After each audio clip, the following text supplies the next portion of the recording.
Hello, friends. How's everybody doing? I hope everybody's having a very good day. Uh, Sorry I'm a tiny little bit late.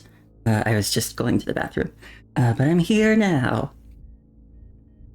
And I'm very excited for some more Wooba story.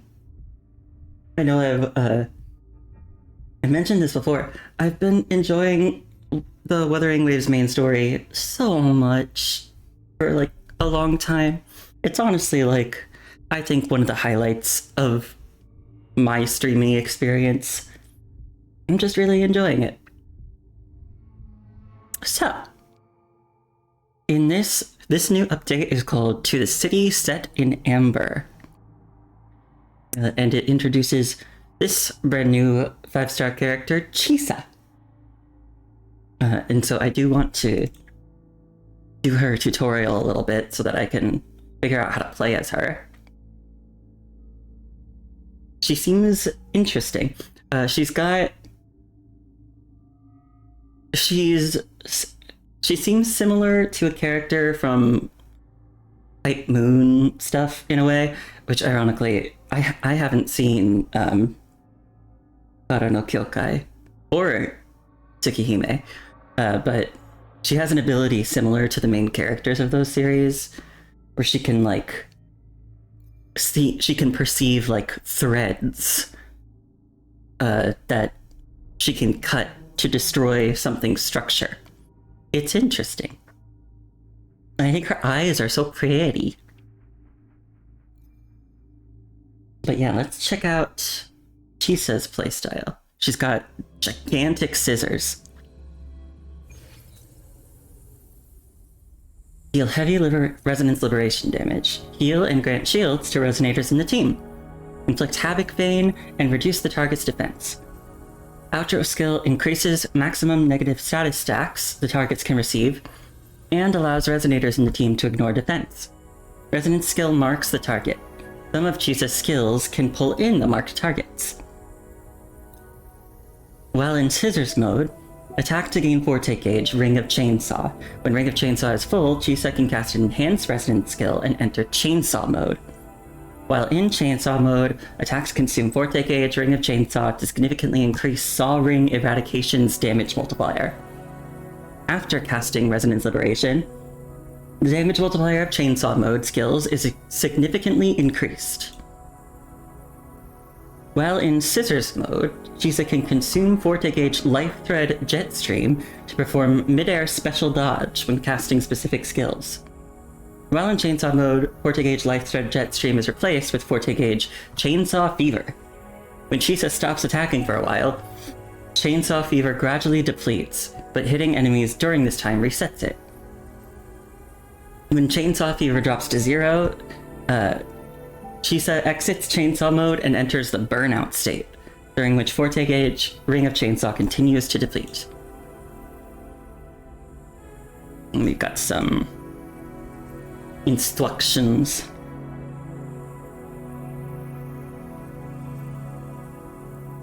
Death Snip.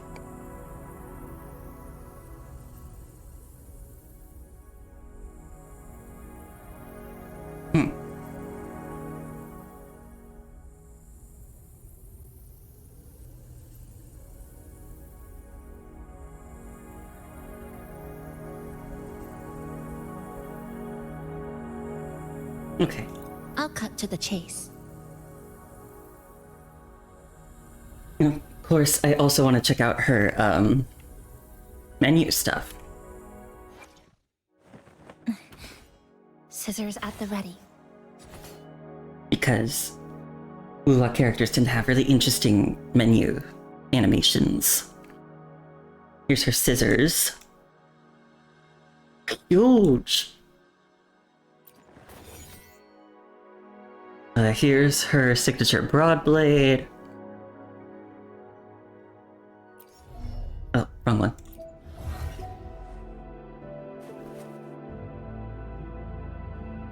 She eat a snack.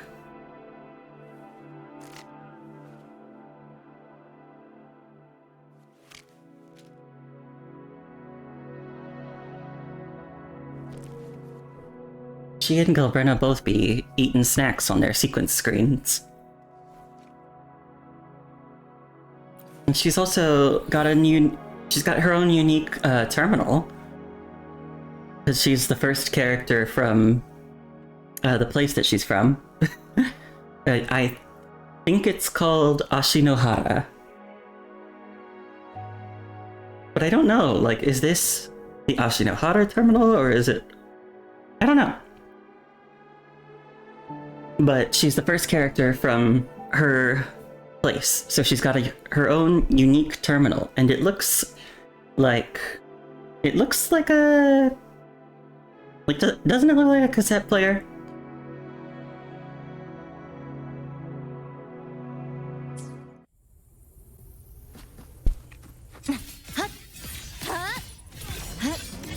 Tether snap! To pieces! Great. Down to the micron!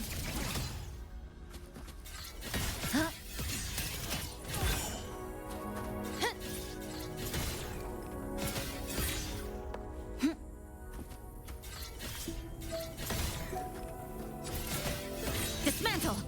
Excise in a breath.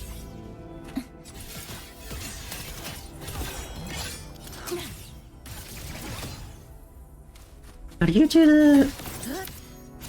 Oh. Oh, that's how you do it.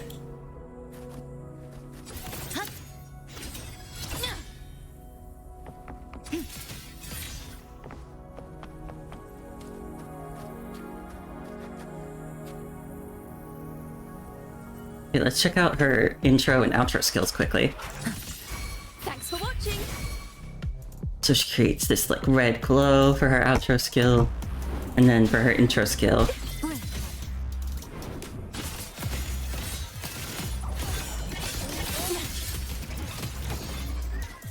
Flicker into form.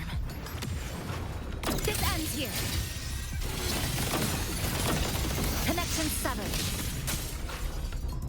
It's a... Great. Down to the deviation corrected.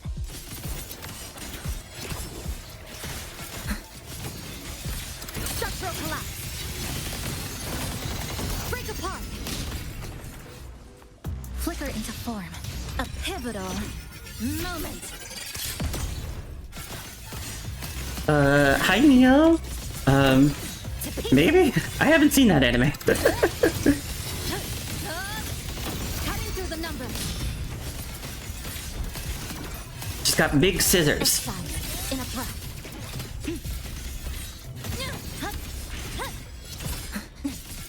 This ends here. Break apart. Flicker into form. One of your favorites? I see. Her name's Chisa.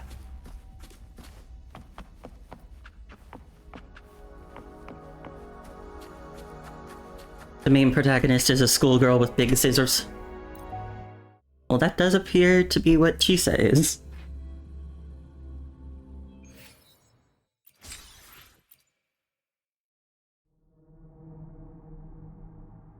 But now that we're done with that,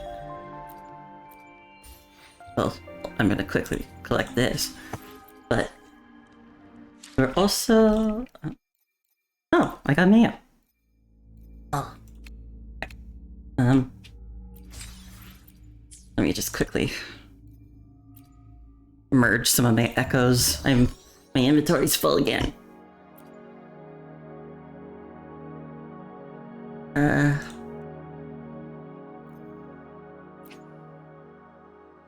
Lots of boob, but you watch it for the plot. And when you're saying that, you probably actually mean you watch it for the plot.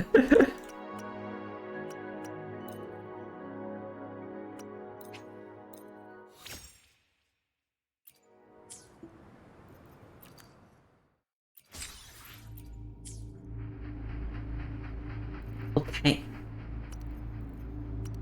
Where was I going? Quests.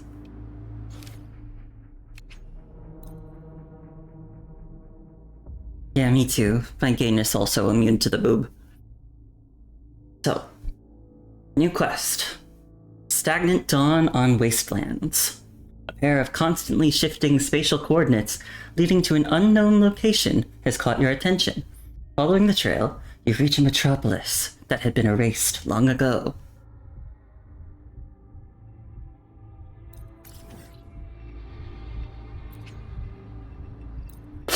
The action, music, and story are fun. Ooh.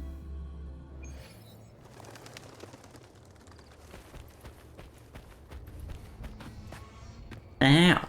What's up? Group A, begin data pre-processing. Group B, deploy ground interference neutralizers. Oh, Rover, you're here. Why is there such a large gathering here today? The Black Shores recovered the Threnodian's gem not long ago. I mean, Leviathan's essence. The Tethys system ran a deep analysis and expanded its frequency feature library. This enhancement allows us to detect previously unidentifiable special frequencies. Okay. Fortunately, not all these frequencies are Leviathan related, so there's no immediate risk of its revival. That said, the closest anomaly is right offshore. Oh. Bloom bearers not assigned to critical duties have been dispatched to investigate. The shorekeeper is also dedicating part of her computations to tracking it. The Black Shores has classified this as a high-priority operation and is committing additional resources to track and replicate the signal. That explains the crowd. Exactly. None of us can identify this abnormal frequency, so it might lead to new discoveries. The shorekeeper is in the aerosol. You can go there to speak with her. Okay. Oh, it just took me right there. Okay.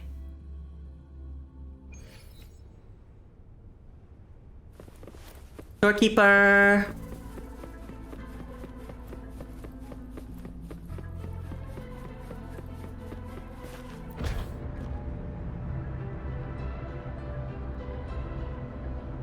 Look at my hair while I'm on the elevator.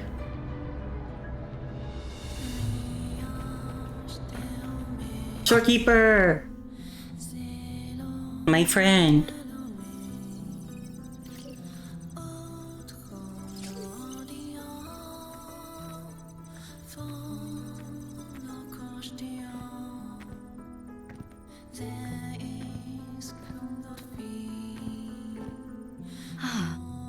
You have come.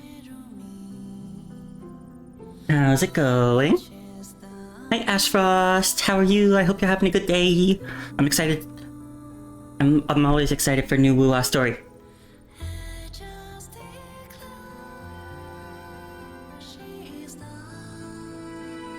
This marks the Tether system's first large-scale expansion of its frequency feature library.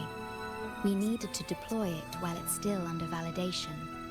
The data stream is immense, and I need more time. However... Ooh, you just beat a final boss in Hades too? Nice! I've been watching Kiro play a bit of Hades 2. I'm probably gonna play it myself at some point too, because my sister did get it for me for my birthday. A while ago. Within the chaos, I found a fragmented message. A fragmented message. Yes. The source identity is unclear, but we have isolated a set of constantly shifting spatial coordinates. I'll be flustered by the guys. Location. The other points here to the Black Shores. I believe you. Whoever left that message knew exactly where to find the Black Shores. And if they do... I've seen some of the guys. Huh? It's fine if you don't trust me, but at least trust my captain. Bullying! We've already told you, so... I'll check it out. It's bullying! Understood. I will send the coordinates to your terminal. I must remain here to continue isolating and tracing embedded messages in the surrounding frequencies. I entrust this to you, my star. Bullying! Because bullying also becomes playable in this update, she's just not available yet. Hi, Bling. This is bad, really bad. Just look at my casket of fate. It's been rattling non-stop all day. All day! I haven't seen it this jumpy in years. Miss Booling, we understand your concern, but the Tethys system hasn't completed its analysis yet. And your talisman divination isn't always... What I mean is, without proper clearance, we can't initiate a high-level response. Or is your spirit animal sarcastic and has me-cab thinking? I have seen a little bit of her from other people's streams, and I think she is adorable, and I love her. She seems so cute and so sarcastic and done with everything. I love her. I think she's great. You trust those wires over me? I dreamed last night of 3 upside-down houses right outside my window. That's a horrible omen. And I felt yin energy. That means something living is behind it. It's not an ordinary frequency, okay? It's not that we don't trust you, Miss Booling. It's just... last time, when you dreamed of a black cat dancing ritualistically, it turned out your casket just had water in it. We'll begin parallel observation once Tethys completes its full spectrum diagnostics.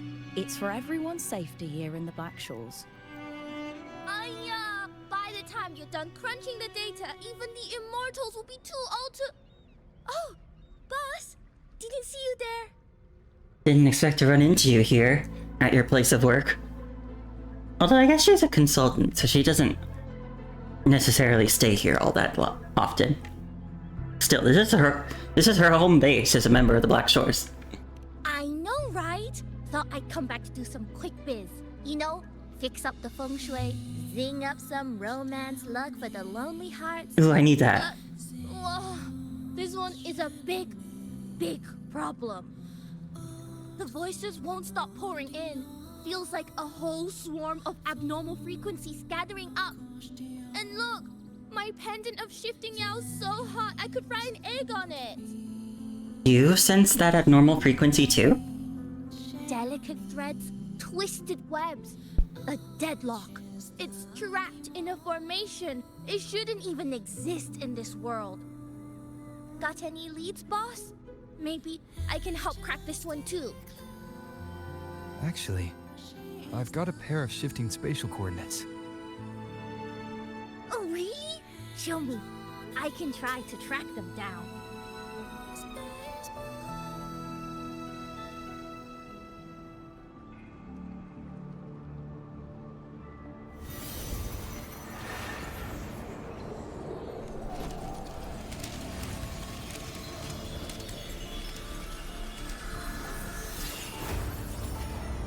Oh. What is that? A city, submerged underwater. But it looks like it's been completely destroyed. The world's flipped. Rivers run backward. The sun and moon fall out of sync. The Jade Buddha lowers his gaze. Boss, that is not a good sign. It's Amarat! That is...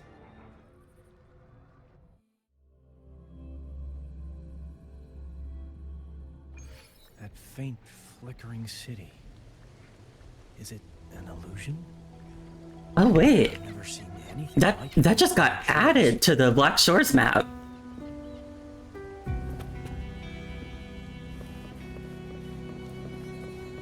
Oh, hello there.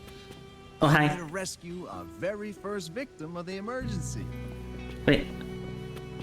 Oh, it's a Kuroro. Wait, is that Kumani? Or is that just another one with a mustache and a top hat?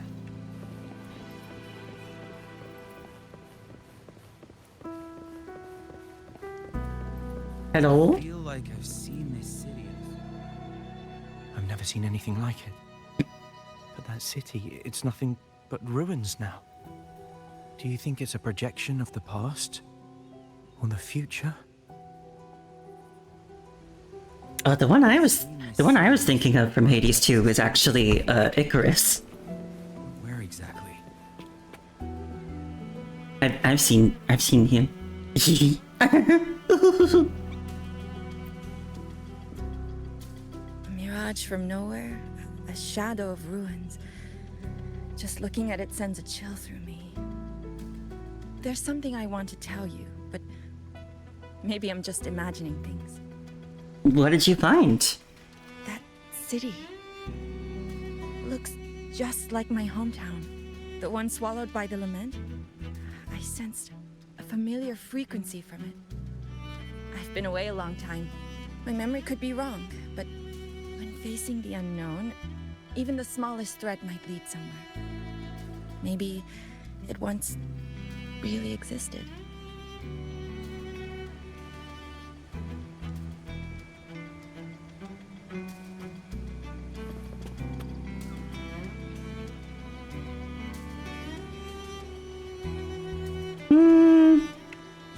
I don't know if that's quite accurate.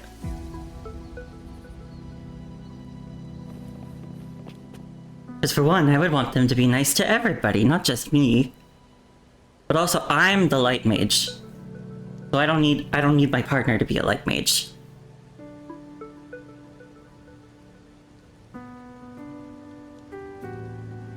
But if they are a paladin, then that's cool. I like knights, you know. That's enough. If Valentina finds out you tried something so reckless again, you'll be writing reports. Okay, Keep let's your guard up. see what this is. What this is about. Great, you're here. How's everything going? As far as we know, this spatial rift leads to an unknown Sonoro Sphere. Some Bloombearers attempted to enter for investigation, but the rift appears to resist all forms of entry and interference. The mirage we're seeing is a projection leaking from the Sonoro into reality. The researcher from earlier said it might have been a real city. But if that's true, why is it being projected into the rift? And why were its coordinates sent to the Black Shores? Maybe I should try using the power of separation. I might be able to split the projection from the rift. Hey, boss. You zoned out again. Still thinking about the creepy rift, huh? You liked Eris? Something about this isn't normal. The frequency data sent to the Black Shores, the coordinates pointing to this rift, this Sonoro of a ruined city. It's hard to make sense of the info we have. If only we could enter it ourselves. Would have been nice, huh? But this thing's got its doors shut tight to outsiders. But you, boss, you might be different. You're always full of surprises. Still, are you sure you want to? I've seen it. That's a death gate. Clear as day. A death gate? Well, that sounds auspicious. Huh, Abby. I smell something special. Abby? What you smell?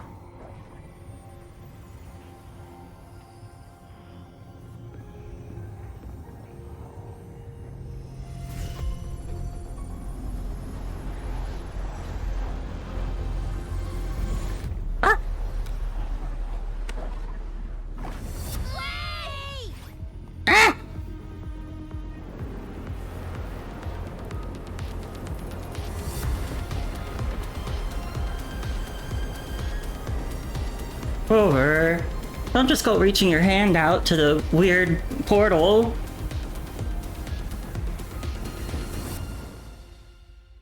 Yeah, we got snatched. Ooh.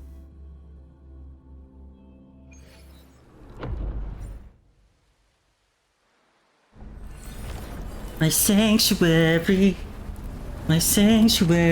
now.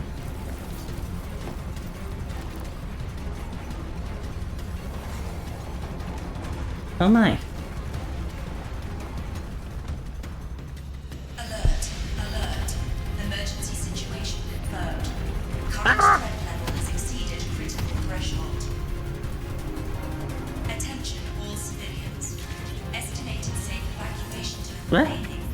1 minute, 41 seconds. Oh my god, what's this music? Personnel carrying weapons or supplies proceed through the passage. What? Repeat. Initiate emergency evacuation immediately.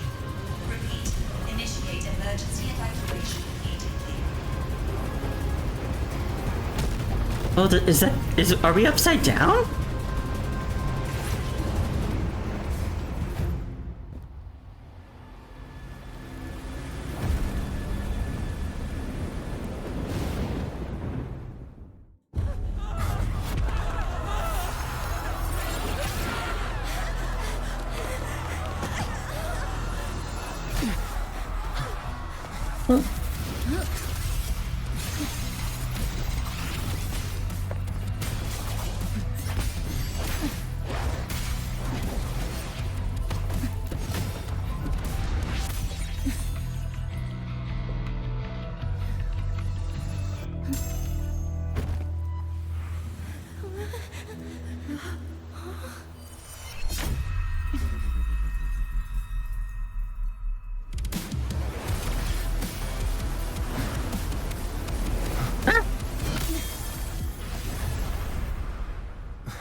Abby.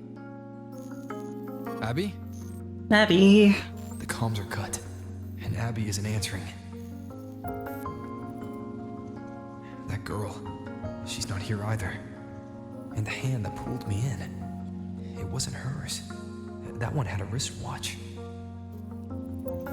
These people, why are they tinted with such strange colors? Judging by the tower's position, I didn't land where I came in.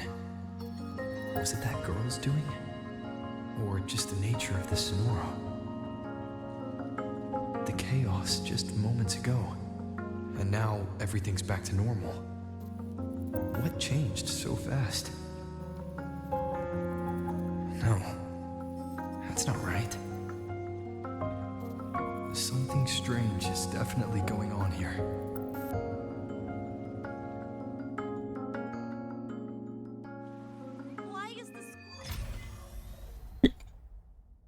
I should look around first.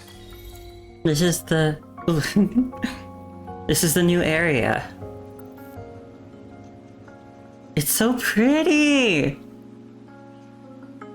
Ugh.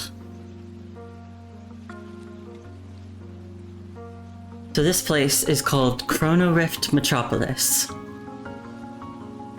This is a testament to my connection with the world. So I can't... I got an achievement, but I can't... I'd heard a little bit before that people had said, like, the beginning of this feels very near. And I get what they're talking about. I see it.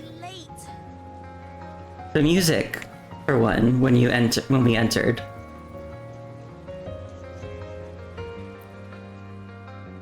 Hello. Yes, hello. What's the matter? Did you come to the wrong bus stop? What is this place? What is this place? This is downtown Honan. I see. You must be a traveler. This is a nice season for sightseeing after all. Shame, I can't take any time off. It's even my daughter's birthday today. What day is it today? Today? I just said it's my daughter's birthday. I need to clock out early and get the cake and... Isn't it her birthday today? Then why am I not home?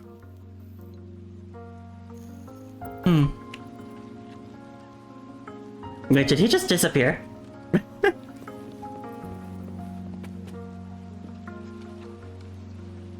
This place is so pretty. Hello. Oh, hi. Do you need something? Do you think think there's something odd going on around here. Odd? I'm not sure what you mean. Everything seems normal to me. Really? Because I saw some shit. Huh? Maybe you were sleepwalking? Everything's fine here. I'm on my way to school. Please don't go saying weird stuff like that. Okay.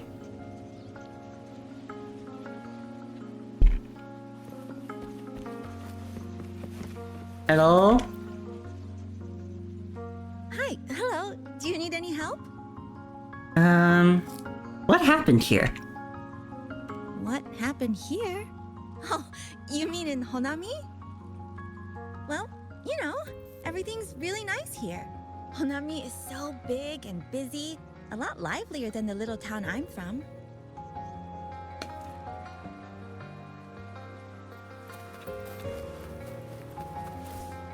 We aren't in New York, we're in Scotland?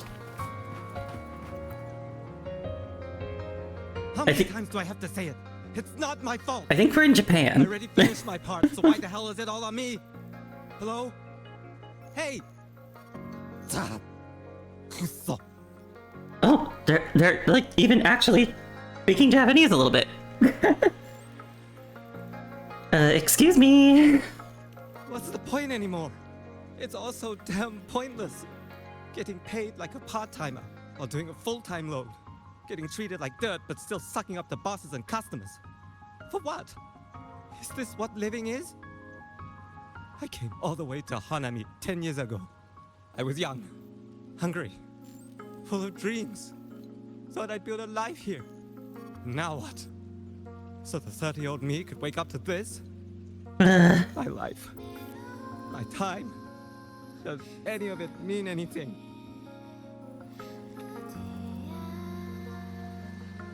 He disappeared too. So the two girls I talked to didn't disappear, but they also didn't notice like anything wrong or they weren't upset or anything. But the two guys I talked to, they did. And they both disappeared. So maybe they like disappear when they... I don't know. And yeah, like this music reminds me of the City Ruins theme from Nier Automata. I definitely get what people were saying when they were talking about the beginning of this feeling very near. Well, I'm planning to resign next month. What's over there? Hello, passenger. Please keep going straight ahead. Who's talking?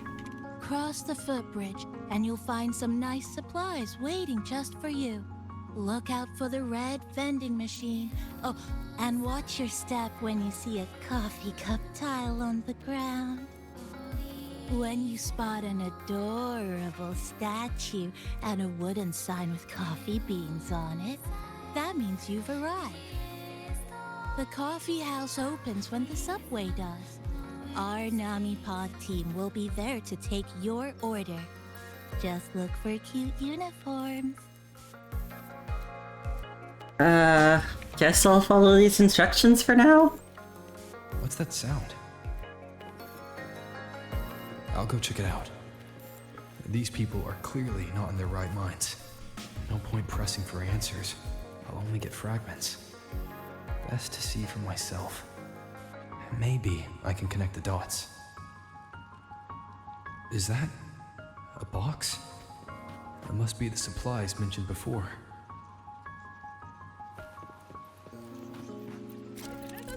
What's in here? Loot obtained in Honami City carries special frequencies and must be placed in the storage bag. Stickers contain harnessable remnant energy. These stickers can be equipped in your storage bag interface to offer resonators a variety of enhancements. Namipon stickers can be obtained by eliminating tacit discords, breaking destructible objects, or opening supply chests. Stickers come in different types, which offer different enhancements and base stats. Hi Peach, how are you? I hope you're having a good day. I'm starting a new Wuthering Waves story quest, and this new location that we're in is so pretty! Oh. Fruit's cheapest. Minami phone stickers. Equip stickers to enhance the combat power of resonators. You can quick equip. What does this one do? Increases max HP by 6%. Okay.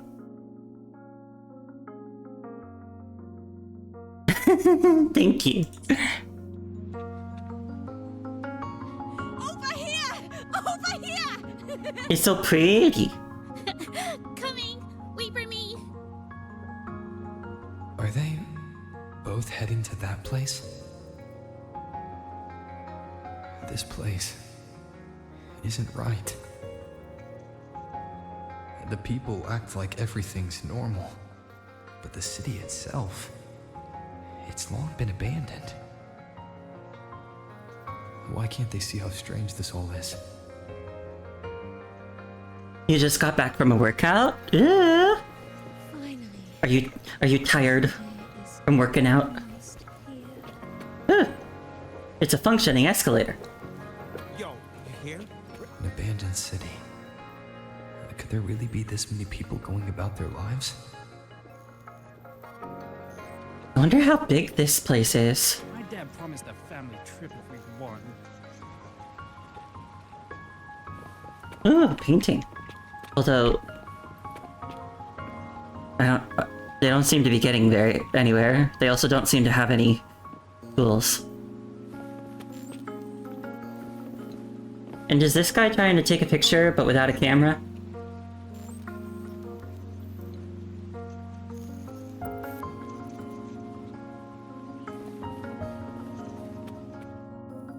It's so pretty here, though.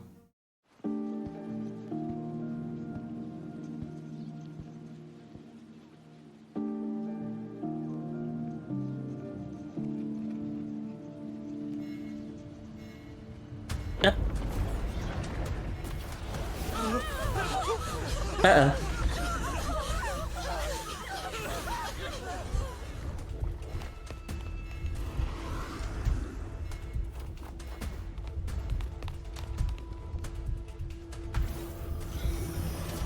Well, hi there.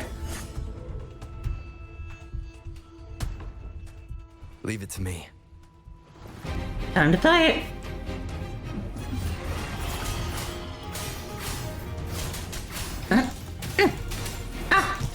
Wind rises. Ow! Bad timing.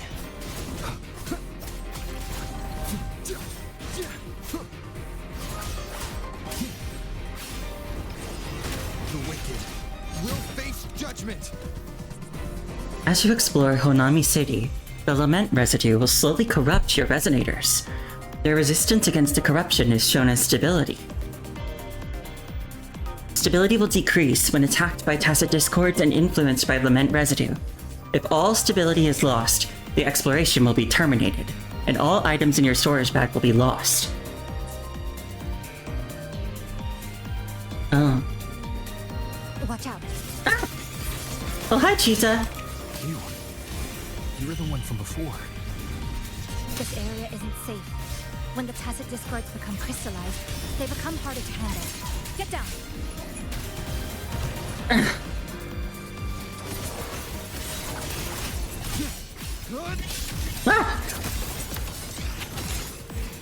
Hey.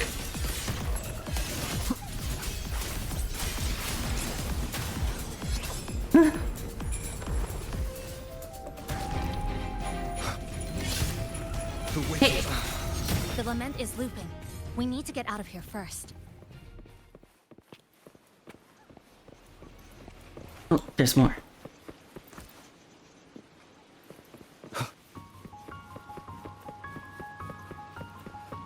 You said the lament is looping? So this has happened before? Yes, it's like a pair of scissors, slicing Honami City into hopeless broken pieces. Ooh. The sky.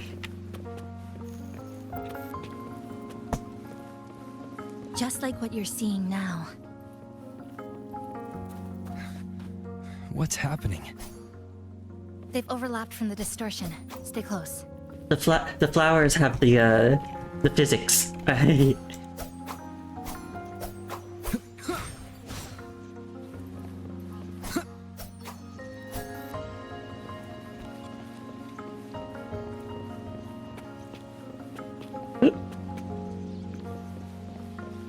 Well, if you're still chilling here, Peach, what kind of workout did you do? Sparkling water can be found throughout Honami City. Break them to restore some stability in HP.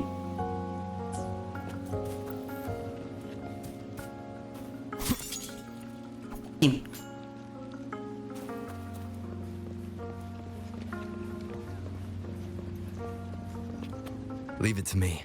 Huh? Hi. Waves rise. Judgment strike. Whee!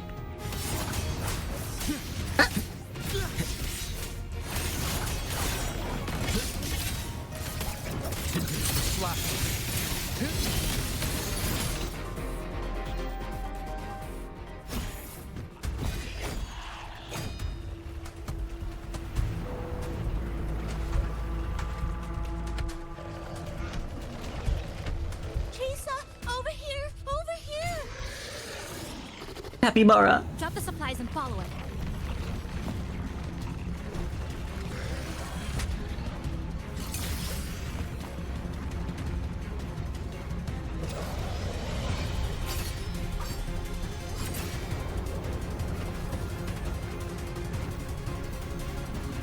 It's so cute. The next slice is almost here. I know you have a lot of questions, but hold on to them for now. Just follow me. The next slice. Heading to Shasho Cafe.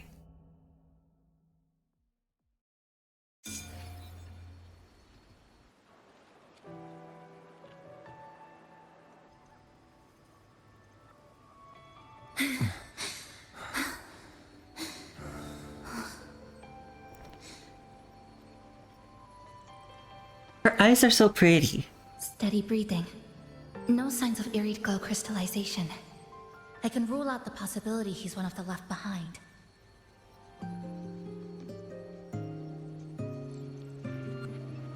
She's the one who came at me when I first dropped into the Sonoro.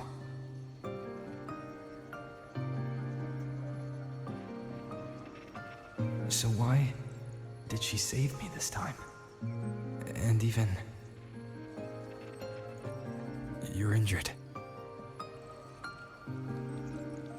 Oh, it's fine. Just scratches. That won't slow me down. My apologies. I just had to be sure you hadn't turned into one of them. The safe house is just ahead. Come with me.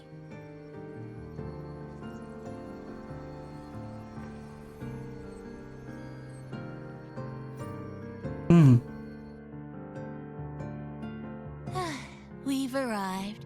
The brawl has ended. Breeze slips through the shutters. Coffee stain dries slow. Oh, a passenger. Welcome aboard. Thank you, little friend, little guy. Hi. You're welcome. Like I said, I'm sure you have a lot of questions. But first, please allow us to introduce ourselves. Chisa so formal as usual. I think he looks like a good person. Thank you. Then you can handle the introductions. Greetings, passenger. My name is Namipon, the guardian of Honami. Mascot. I'm also the one who showed you the way. I can tell you're a good soul. Oh, it's so cute! It's so cute! Hello, Namipon. You're a cute one. New friends knock like a spring breeze. Oh, I mean, I'm happy you find me cute. And this is Chisa, a strong, mysterious, an ordinary student. Sorry again. Things were chaotic when we first met, and I couldn't tell whether or not you were one of the left behind. I didn't have time to explain. But now, I'm sure. You're just another person pulled into this. You mean... Can I ask how you ended up here? Yeah. I'll answer honestly. A rift opened up. A hand came out of it and dragged me in. A hand from a rift? But why didn't that person escape themselves? Why pull you in instead? What exactly is this place?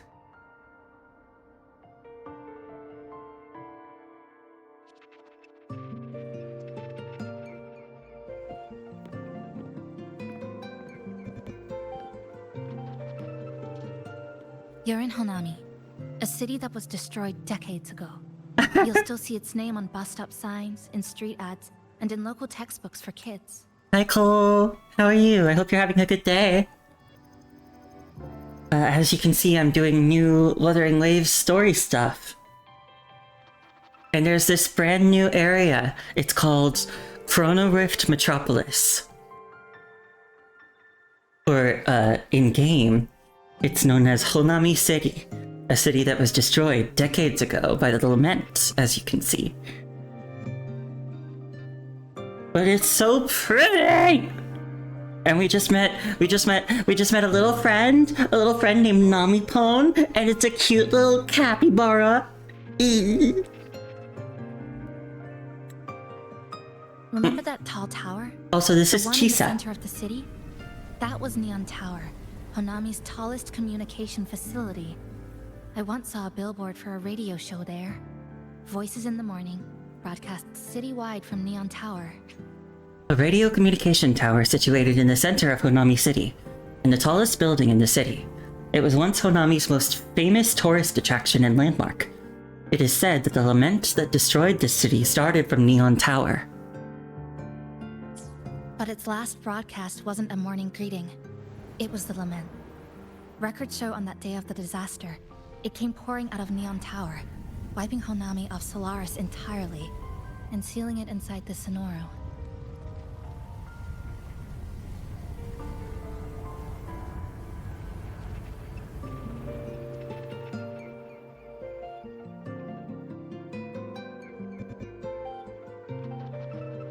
But don't worry, you're safe here.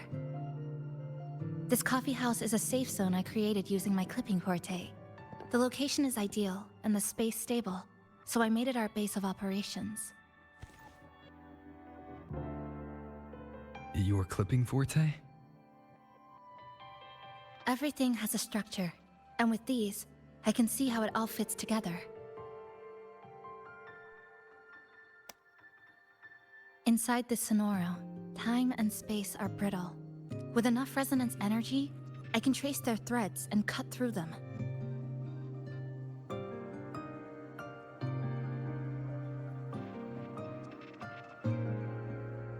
Ooh. That's what I did earlier. I cut through the gaps in space to bring you close to the base. When I was in the center of the city right before the lament hit.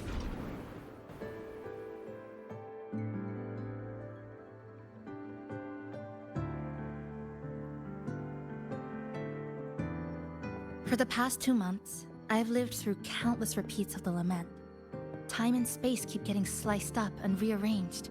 What you see now, that chaos, is the result.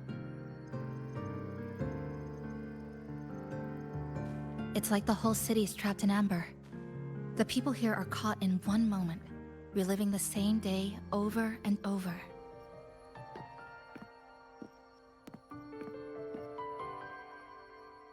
I suspect they're no longer truly alive, just residual reverberations. I call them the left behind. Citizens of Honami City who perished during the lament, and who now live inside the Sonoro Sphere in the form of human reverberations. Faint iridescent light flows around their bodies, and they don't seem to be aware of what really happened to them. How long has this been going on? I wish I knew. Like you, I'm not from here. I was pulled in by the lament and trapped in this unfamiliar city.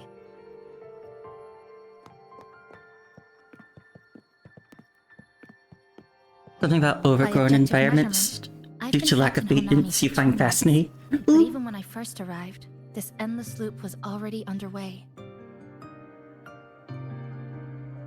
I feel like that fits with your name, though. So you've only tracked the last 2 months. To get the full picture, I'll need to talk to someone who's been here longer.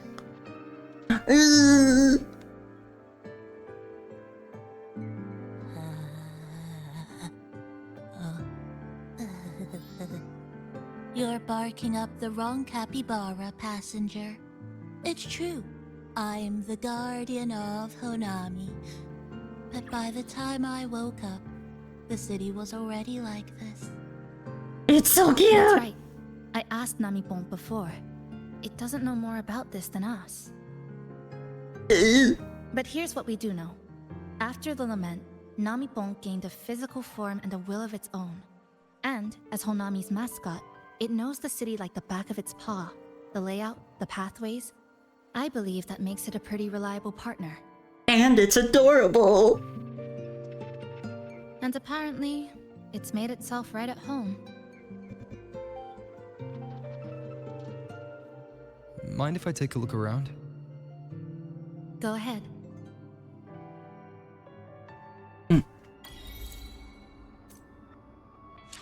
Okay, I can access the menu and stuff now.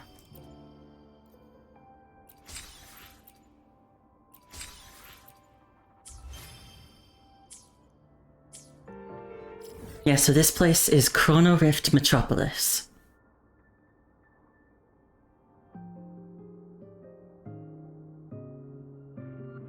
Can I travel through this whole area? Or, like, maybe this, like, kind of broken glass pit thing will expand? Or maybe not. I don't know. Because it doesn't look very big from here.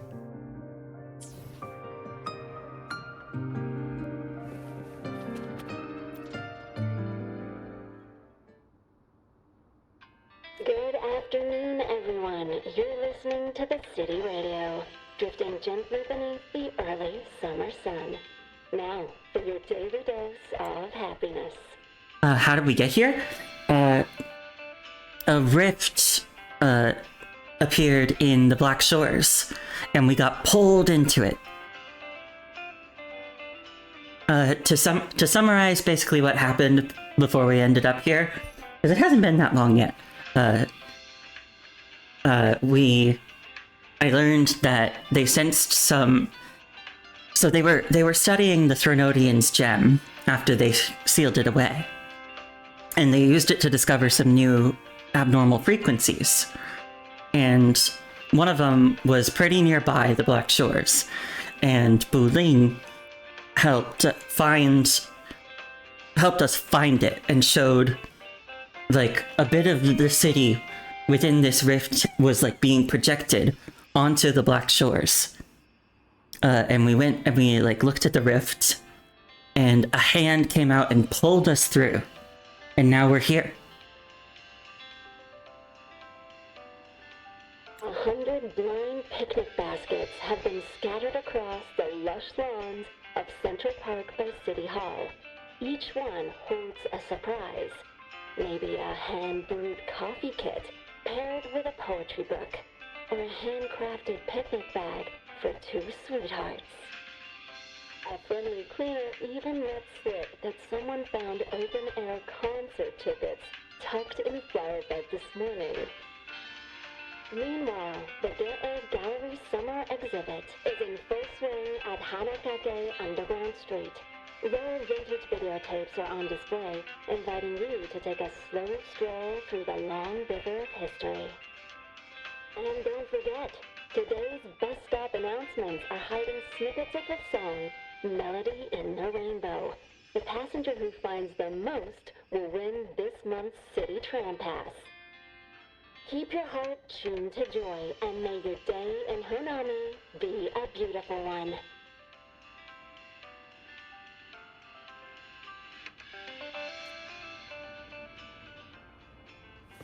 Oh! It's wearing a little costume.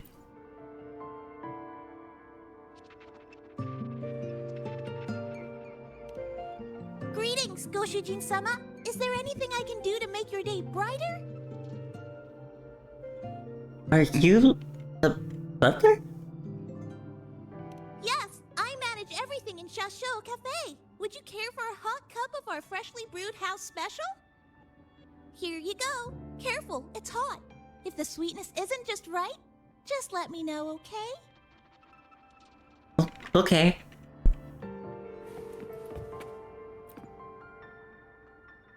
This sofa has seen some years, but somebody's taking good care of it. I don't know why they're so damn That cute! little dip on the left side. It kinda looks like a capybara butt. I guess Nami-Pon really likes this spot. Capybara butt!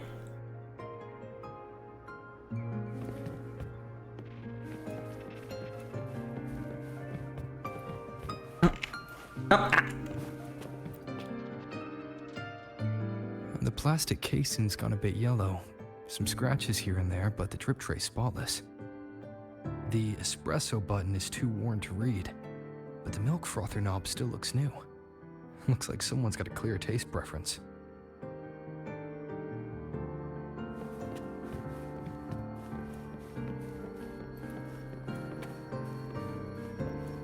Looks like I can't go up here. Okay.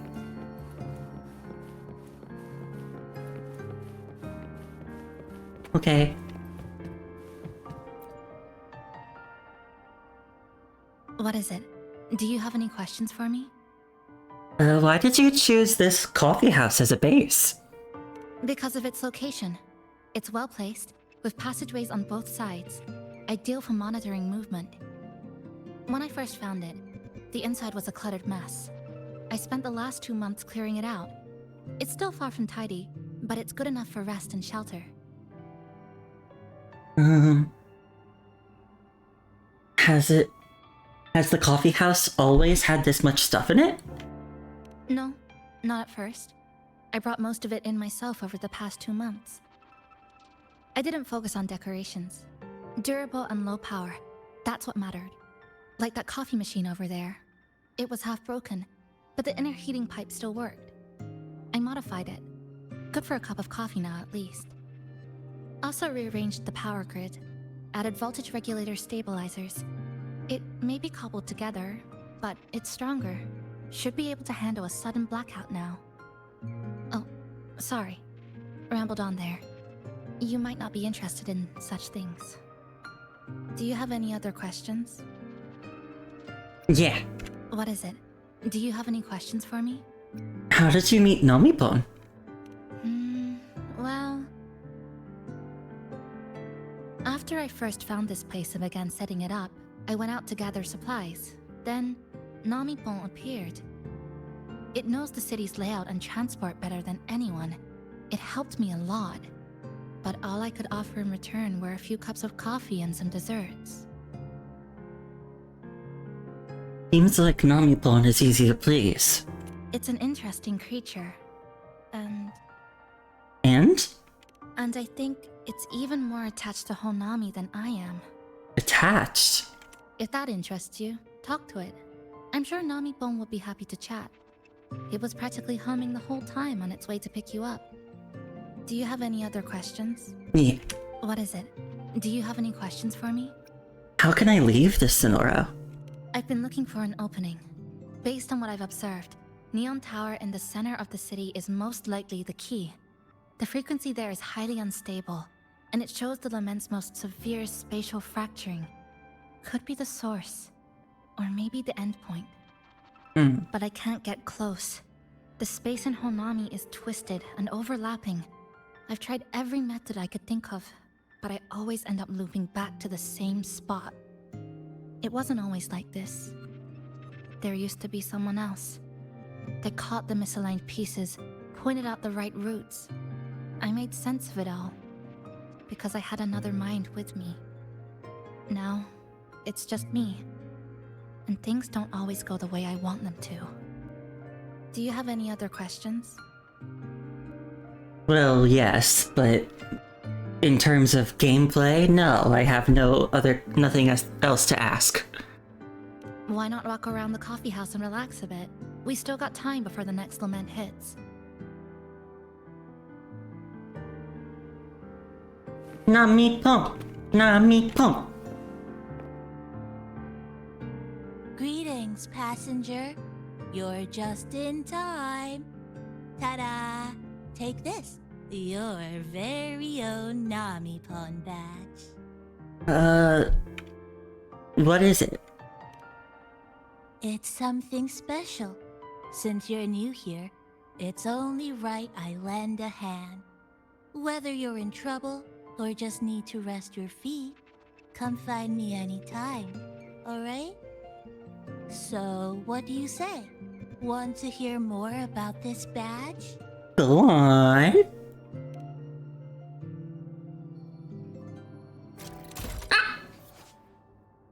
Nami-pons will assist in your exploration of Honami City.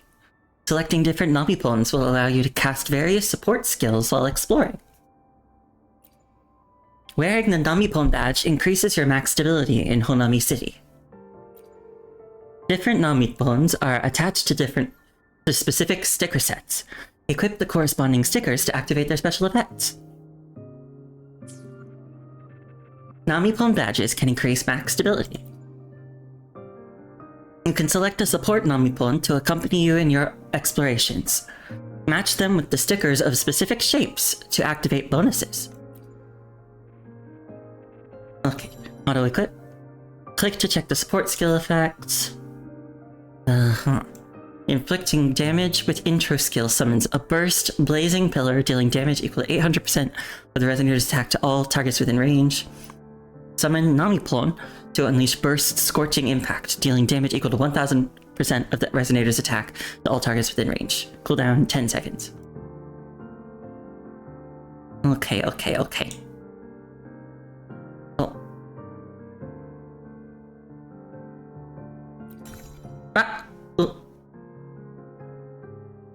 Okay, so I've got an attack Nami-pon equipped, and Chisa has an exploration one.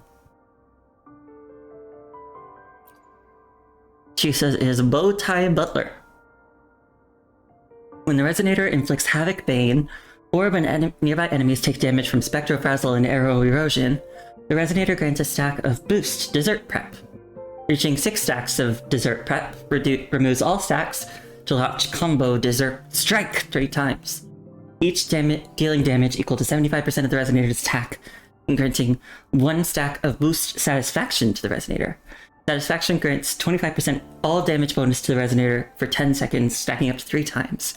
And the support skill is summon Nami-pon to launch combo Dessert Strike Enhanced 6 times, each dealing damage equal to 300% of the resonator's attack, and granting 1 stack of boost dessert prep to the resonator on hit. And then these are set effects. Okay, so entering satisfaction grants another 50% all damage bonus for 10 seconds. Ooh. And then what was the one for you? When Burst Scorching Impact or Burst Blazing Pillar hits an enemy, all resonators in the team recover HP every second for 5 seconds at a rate equal to 50% of the resonator's attack. This effect can only be triggered 1 time every 5 seconds. And so what do these do? I assume... Okay, it just says they deal damage. Dessert prep. Okay, yeah. Can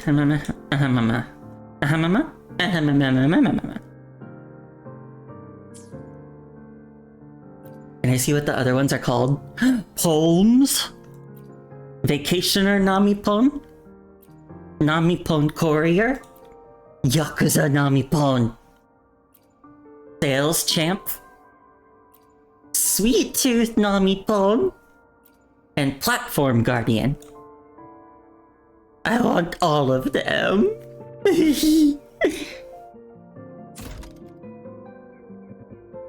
And so, yeah, this one increases my max HP. This one, casting Resonance Liberation recovers 6% of max HP. And then she's got 2 of those ones equipped. Okay. Oh, and they belong to sets, I guess. Oh, it's the shape. That's how you know. circle, rhombus, hexagon. You'll have one of each? Yeah, me too. An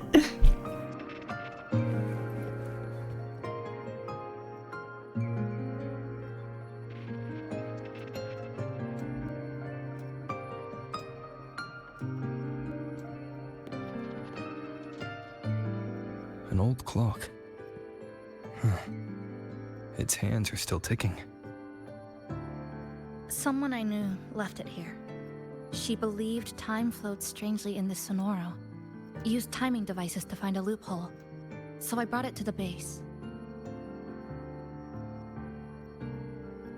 Someone you knew. Was she also from the outside and got pulled into the Sonoro?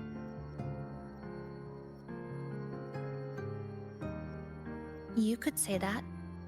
I don't know who she is exactly, but she understood this place far better than I do.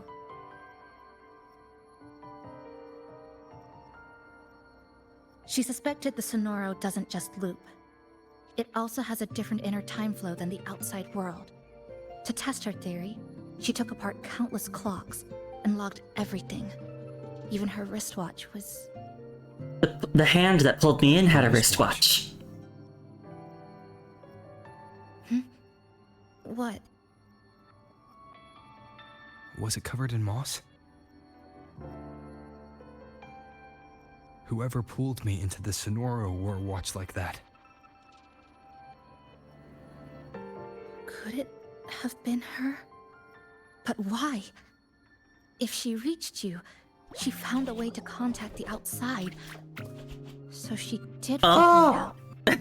Then why didn't she leave? She was always careful.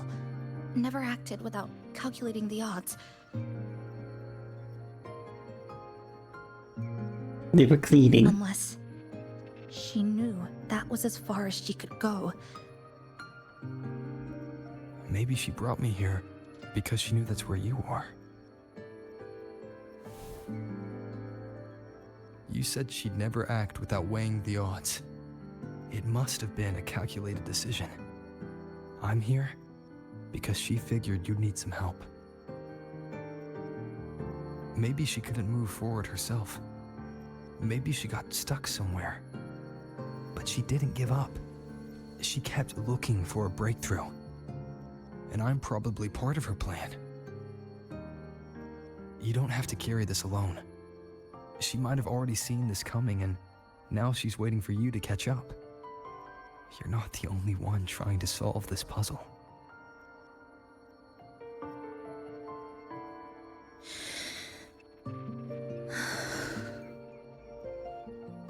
You said she knew a lot. Where is she now? She's in the tower. Oh. She once told me she suspected the only way to break this loop and reconnect with the real world was through the Lament's source, Neon Tower. The closer you get, the more spatial fractures you see. Does seem significant. And the more dangerous it gets. But she went alone. Kitty! Left only a message. Said she'd use the tower to find others to help, and I should wait here. Well, it does seem like she did just that.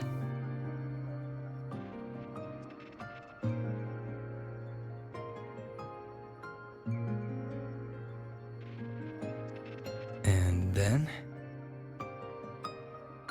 She never came back.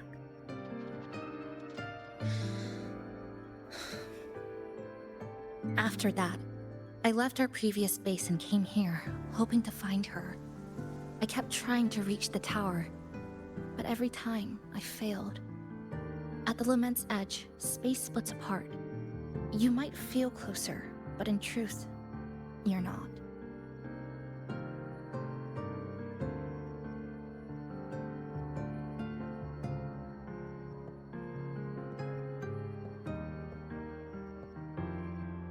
My clipping forte works like slicing a shelter out of earthquake rubble. Slabs structured just right, just enough to hide in. But that's all it does. It's nothing against the lament.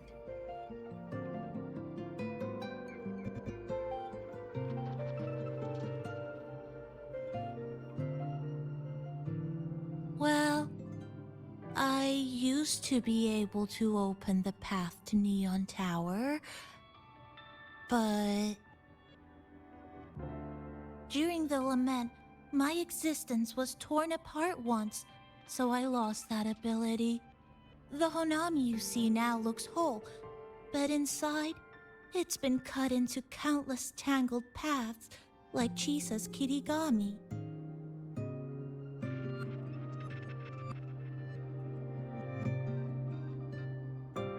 Mine would have been better executed.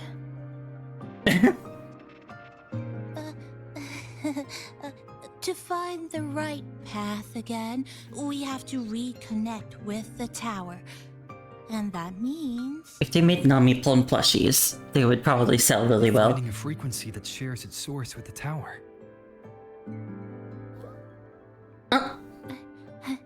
Like this. The longings from Honami's left behind. They're what woke me up, and they'll guide us to the tower. The unfulfilled, unresolved attachments of the left behind that are scattered throughout Honami City. They possess a special quality that can resonate with the Neon Tower, helping their hosts locate the tower's location within the chaotic overlapping spaces.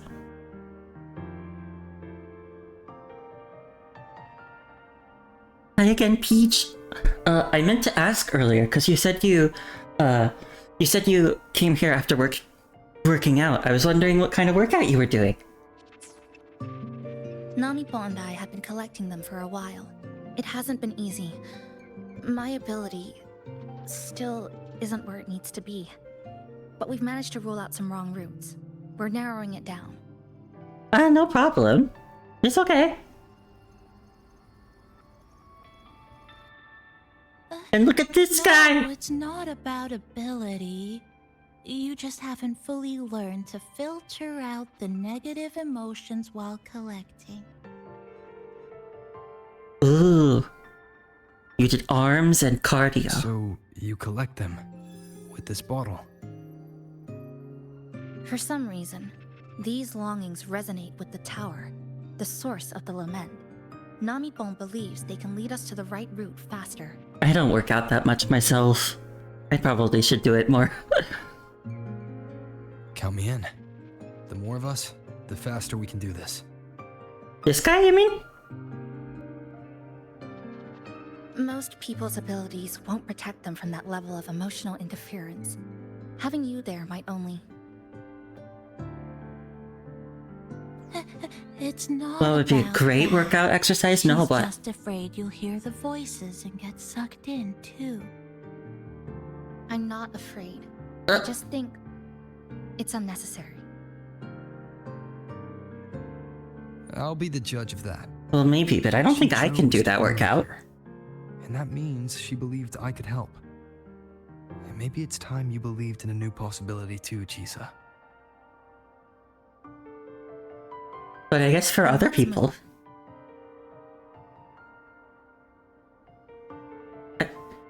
I can't say I would find it unpleasant. Yeah, when you said that guy's handsome, did you mean this guy? This guy? Because he is. I think so too. And I really like his voice.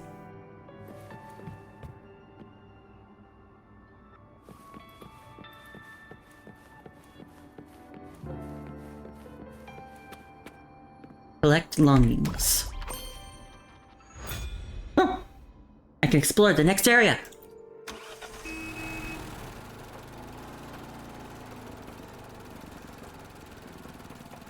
He has nice attributes overall. What's his name? Also, his kind of canon name is Rover. Ginga Street, a good place. But he's the, like, player character, kinda. So I just named him Luke. Because that's me. You know this place well. Rover. Mm-hmm. That's right. Those ad walls were once covered with my picture. And over there used to be claw and capsule machines. All the prizes were me. I want a Nami-pon. I want a plushie. People really loved you, and so do I. I'm people. That's why I want to bring them back. I want to bring everyone home. Leave the collecting to me. But, once we start, the frequency spikes might draw in things. I'll leave that part to you, okay? Leave what? Just some old friends. Acid discords. Oh. Hi there. Chisa, passenger, help! I can't be interrupted while collecting. Nami-pon support skill. Strange sounds. You hear it too? Desperate voices, crying for help. The voices are getting louder. Echoes of the people's longing. When too many gather at once, it's like someone hits a replay button in your head. Yep. It's uncomfortable, heavy in the head, tight in the chest, like someone squeezing you from the inside. But hold on a little longer. It passes quickly.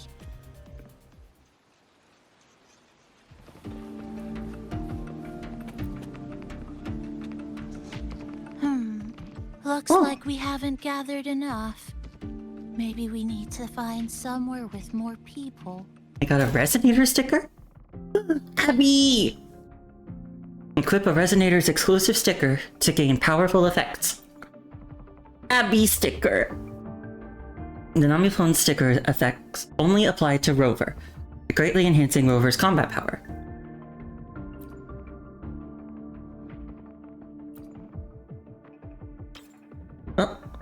Oh, I can only equip 2 right now. They're locked. I see. Wait, what does the Abby sticker do?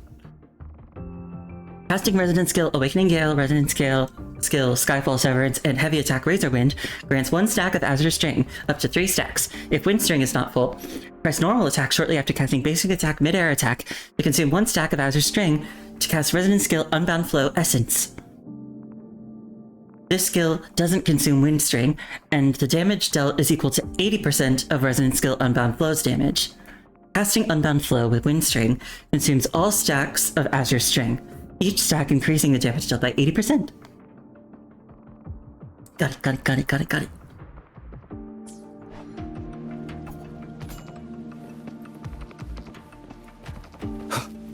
Follow the Nami-pon!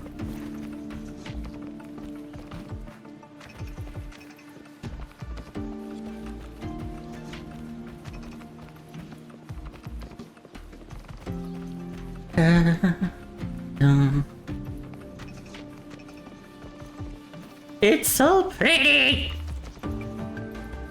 I love the trees!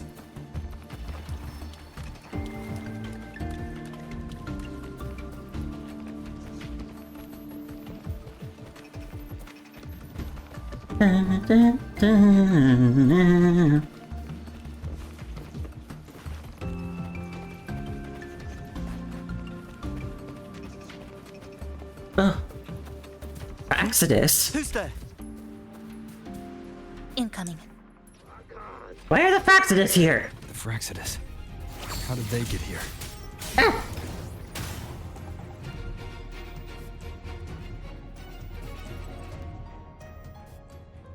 I suppose I shouldn't be surprised. They left behind some kind of device. Looks like frequency detectors, but it's rough. Like something rushed the night before a lab demo. Even the most basic frequency stabilizers are missing. You can tell Chisa's an engineering student. Completely useless. Just that performance-wise, it's not very reliable. Chisa, passenger, come quick. There's a lot of strong longings here. It's so cute! Let's meet up with Nami-pon first. It made cute little noises!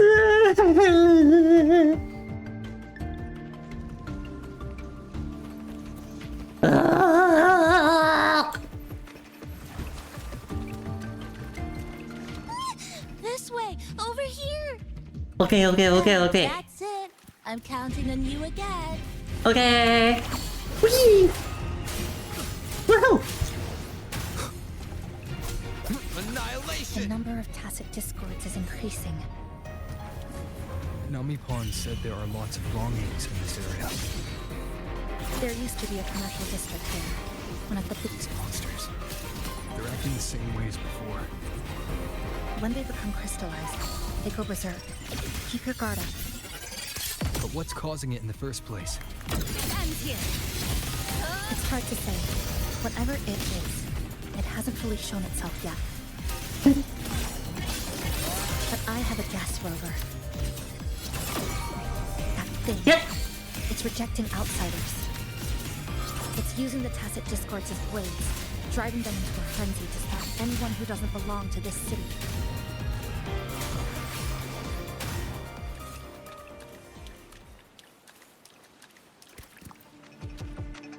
Okay.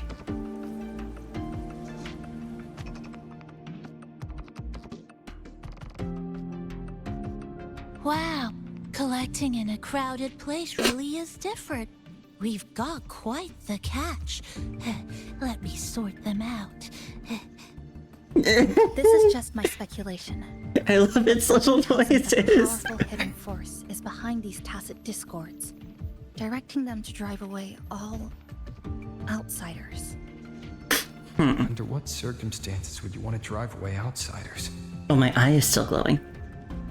When you see this place as your own territory. Your home. What's the matter? Did you hear that? No, I didn't hear shit. Help!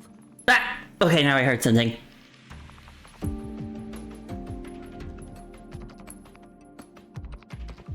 It hurts. Help. Please. Help me. I'm coming, strange man.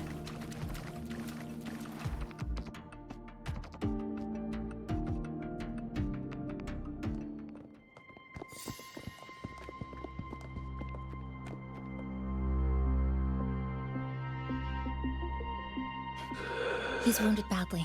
Not good. Already unconscious. If we don't get him out, he won't make it. But...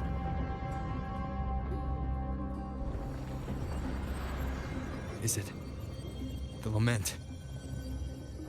Slicing has started. Space fractures and is rearranged. Everything caught inside, people included. They're all twisted into absurd, broken shapes until the lament ends.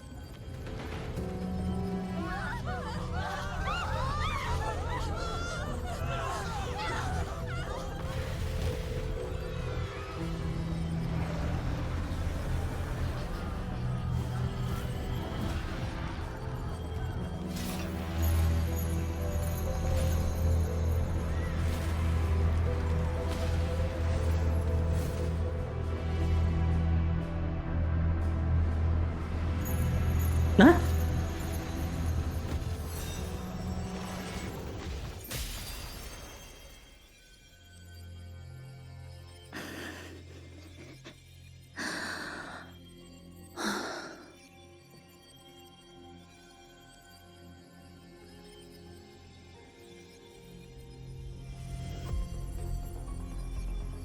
This time, we'll face it together. Thank you.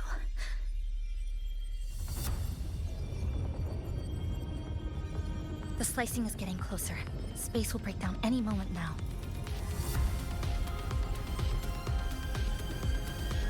We need to get out of here immediately. Chisa.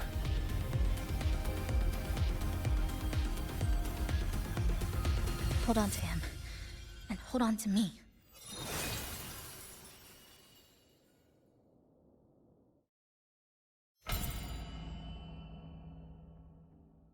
The Shashul Cafe.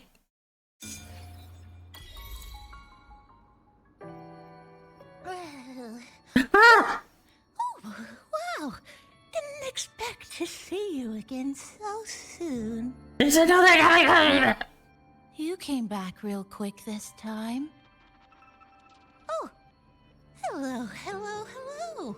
I'm your friendly mall guide, a gold star sales barra. Thanks for waking me up. Thought I'd come here too. You're so cute! What just happened? That was my forte. Oh, is this young man injured? Hold on, I've got some meds. I love him!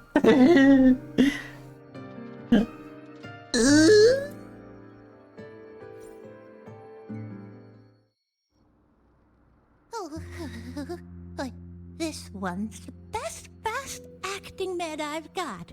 Should start working soon.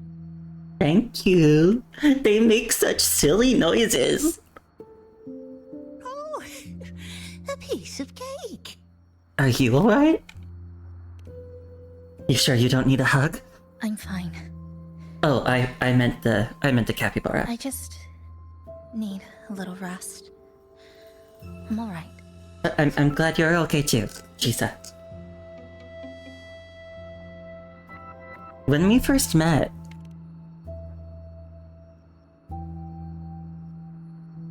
you cut open space, just like today. I thought you'd be sent straight to this safe house. But my forte was unstable. You ended up at the bus stop nearby.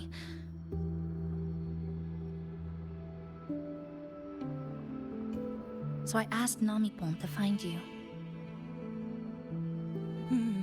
This Namipon is pretty dependable, huh? Thank you, both of you.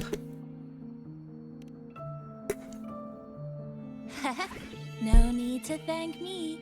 I'm just happy to meet you, passenger.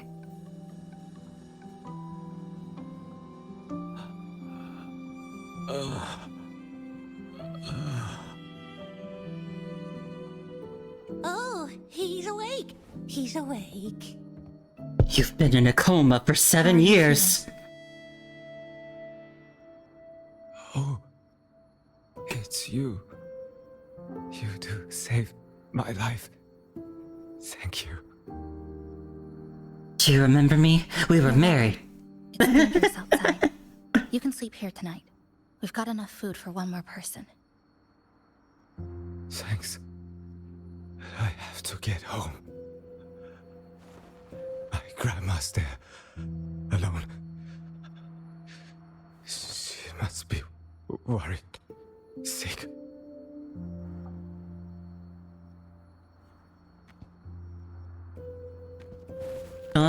Be careful, buddy. Just focus on recovering first. You can leave once you're back on your feet. No, I promised her yesterday. I said we'd watch TV together when I got back. I can't leave her waiting there alone.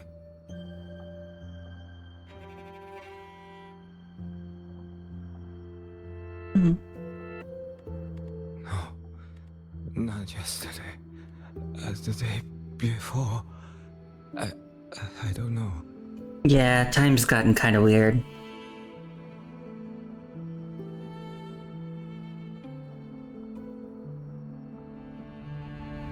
I remember that the sky was gray. When I left the supermarket, it was raining. Then, I haven't seen daylight since.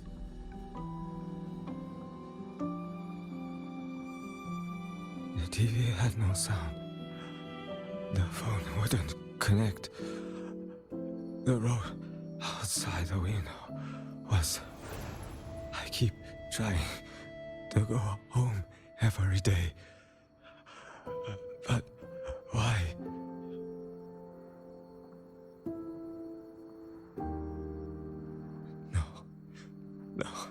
No. I have to go home. Someone's waiting for me. Oh, wait. Did I already No, I still have her. So maybe it is like I thought. When they realize that they're already dead, they disappear.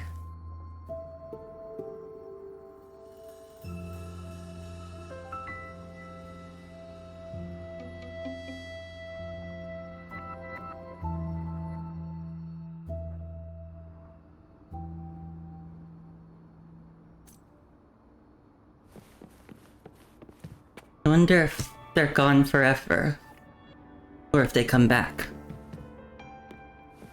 Let's talk to Bowtie Butler again.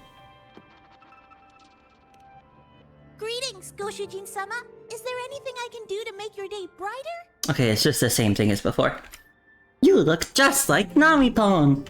That's because I am a Namipon. We're all the same Namipon, you know? Just shaped a little differently by people's wishes. But deep down, we're all one and the same.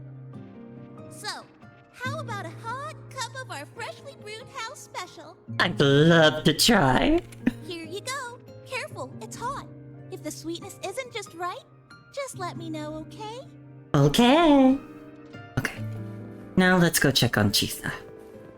Oh. Oh, the kitty's back.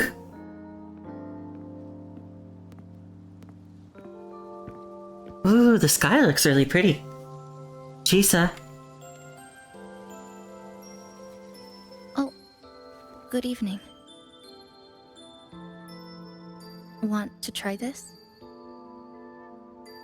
This is... I scavenged it earlier. Some kind of fruit? Not sure if it suits your taste.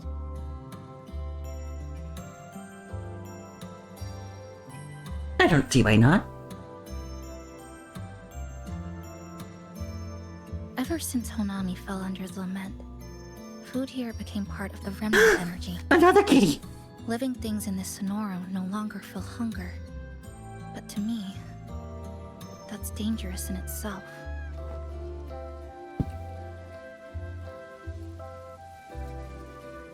I don't want to go numb. Yeah. I don't want to get used to people disappearing into thin air. I don't want to get used to this loop. I have someone to find, things to do, and a place to return to.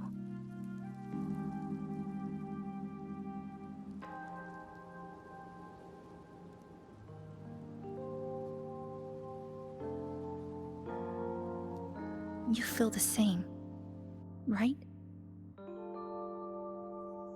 Yeah. So we will leave here together.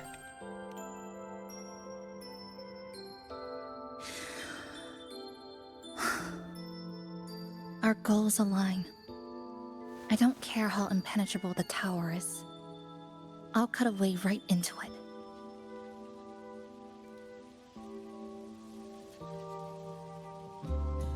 No matter how tight this cage is, I'll tear it down.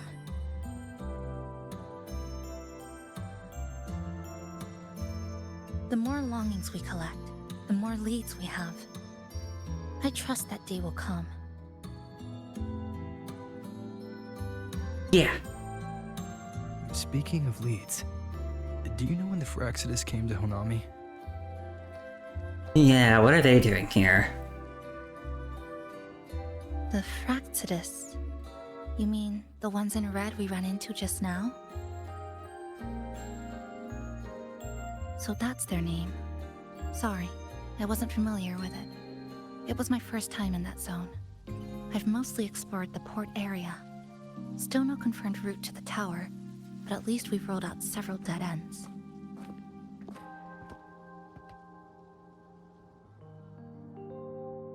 So there are other normal people in the city. I thought only the red cicadas in my hometown liked moving in swarms like that. Didn't expect to find another type like that here. Comparing them to the red cicadas might be rude. An invalid analogy too. Forget it. Sorry. I'm gonna be honest, I don't know what you're talking about.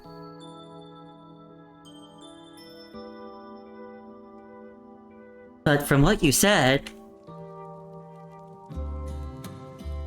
the Fractidus must have been in Honami for at least 2 months. And they've been running experiments here. Uh-oh.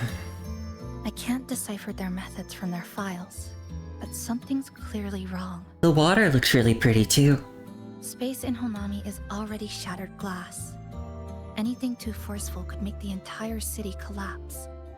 These are hardly ideal conditions for experiments. I think they must have discovered something. Maybe a clue about the tower, or some secret of the lament, hidden in this Sonoro. Something so important, they're willing to take the risk of their experimental site crumbling. We're not the only ones looking for a way out. They might already be ahead of us. Our current priority is... find out what clues are in their basket.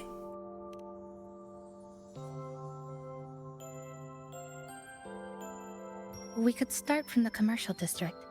That's where I first arrived when I was pulled into this Sonoro. If we're lucky, something's still there. Sure, but... But tonight, we can take it easy.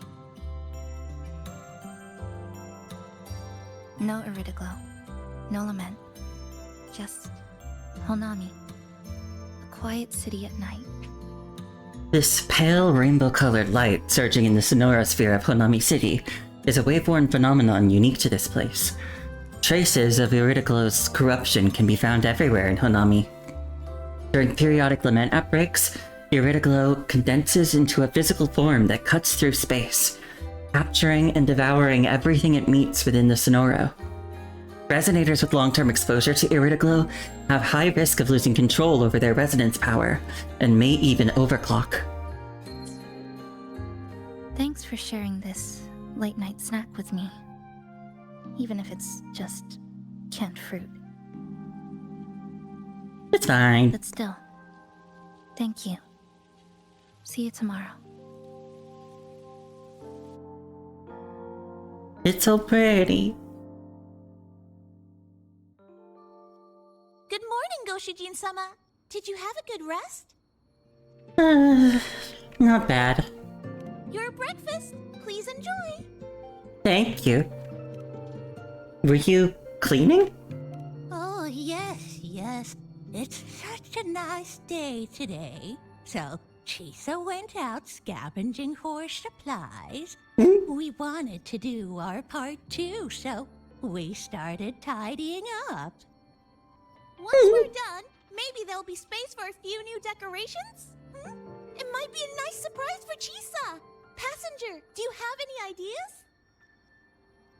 I'm not exactly an expert in interior design. I'll give it a try. Wonderful! This way, if you please.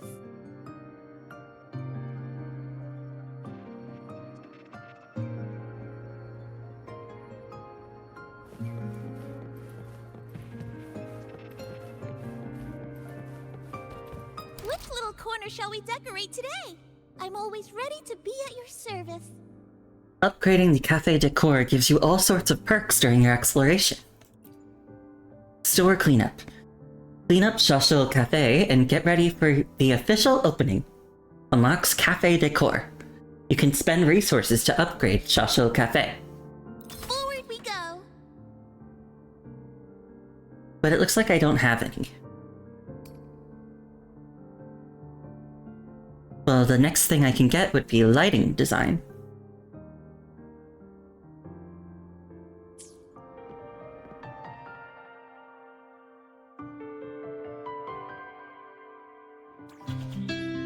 Ugh.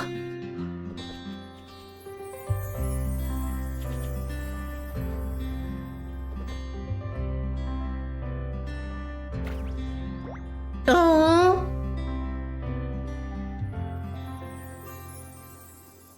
Thank you, Bowtie Butler. Good morning. I'm back. Want something to eat? I picked up a few snacks from the store. Figured it'd be good to have some variety. Thank you. Didn't expect the cafe to be this clean. For a moment, I thought I walked into the wrong place. We fixed the place up while you were gone. Nice. Really lifts the mood. Thank you. All of you. Well now, are you ready to go? Let's go!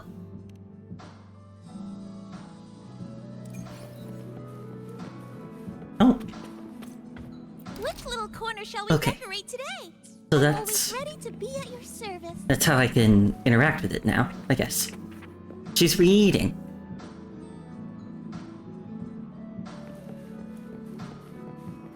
Let's get going!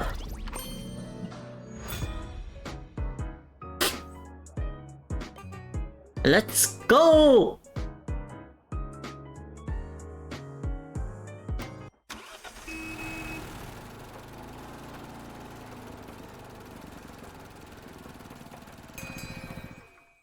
Okay. Here we are.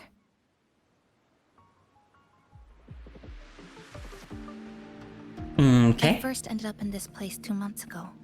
It wasn't during a lament occurrence, so I had a bit of time to explore the city. Do you still remember what happened? Vaguely. But I do recall the first occurrence hit 3 days later. At that time, Iridoglow bled through the cracks in the gray sky, like the world had been sliced open by an invisible pair of scissors.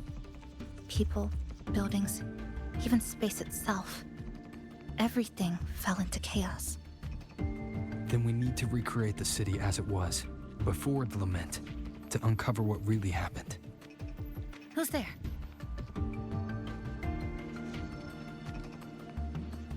Ahem. Sharp as a tack, you two.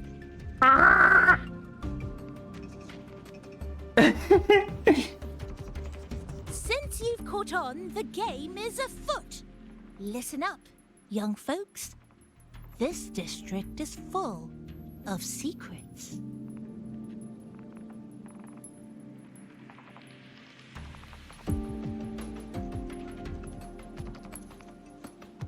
I've been staking out this area for 3 days, 5 hours, and, well, a long time. And guess what?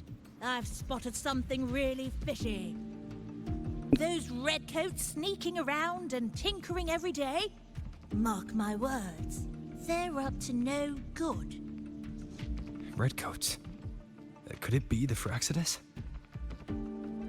So, what do you say? Care to join my super detective team and hunt for the truth? Super detective team? And hunt for the truth? Exactly. Just follow me. We're 2 clues away from cracking this wide open. Let's go! Well, well. You seem quite familiar with this place, young lady. So do you. Naturally. That's basic detective work. Wait, over there. That's it. Konami Convention Center. The Fraxidus must have left this device here.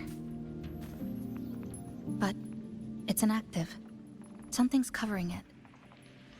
Iridoglow crystals. We need to clear them off first.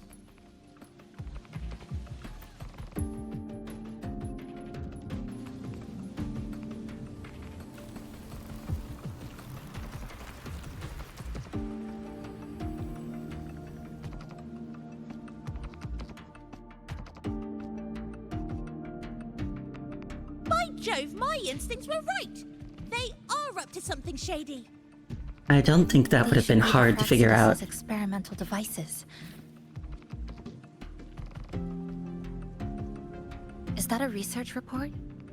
Let's see. Controllable Sonoro Project Research Report number 20. Objective: to expand the existing Sonoro Sphere and identify weak points in the spatial prism barriers. To contain residual lament energy and establish control over the Sonoro. Progress: field test number 20. Iridoglow capture efficiency increased by 4.16%. Small amount of light iridoglow crystals detected, confirmed as lament residue. Stasis field collapsed after 11 minutes and 23 seconds. Anomalous spatial rift formed. Core coil of containment unit failed due to meltdown. Status assessment. Lament frequency of this period deviated by 4.23% from baseline. Current containment protocols are insufficient to support continued experimentation. Remarks. The observed periodic resets within the Sonoro are likely induced by Lament's residual power. Huh. First time seeing a report like this. Lament residue. Could that be those iridescent things we just saw? Yeah. Why so quiet, all of you? Expand the existing Sonoro Sphere. Could that really be their goal? It looks like they failed, judging from this report, though. This is absurd. If the Sonoro could be controlled, then why hasn't this loop been broken? The left behind are still trapped in this false memory of peace. Controlling it can't be their objective. They're using it. Seeing if each lament occurrence is slower, or the deaths more orderly. It's like throwing people into the fire just to test the temperature.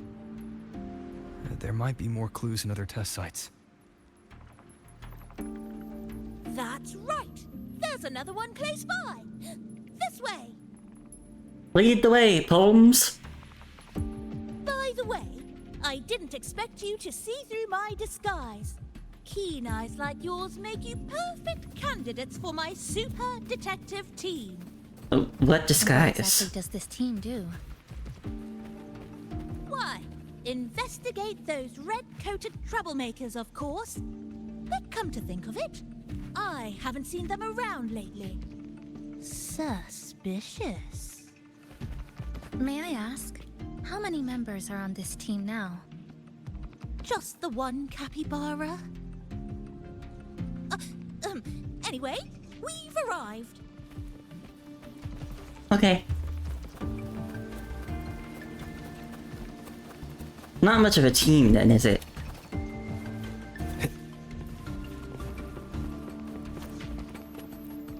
Gotta split more of these crystals.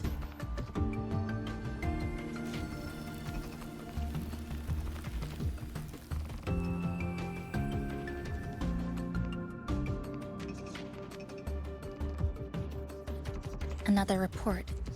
Just as we expected. Controllable Sonoro Project Research Report number 20. Objective.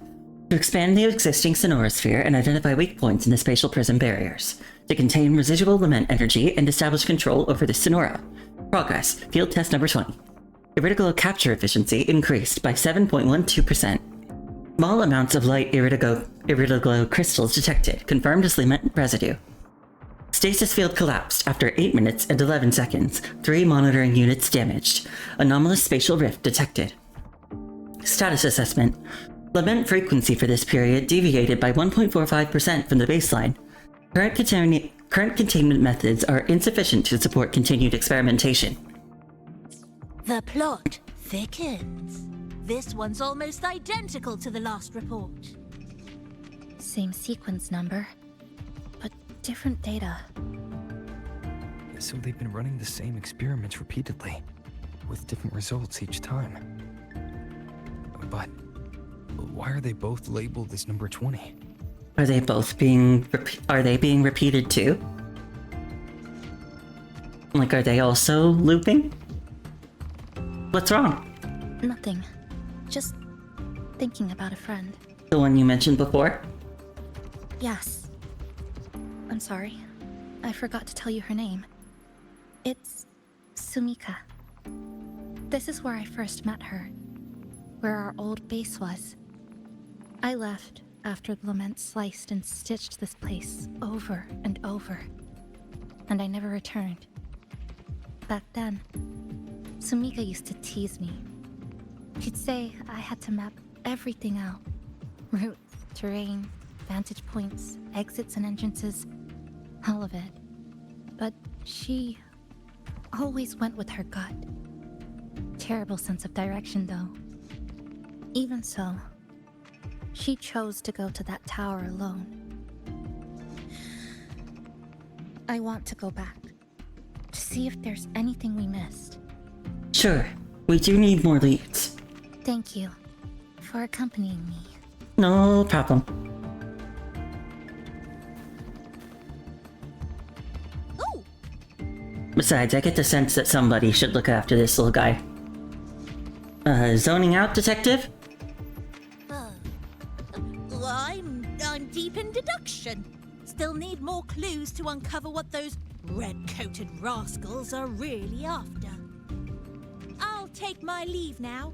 It's been a pleasure working with two sharp tools like you. Until next time. Okay, bye. Well then. Let's go. What a cute little guy. A stash of old science magazines, with notes scribbled on a few pages. I found some too. Must have been Sumika's. She used to read here during her downtime. What about you? I'd be with her. Sometimes we'd read the same thing. But most of the time, I'd be maintaining my weapon.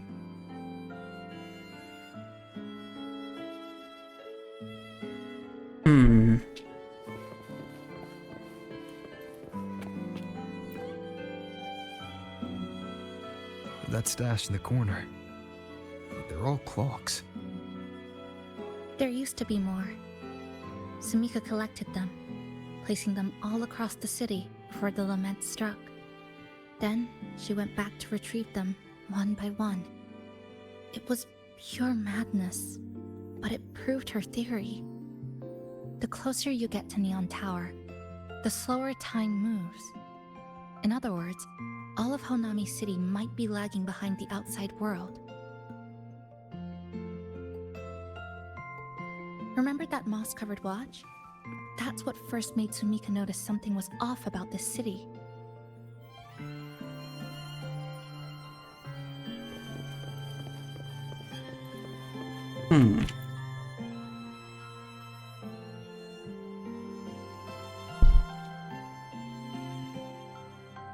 Is this a piece of amber? Sumika left it here. Her forte allows her to create amber that stores memories or moments in time. Ooh. Memories or moments? Yes, just hold it like this. And you'll see what's been preserved inside. Ooh, she's pretty. Sumika's notes, entry 1. Day 1, unknown. The sky looks like broken, fractured glass. 1549. I'll never forget this number.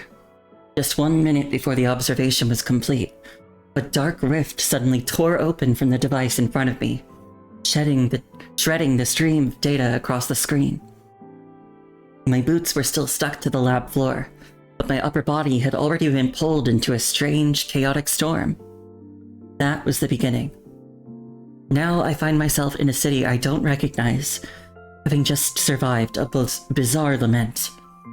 It slices through buildings, people, space, everything two-dimensional, three-dimensional, and maybe things beyond that, though my eyes can't quite make sense of it anymore. My forte is sealing, something that might be considered a way to resist the passage of time. Maybe, if I keep trying, I can use it to record the abnormalities in this city and figure out how to break through it. I'm not going to sit here and wait for the end. Sumika's notes, entry 7. Day 7. Cloudy. If what's above my head can still be called weather. When I woke up and checked my watch, I noticed something odd. Moss had started growing beneath the glass. This city, fractured and folded in on itself, seems trapped in some kind of temporal loop. Time moves forward and backward within a fixed range. But oddly enough, the plants don't seem bound by each reset. The moss shouldn't be able to grow between the gears. Unless time isn't flowing normally here. It's eroding, rushing, and spawning things that shouldn't even exist in the first place. Still, I'm grateful for this strange, unreasonable growth. It made me realize this city isn't beyond saving. There is a way out. The pen seems to pause, leaving a small blot of ink on the paper. There's still one thing I can't let go of. That rift. In my blurred memory, it sealed shut almost as soon as I was pulled into the storm. But if I can't figure out what caused it, or how to stop it, there's no way to guarantee it won't happen again. And if it does, someone else could get dragged in. However, time's against me. Sumika mentioned the strange flow of time here. She told me that time within the Sonoro moves slower than it does outside.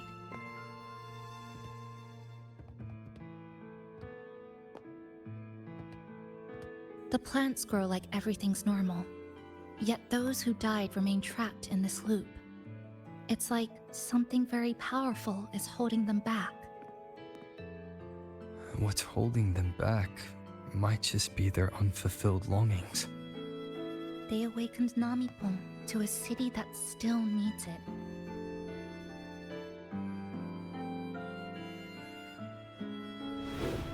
it. Look, more amber behind us. This piece looks like it was created recently. Let's see. Go on. Hold it like you did before.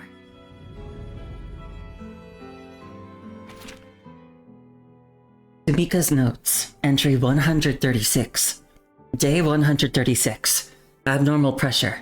If this constant pressure in my ears counts as such. Among the supplies Chisa brought back today was a can of oranges, the label printed with a production date long past. But that hardly matters anymore. These so-called foods are really just compressed remnant energy. Chisa gave the can to me. She sat off to the side with a piece of spring steel she salvaged, slicing it into a curved blade using her forte, turning it into a new weapon. Watching her, I suddenly recalled another day. She was sitting just like this, halfway through organizing supplies on the sofa, when she turned and asked me what my forte really was. I showed her a small amber, the one containing a preserved memory of the first time we worked together at this home base. The lights were dim. She was repairing a weapon, and I was taking notes on anomalies in the city's time flow. It was a rare, peaceful night. As long as we could ignore the fact that we were still trapped in a city sealed off from the outside world. To hold out against the erratic occurrences of the lament, I once tried to learn Chisa's practical skills, but I failed. Of course I did. Still, she taught me a few special ways to leave markings. I remember what she said back then. Stop treating everything like a science experiment. Think of every piece of scrap metal as a blade that never misses. The pen pierced the page, leaving a blot of ink. And I know she truly meant it. This city, drenched in lament, is riddled with danger. And yet, she always throws herself forward to shield everyone else. She thinks I haven't noticed how much she's burning herself out. Doesn't know her body's running at the edge of collapse. But I've done the calculations many times. I know exactly how long she has before she crosses the breaking point. The only good thing is that this Sonoro seems to have stalled time and her condition. But I can't let her stay like this forever. I want to take her back. To the Black Shores. To the people I trust. There has to be a solution waiting there. I'll bring her back. No matter the cost. Wait, so is Sumika from the Black Shores too? Maybe that's why the rift appeared there? Sumika's notes. Entry 159. Day 159. Sunny. A rare, clear day. Today, Chisa told me she found a new spot that could serve as a base. An old, spacious cafe. From the large terrace on the second floor, you can see a beautiful view of the city center. It's been a long time since I've seen her this excited. It feels like we're one step closer to breaking the loop. In fact, we are making progress. The handwriting sharpens slightly. Based on my research over the past few days, I'm now fairly certain of this. The key to unraveling this endless Mobius loop lies at the heart of the city, Neon Tower. It is the center of the lament, the origin, and most importantly, the point that lies closest to the outside world. If we can reach the top, perhaps we'll be able to contact the people back at the Black Shores. Perhaps that's the way out of this Sonoro. The moss has already crept past the gears of my watch and reached the surface. Still, I haven't replaced it. It reminds me of time, and that something can keep pushing through falsehoods until it reaches the truth. I'll head for the heart of Neon Tower tomorrow morning. If time here is clay, then I will mold it into a road. One that leads us home. Has she really been there for 159 days? That's like 5 months.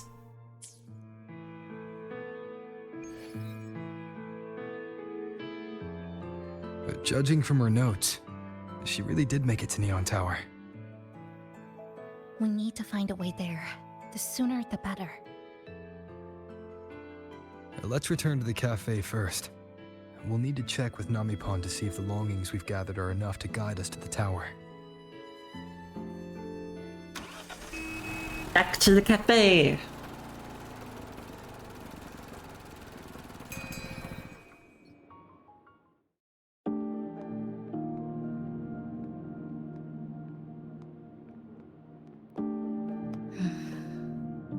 Actually, after reading Sumika's notes, I noticed something we might have missed.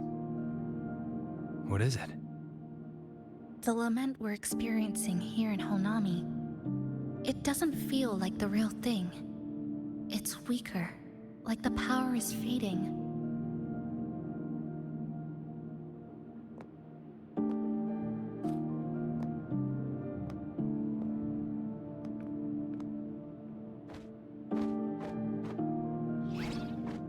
Hi, Namipon! Welcome back, dear passengers. If we want real answers, we'll need to reach the lament's source, inside Neon Tower.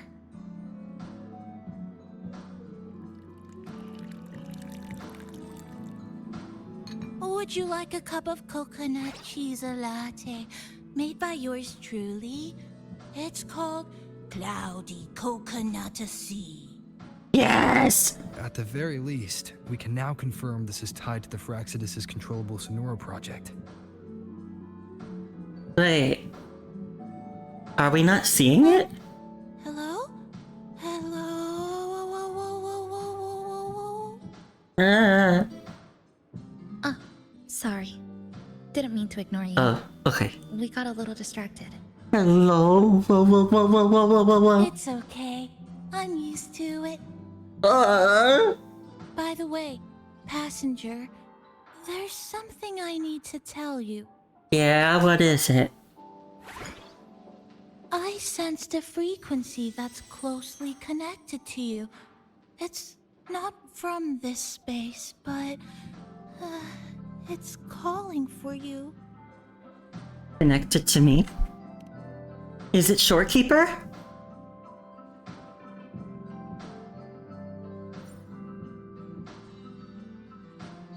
Is it coming from the outside? Is the connection between this Sonoro and the outside world growing stronger? Correct. It's beyond Honami City. Part of it resonates from within you, but it's not your frequency. Oh! What could it It must be Abby! Within me. Abby! Who's Abby? An echo companion. I see. I haven't seen it before. Abby is being blocked by this Sonoro. Maybe it's looking for you. Just like Namipon said. I'm sure it is. But this space should be completely sealed off. Unless the restraints around the Sonoro are weakening. Could it be because of the longings we gathered?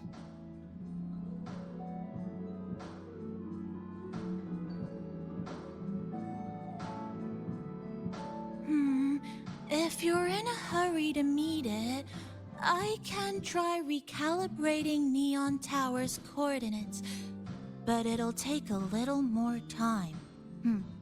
Please wait patiently. Okay.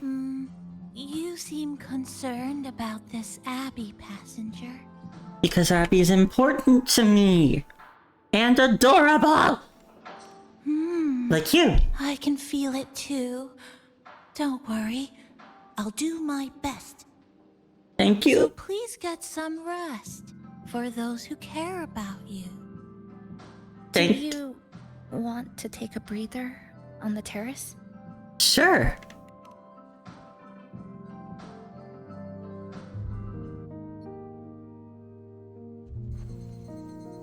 Ooh.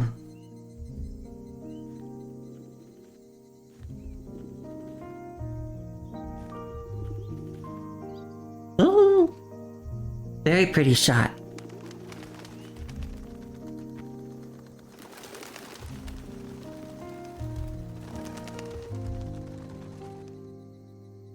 The lighting is so pretty. Nice weather today. Rare to see a sunset like this. If Sumiko were here, she'd probably capture this moment in one of her ambers.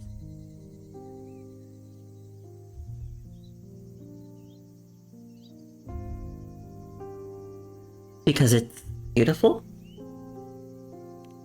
No. To investigate what could possibly cause a sunset so unusual.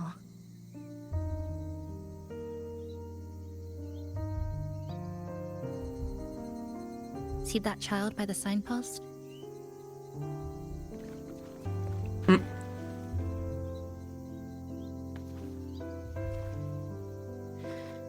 That's the 7th time I've seen him fall there. The cashier keeps wiping a stain that isn't there. The walls are barely standing, but her uniform is spotless, just like it was. The vending machine is due for restocking, with soda bottles that are already decades old.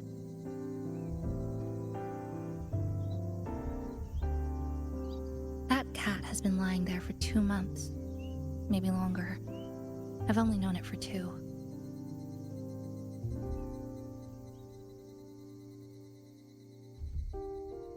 Middle school students are still taking photos of the sky. One that is now torn apart by resonance cords.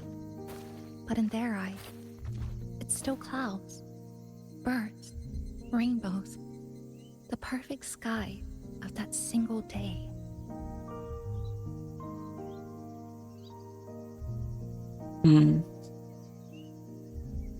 The store keeps playing pop songs from the last century. The window that never shut all the way is still stuck at the notch it was left on years ago.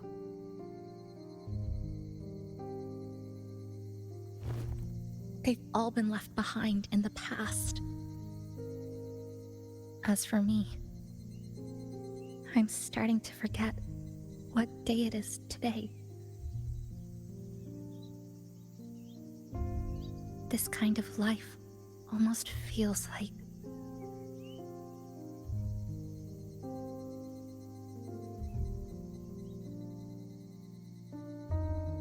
this is another really pretty shot. I should take a screenshot. And I'll save it.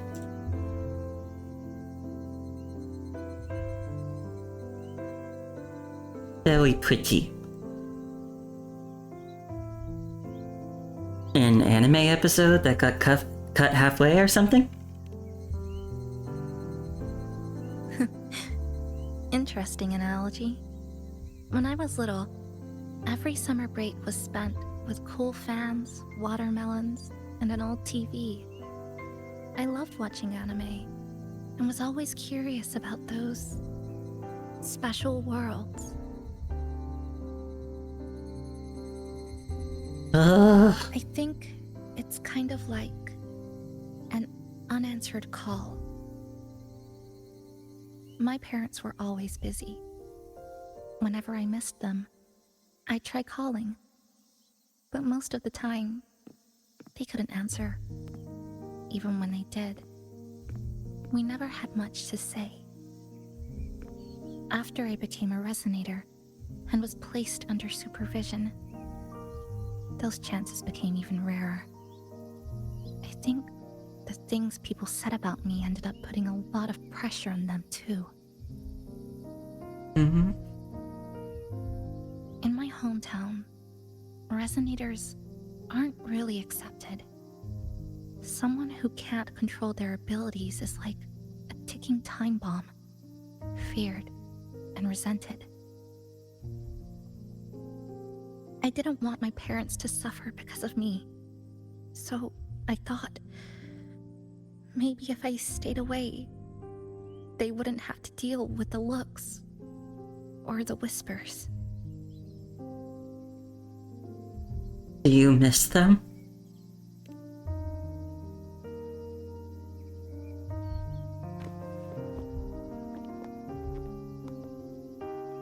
I can't say we're very close. It's not that I hate them. Things were just ordinary. They had their jobs, I had school. We hardly spent time together. But sometimes I do miss them. Just a little. That's why you have to leave here.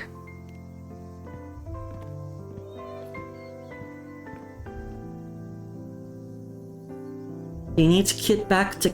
You need to get back to keep living with your life. I really want to end this vicious loop.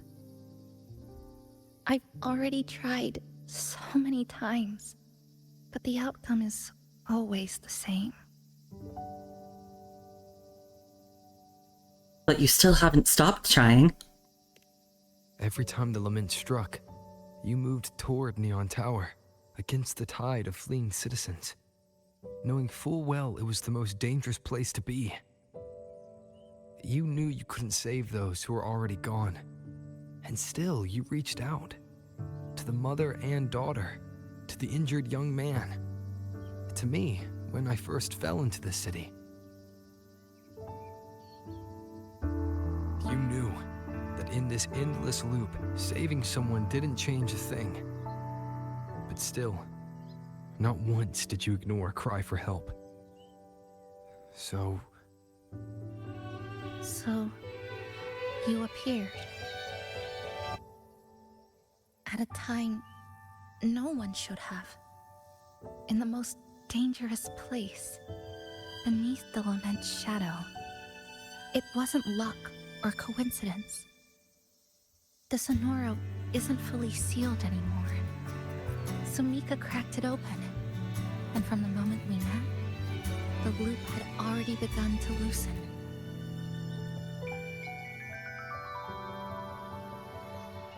which means there's a chance to break. This music feels very anime. I'm willing to put my faith in you.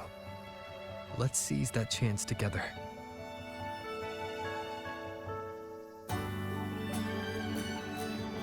Why would you? Because we're partners. Isn't it only natural for me to trust you?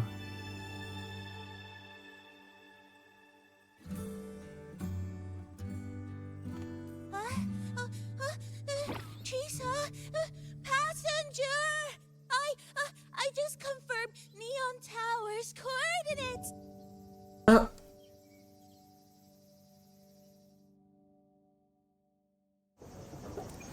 Okay.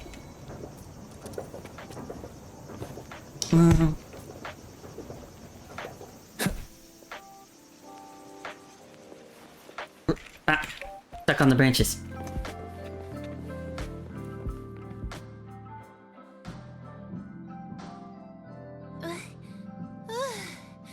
The way to Neon Tower is in disarray, but lucky us, we've got this. Press this. And that should do it. Now we have a route to the tower's base. Once you're all set, we can move out. Okay.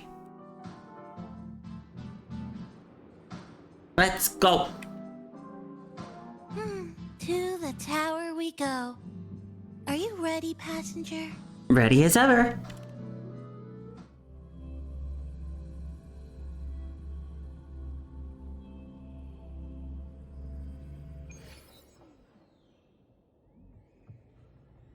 Ooh. Big. Over here. Yep, right there. The big tall tower hiding in the broken city.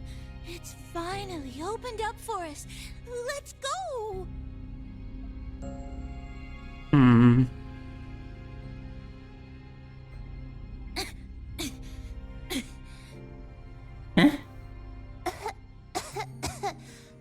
So much dust.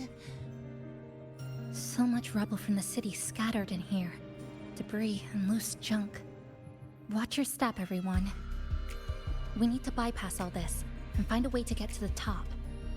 If Sumika really made it this far, she would have left signs for me to follow.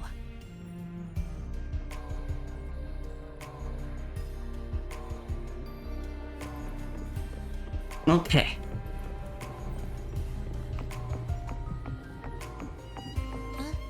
Whoa, this is... The Fraxidus referred to these as light iried glow crystals in their reports. Might be element residue. Just like before, we should be able to clear them out to restore the area.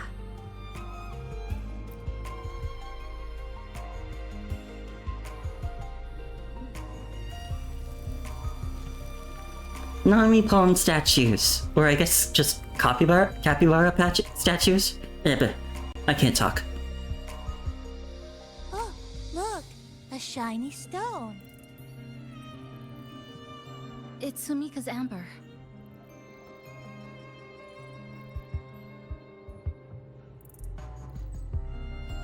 Oh no! She's turning to crystal! Sumika's notes, entry 160. The handwriting is noticeably rushed. It should be around noon. I've reached the 3rd floor of Neon Tower. Rubble from the buildings is scattered and floating around like a shattered kaleidoscope. Some pieces have even stuck to my clothes. It must look like I'm covered in rainbow frosting. But my body is getting colder. Turns out I was right. Either these sugar crystals or the entire city are slowly draining the body heat of anyone who doesn't belong here. I need to keep moving. I have to find the right path to the top, and fast. Sumika might have taken this path straight ahead. Let's go check it out. So we've gotta move quickly. Sumika said her body was getting colder. It is unusually cold here. There's a strange sensation of warmth, being pulled away. Yup, my bones are starting to shake. Whatever is causing it, we need to stay sharp. Whatever's inside there, it's moving with, like, our perspective.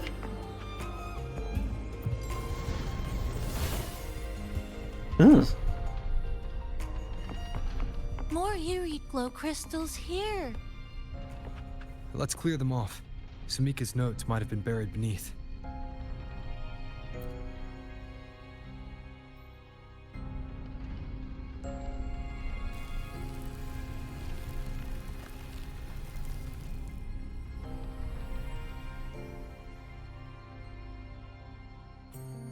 Oh, this is it. Sumika's amber. Oh no.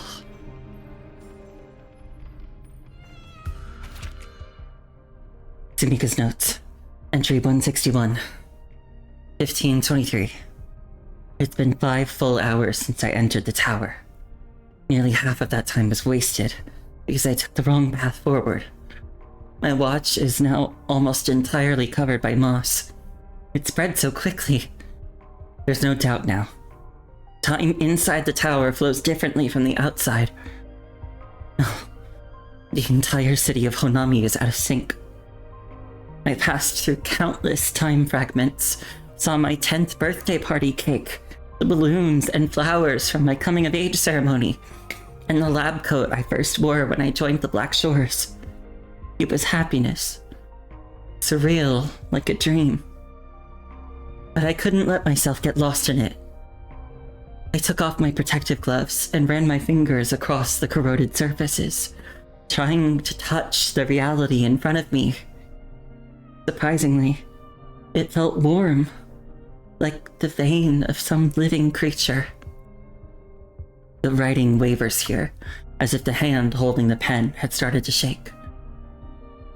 Or maybe that warmth was a hallucination, born out of being so cold. My mind is slipping, but I can't stop now. I knew from the start this would never be an easy path. But so be it.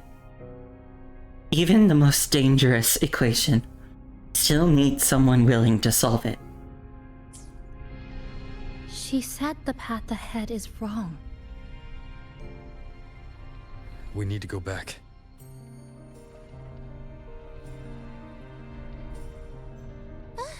Hey, wait! Wait for me! I'm freezing here.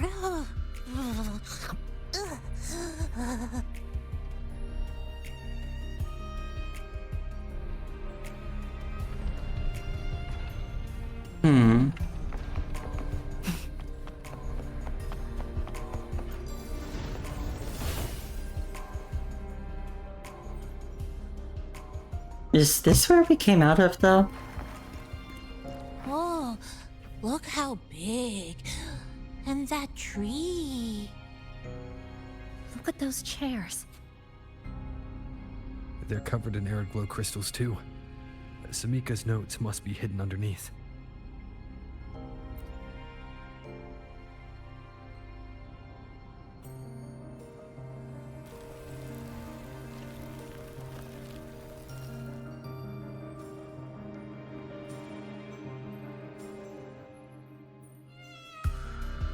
Oh no. She does not look good. Sumika's notes, entry 162. The handwriting is distorted, yet forceful, pressing deep into the page. Endless fragments of time. I didn't expect to witness my entire life play out in this place. Honestly, it was a good life. The repeated crossings and the blurring of my senses have made it impossible to judge the passing of time. Even the hands on my watch have stopped at last, caught in the moss's hold. But that's okay. I achieved my goal. After countless trial and error, I finally mapped out every correct path. I know I probably won't make it to the top. It doesn't matter. Even if I don't live to see the end, it doesn't matter. All I ever wanted was to lay down a clear road, so those who come after can walk across my bones and reach the light. That's enough for me. In fact, the next words are nearly illegible, the ink smudged by a trembling hand. I feel content. I remember that night when I was 18. I had just passed the Black Shores assessment. I stood overlooking the sea by the Haven of Sprouts, gazing up at the sky. Back then, I believed the truth was hidden beyond the stars. Now, I'm curled up inside the steel maze of Neon Tower, watching the lament tear space apart. watching fragments of my past. My whole life. I've never been this close to the truth. Across time, I reach out to my 18-year-old self. Space collapses around me. My mind catches fire in the light. I feel myself unraveling, being stripped away, broken down and engraved. Then I hear my 18-year-old voice, saying, "So you really made it here."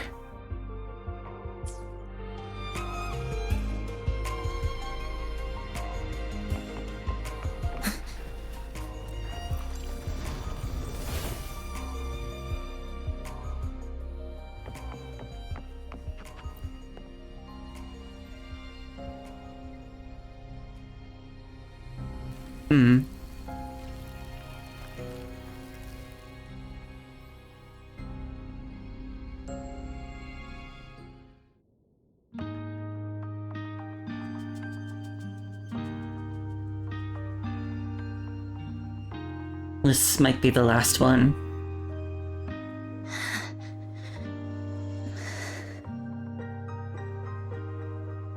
Sumika, she marked every correct path. That's an amazing deed.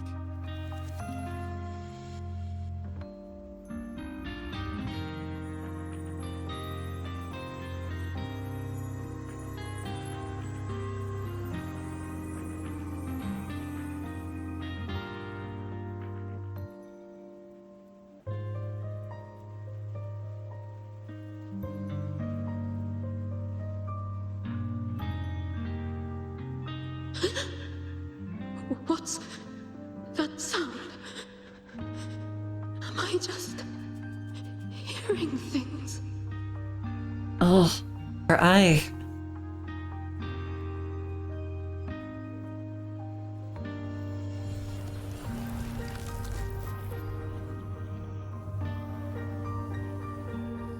That's me. Are those people from the Black Shores?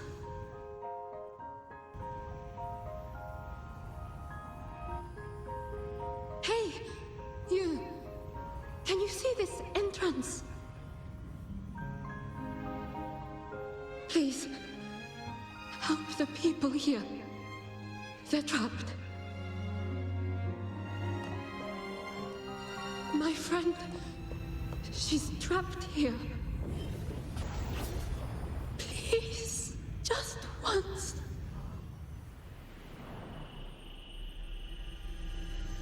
Let me win.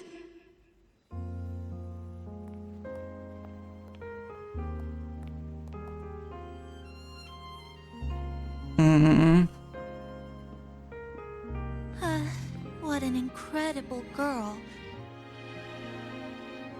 She got so close to finding the source of the lament in the city. But as long as someone keeps going where she left off, she wouldn't have regretted it. Not once did she live with regret.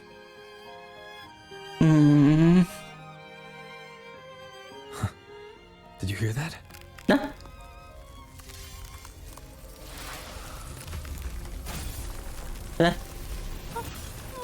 Sounds like the space inside the tower is being sliced up. Uh-oh. How did we miss it? Is it because the lament here is different from the one outside? Or maybe the tower itself has already been consumed by the lament and has become a part of it. Rover, Namipon, take my hand. Okay, Chisa. Huh? Uh-oh.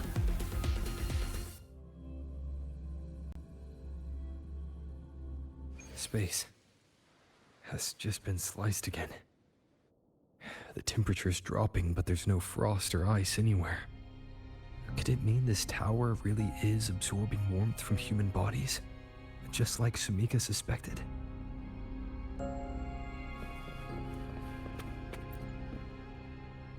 Over there, I see something. Controllable Sonoro Project Test Log. Test Site. Core Zone, level L4. Former Neon Tower power distribution room. Critical crystallization level. Blink, blink, blink. But other blink, but not filled in? Surpassed level 3 alert thresholds. During field test number 20, a containment unit overload triggered a localized spatio-temporal fracture. The Lament Capturer intercepted a frequency of unknown origin. Signature analysis complete. Preliminary region of origin. La Roy. It's probably La High Roy. Frequency decryption failed. Signal dissipating. All personnel evacuate immediately. Test number 20 again. Who's there? Ah!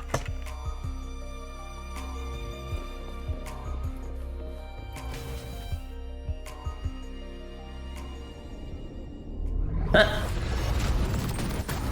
is this? The false sovereign? It's burning to the very heart of the lament. Hey! Get back here!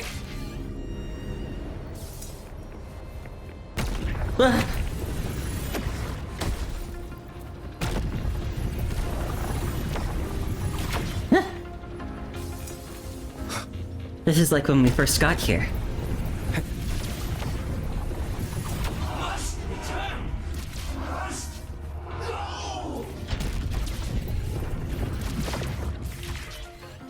Woo!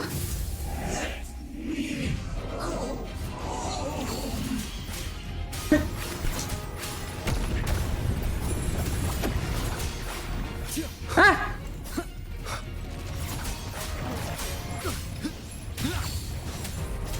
Ah! Ah! One more time. I am the Tempest!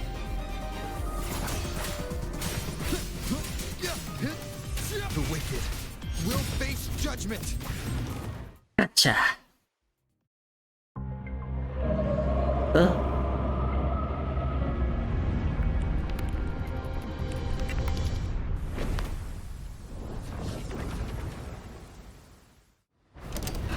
Ah!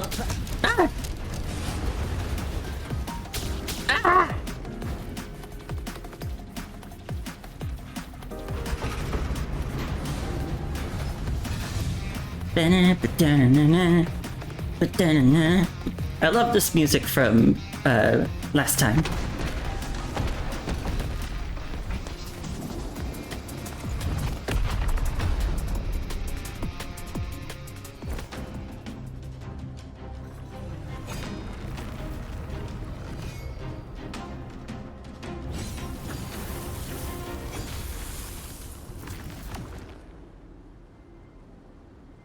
Chisa? Chisa?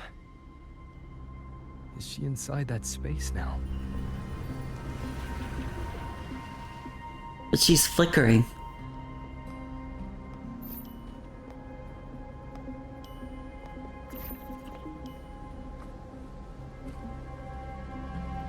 I blew something up? Chisa? What did I blow up? I didn't blow anything up. Chisa, come back!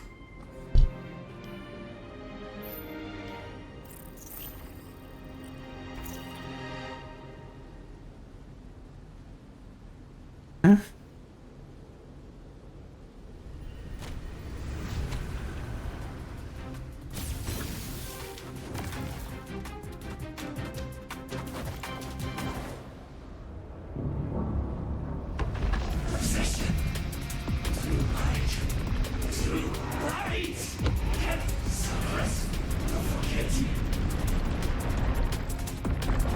What's it talking about?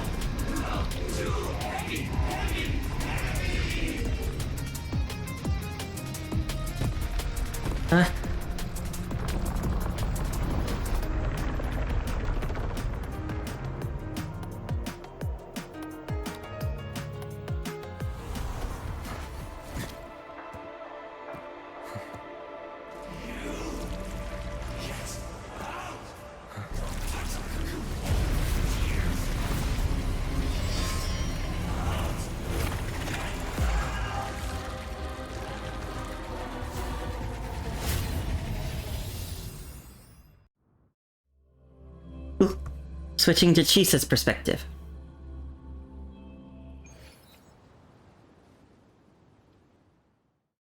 One hour ago.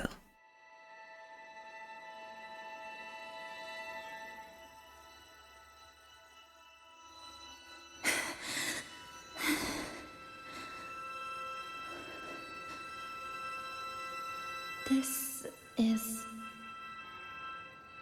another space sliced apart by the lament. They're not here.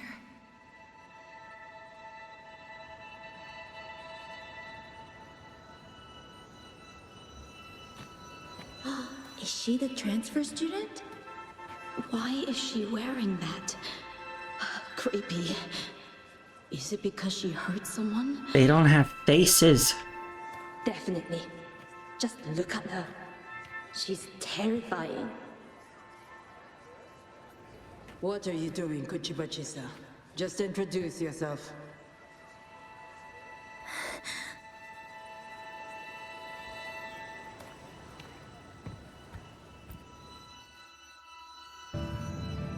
My name is Kuchiba-chisa.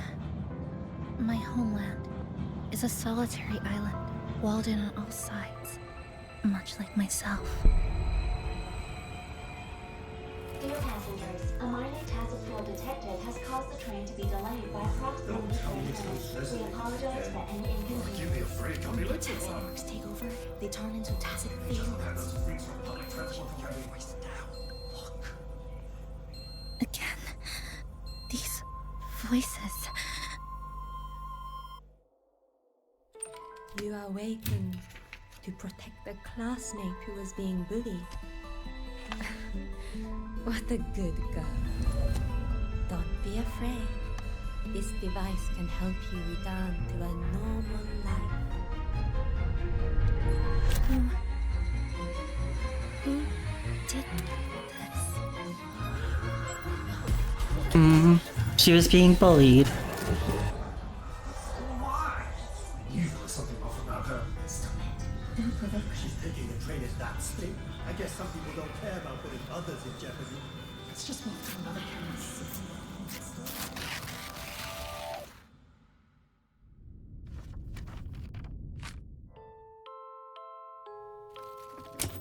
In conclusion, strict oversight of resonators is essential to ensuring societal stability. Hey, did you hear?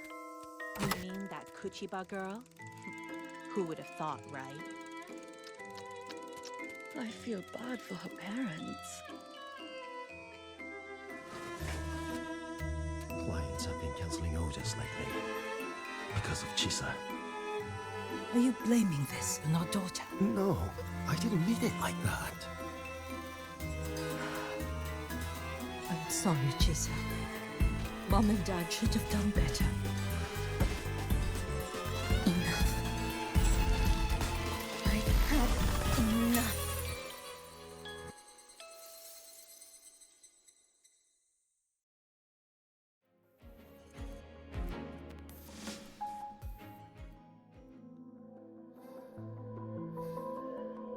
This is Shasho Cafe.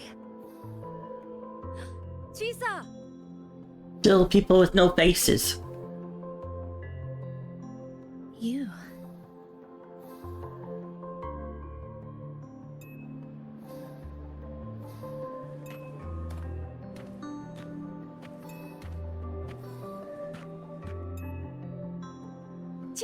Chisa! Thank you so much! Thank me? For what? You forgot already? For helping me with my homework, of course. You're a genius. No one else in the class could have solved that tough equation but you. I was so wrong about you before. Oh, please don't be mad at me, okay? Can we still be friends, Chisa? I just knew you'd forgive me. You're always so kind, Chisa. So sweet, so bright. Honestly, you're like the bestest ever. Yes. All of you are my friends. It's like Ko the face stealer. Yeah, creepy. Chisa, you're here. Thank you for saving us. Saving you? That isn't right. I didn't... Chisa, stop being so modest. We wouldn't be here if it weren't for you. We all owe you so much. You're our savior. We are all here enjoying life in the cafe because of you, Chisa. We can't imagine this place without you. Really? Did I actually help you all? Of course! Don't you remember? Look over there. See those teachers and students? We are all here because of you. That noise.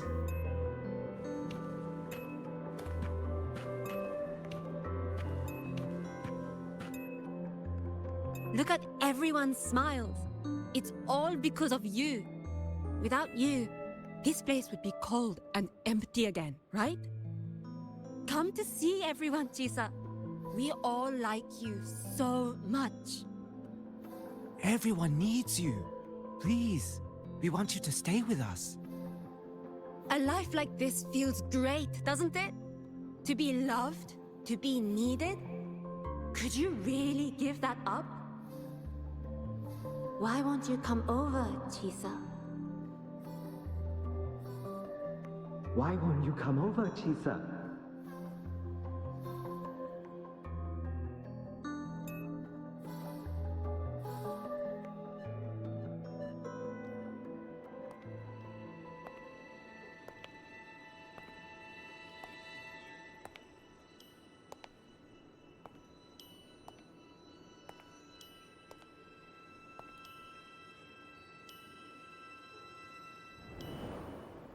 So it's her collar blinking.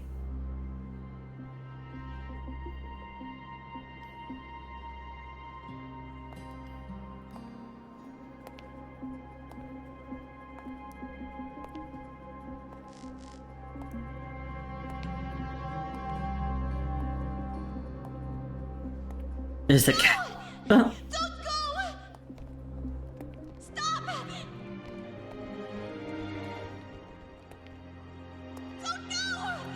Chisa, come back!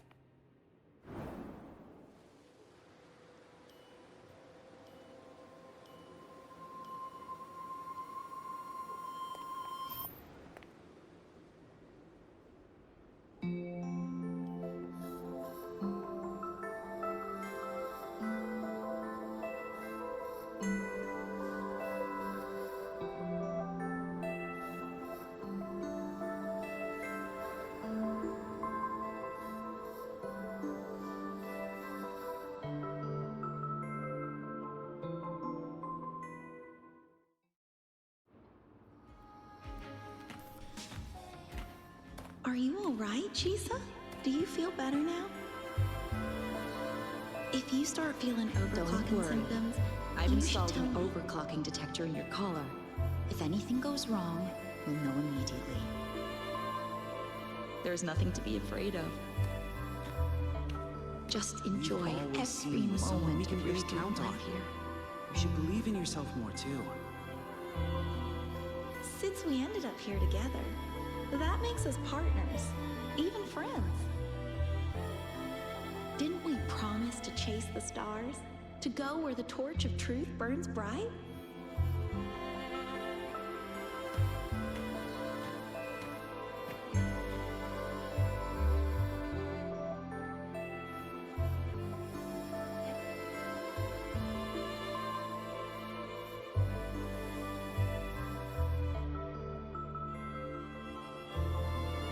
This power was always yours. We only gave you the choice. To step into the stars, to seek the truth, and to protect the ones around you. Welcome to Star Torch Academy, Miss Kachiba Chisa.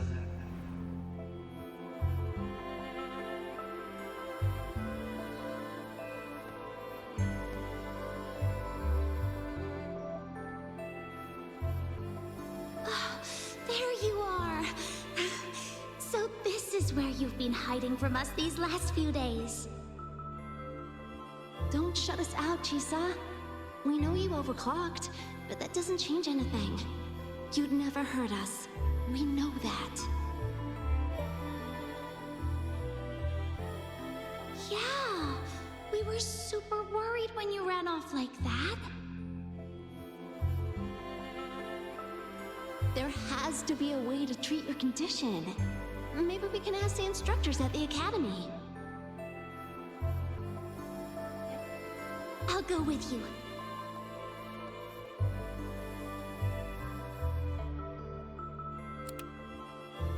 How does it feel now?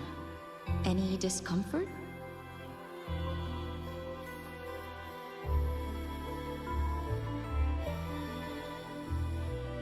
You see, Chisa? You can take it off whenever you want. It won't bind you anymore. And it never should have. You're a bright, remarkable child. I believe you'll reach the farthest stars together with your companions. Why would you trust me?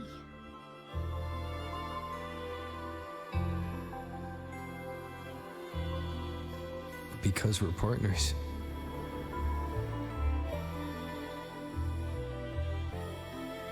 Isn't it only natural for me to trust you? You're Chisa. Of course you can do this.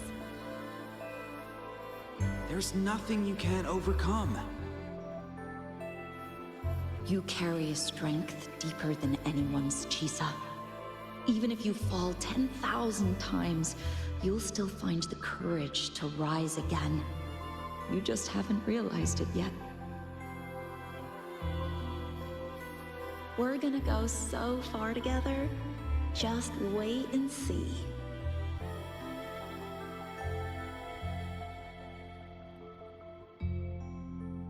Don't give up, Chisa. We're all looking forward to the future you'll create.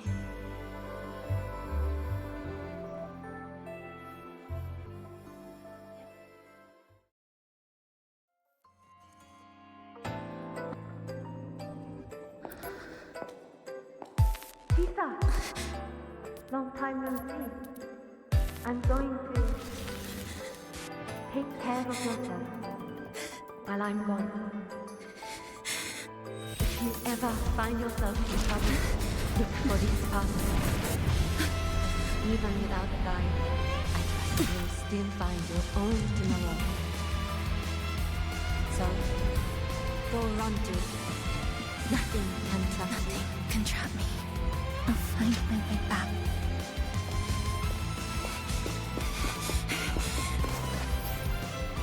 Even if I have to shatter myself 1,000 times!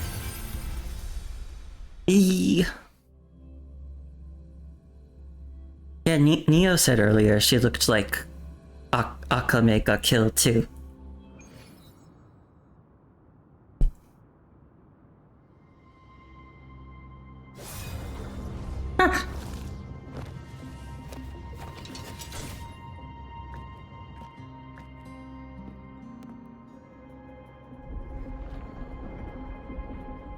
Hey, Chisa, passenger, you're finally here. I've been stuck here for ages. It's seriously dangerous here. That thing, it's right over there.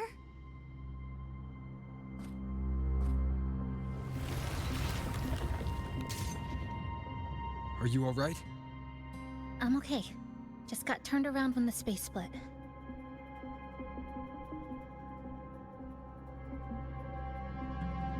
Well then. It's time to send it back.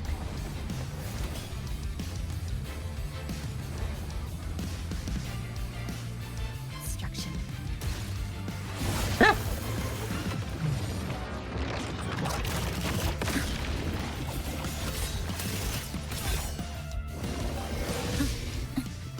Oh wait. I'm trying to do her special dodge thing. There we go. Structural integrity intact. Carry on. Flicker into form. What? Cutting through the numbers. Wind calls, waves follow.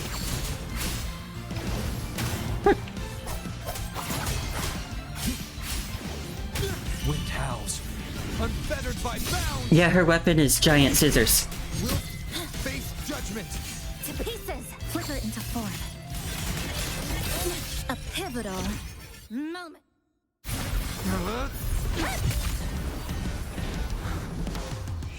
Go home now.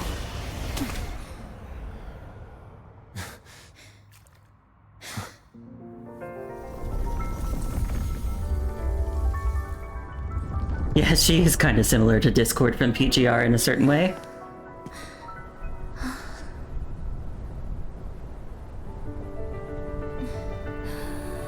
I'm finally back. Welcome back. I missed the last bus. Time to clock out. I need a proper rest. Mommy, what's that? Look at this. I managed to buy the newest bread special. This is the end of this story. An ending that gently mirrors its beginning. Hello, Mumu.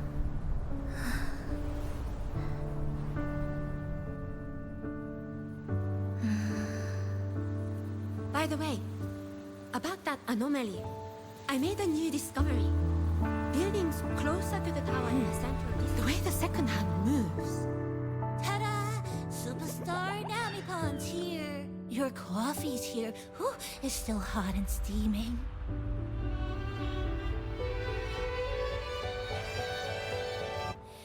If I could climb the entrance. Come on over and try your father's new dish. Just glad you're back. Just glad you're back, Chisa. Wherever you go, whenever it is, you'll always have a place with us. Stay safe. Stay happy. What a lovely ending.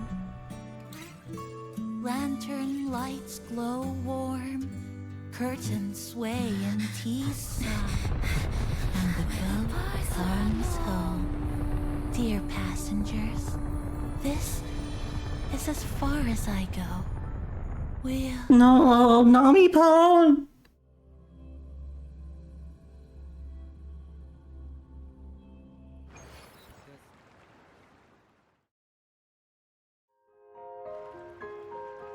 Why are you out here alone?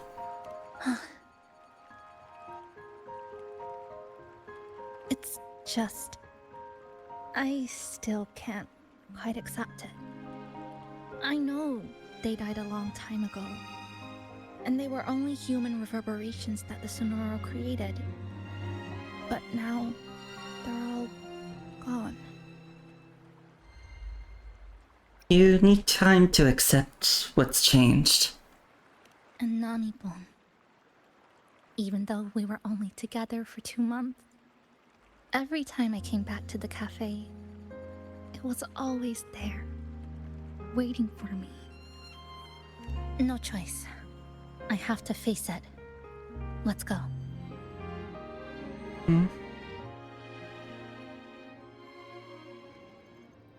Sunlight through the glass. Sugar cubes crackle in sun. The scent of tea drifts. Oh. No snatching. No snatching. There's more of them! Passengers, you're back. They're still cute! What? How are you... I'm brewing tea for you?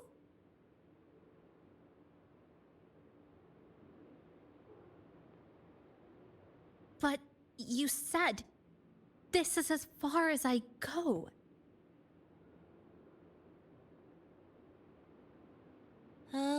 Yes. It was as far as I could go because I had to go back to the cafe first. Namipon! You could have phrased that better! It just. And I'll be took a more bit longer adorable. to finish that sentence.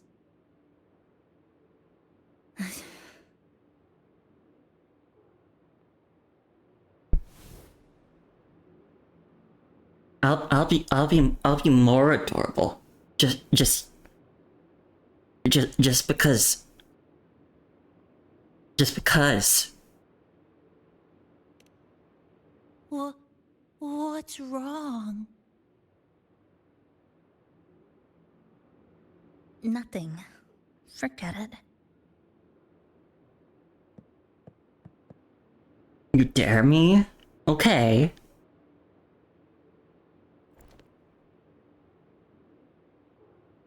I'm just glad you're back. I'm glad you're back too, Nami Pong. You're just a little guy. So what's your plan next? There's something I need to finish. But before that, you need to handle something personal.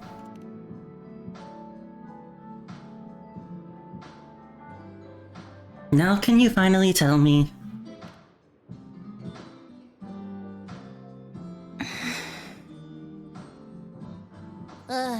Always so reserved, Chisa.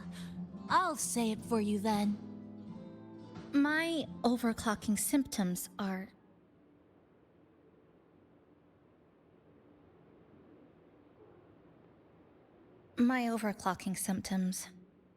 They're not fully resolved. Inside the Sonoro, things are stable. Oh, I see. Once I leave, I don't know if it'll spiral out of control.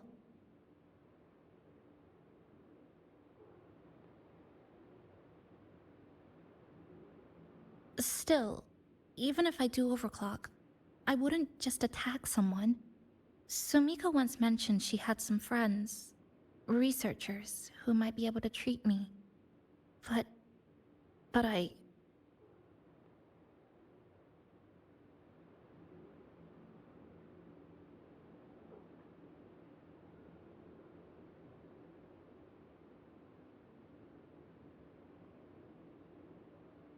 Oh. I happen to know her friends. Huh? Come to the Black Shores with me. To the place where Sumika once lived and worked. To where a new beginning awaits.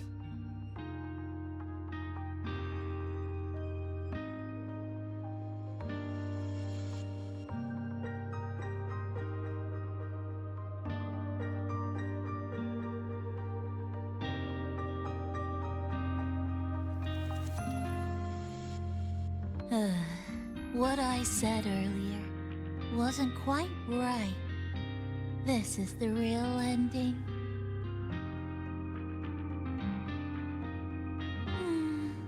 So wholesome. Now, it's time to take that step toward a new beginning. Huh? Wait. That's...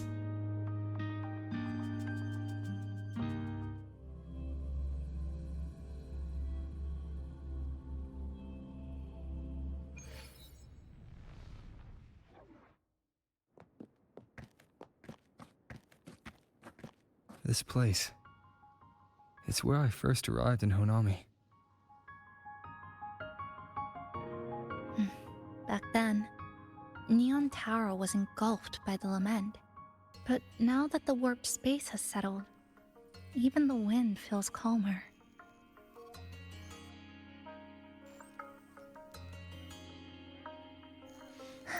At last, we've reached the end. Or maybe this is where it all begins.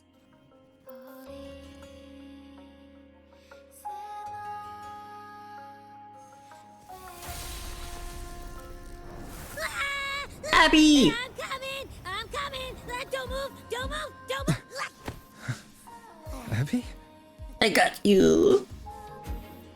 Why didn't you answer me? I waited outside forever. I had to force my way in to find you. Seriously, I thought you were... This Sonoro was sealed off from the outside world, but it looks like it's reopened now. Yep, all thanks to our pals at the Black Shores. They've been working non-stop to install all kinds of devices. And with the connection getting stronger, I finally managed to slip through when the rift popped back up. And... Wait.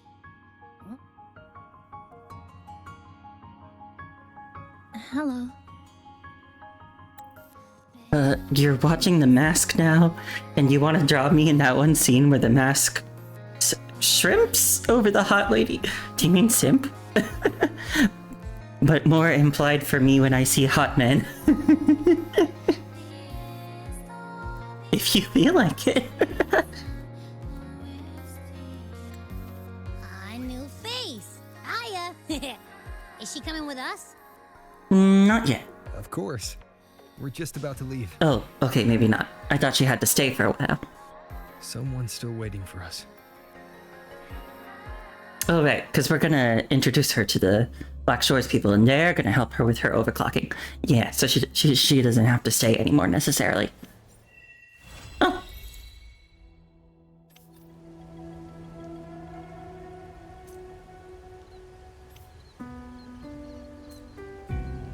Okay. So we've still got... There's still more. I'm gonna see quickly if I can learn how long this next part is. Because if it's not that long, I might just continue.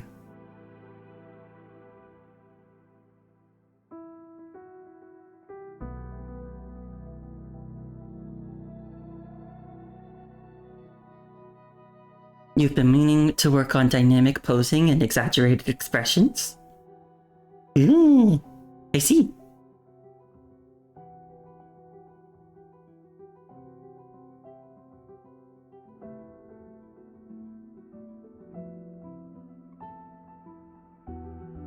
Okay, wait, so what's this one called? This is called Flowing Starlight in the Iris. Oh.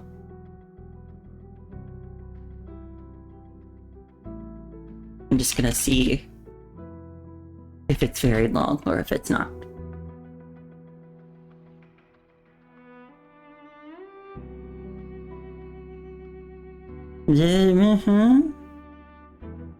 It looks like it'd be another hour?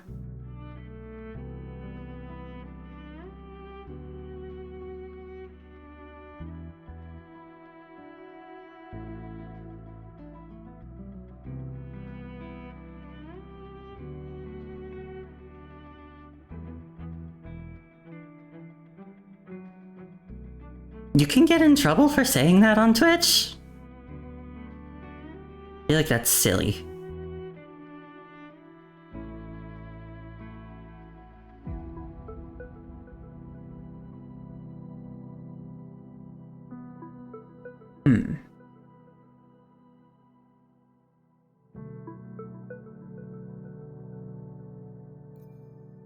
Why? It's not like that's an inappropriate word.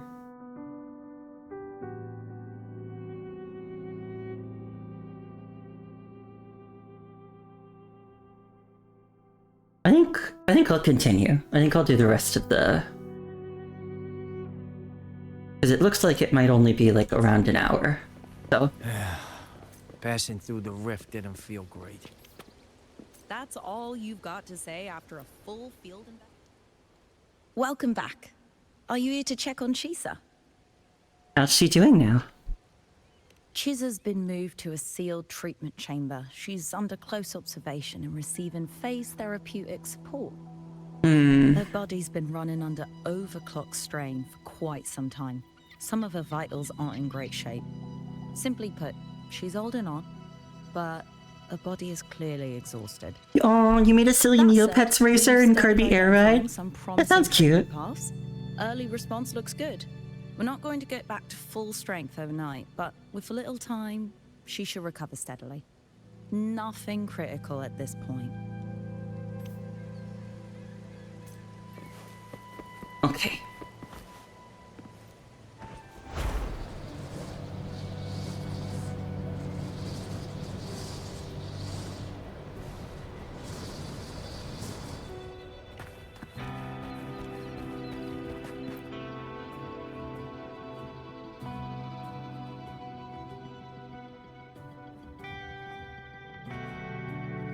Ah, Rover. Perfect timing. There's something you need to know. Since we took charge of the Honami Sonoro Sphere, we've been noticing some changes on the inside. The link between Honami and the real world is stabilizing, and the city's time flow is almost in sync. But scans from Tethys indicate that much of the recent frequency exchanges weren't passing through this rift. Meaning? Meaning it could either just be a misreading due to overlapping data, or there's another access point to the Honami Sonoro Sphere. On top of that, the city's buzzing with unidentified phenomena and unconfirmed hazard zones. We'll continue to monitor them closely and run further analysis. By the way, how's Chisa doing? She's just completed her treatment. Everything seems to be all right. Her rebel's curve is within normal parameters, and there are no significant lingering overclocking symptoms. That said, I don't recommend repeating what happened in Honami. That level of resonance strain is unsustainable. Oh, excuse me. Yes? Got it. He's with me right now. I just got a call that Chisa submitted an itinerary not long ago and left for Honami alone. Why would she go back? She didn't specify. All she wrote was, "I want to go back." You can find her guide, Kuroro, in the Haven of Sprouts. It may know something. Kuroro. Go check it out. Knowing Chisa, she usually doesn't act without purpose.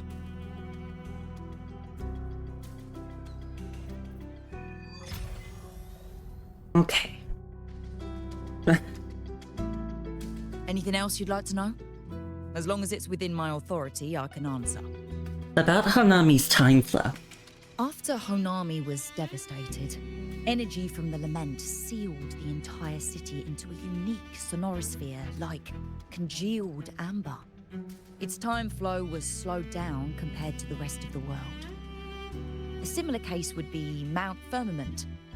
Being on the inside for a day means up to 100 days might have passed on the outside. But it's not permanent. As Honami's connection to reality grows stronger, the flow of time begins to restore itself. So it's getting Being safer. sucked into Honami through that rift has got Shorekeeper worried sick, and she's been closely monitoring everything that's going on over there since. Good thing is, at that point, Honami's time flow was no longer that different from the real world. So to us, you were only gone for just a bit. Well, that's Anything good. else you'd like to know? As long as it's within my authority, I can answer. About Chisa's stay at the Black Shores. While she was recovering, Chisa applied for partial access to the Black Shores database, mainly to learn general knowledge and modern trends. We also saw her strolling around the living area and taking a look at the facilities occasionally, just like a lot of the new branches when they first get here. The Kuroro responsible for taking care of her can fill you in if you want to know more. Yeah, because Anything else you'd like to know? As long as it's within my authority, I can answer. she was inside the Sonoro Sphere for a long time. From her perspective, 2 months. But if time was wibbly wobbly, how long was she actually in there for? Like how long? How long ago did she get stuck in there? About the Bloombear Sumika. Sumika is a member of the Black Shores who went MIA many years ago. We dispatched a team on a search and rescue, but nothing solid came of it. The report Chisa submitted to us has detailed Sumika's operations and engagements in Honami. She was one of the most outstanding researchers of the Aerocell, and an elite bloom bearer who made the Black Shores proud. The Stellar Matrix will forever remember her noble pursuit of truth. Anything else you'd like to know? As long as it's within my authority, I can answer. That's all for now. Stabilized. Think I could apply for a field investigation? Let's go!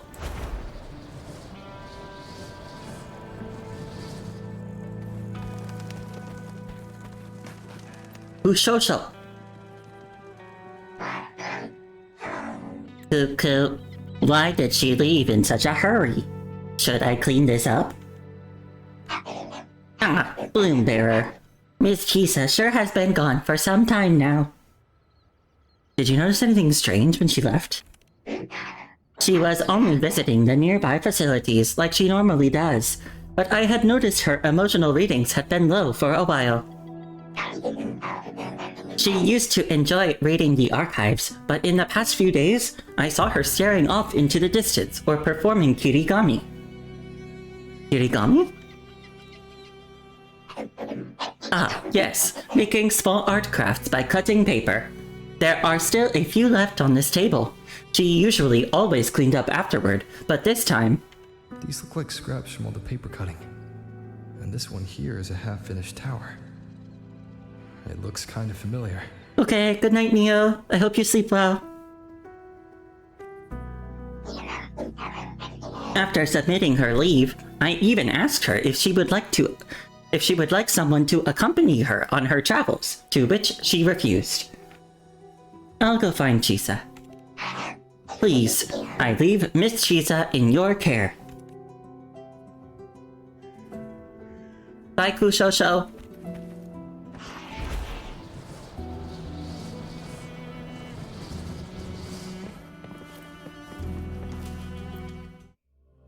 Back to Honami City.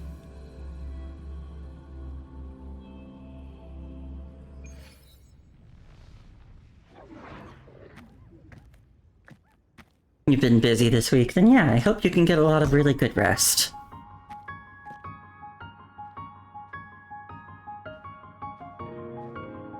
Kitten!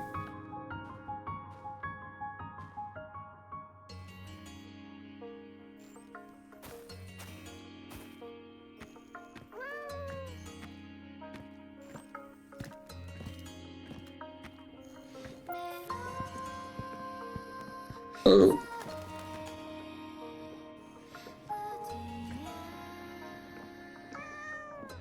Another kitten.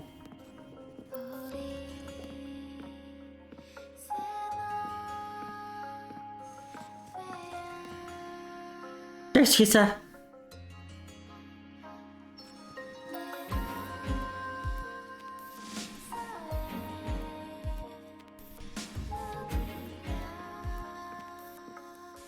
What are you doing here? Are you looking for me? Yeah, bitch. Well, someone left her sickbed, so I came to check on her. I'm sorry for not staying at the Black Shores and resting as I should. What made you decide to come back?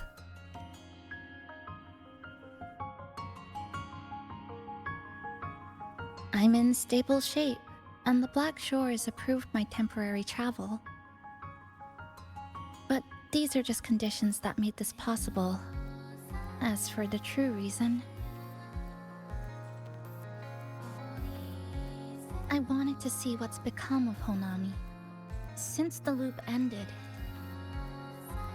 strolling through the streets, I realized that this is my first time seeing the city as a tourist, despite being trapped here for months. No more worrying when the next lament will come. No more desperate reach for Neon Tower. Now, I can simply wander around. No burdens. The lament left scars. They won't fade. But what was once frozen in time seems to be moving again. This is the new future that we and everyone who once lived here forged together. A new future, you say? By the way, I asked the Black Shores to help me verify the academy I once attended and dig into my records. They didn't reach the school directly, but I found out something. I was in Honami for around 2 months. Oh. Outside, over 20 years have passed. 20 years! Kuchiba Chisa was a first-year student at Star Torch Academy over 20 years ago. Star Torch Academy is a comprehensive research facility that doesn't belong to any country, built with the goal of collaborative scientific research. It is an academic metropolis driven solely by educational and research pursuits. Compared to its official title of Star Torch Academy, the people of Solaris prefer to call it the Resonator Academy. Over 20 years ago? I thought she'd be gone for like a couple years, not 20. That's so long. Ugh. Yes, I had a feeling this would be the case when Sumika mentioned her findings, but I didn't expect such a huge time difference. That's a lot of time to lose. The orientation ceremony still feels recent, but the classmates I met have long since graduated. When I tried to contact my parents back home, I realized there was no way for me to reach them at all. Where are they? What have they been doing? How will they react if they find out that their daughter is still alive? I have no way of knowing.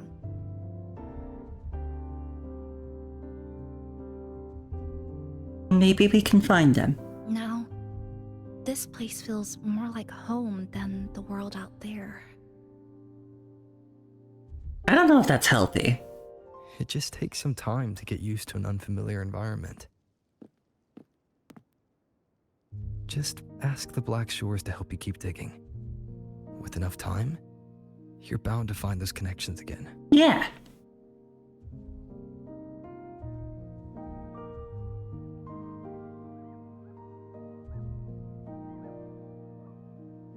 Since you're here, would you walk with me? I'd like to see what Honami looks like now. Together. Any particular places you have in mind? I haven't come up with an exact plan yet. Specific routes, time of travel, rest locations, none.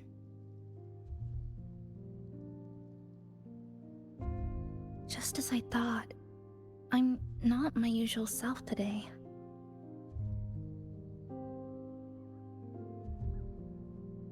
Hey, it's just a weekend getaway. No plans needed. Just get up and go. If you put it that way...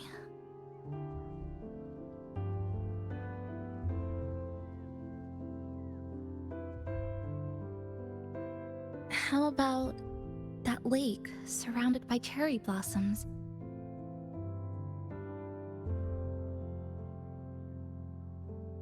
Yeah. I've never mentioned it before, but the buildings and infrastructure here, they remind me of the neighborhood I grew up in. Brings back old memories? Yes. Even just walking around here brings back memories. That vending machine looks like it's still working. I'll buy you some juice as a thank you for the hassle you went through to find me. I mean, it wasn't that big a deal, but also I like juice. I think it got stuck inside. Do something with your invincible scissors, Chisa. That may be a little too much. Here, Watch this.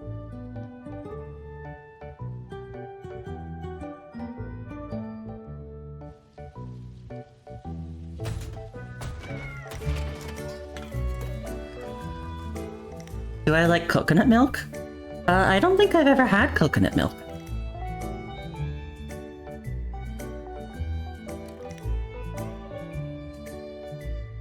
Here you go. Simplicity works best. I've had coconut cream pie. I like coconut cream pie. I know that's not the same thing at all.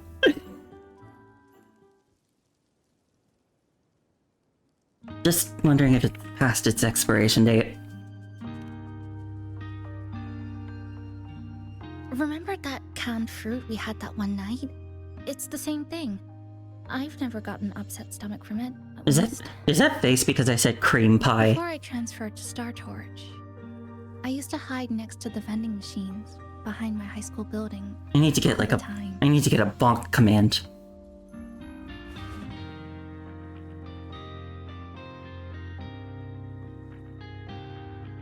No one else really went there.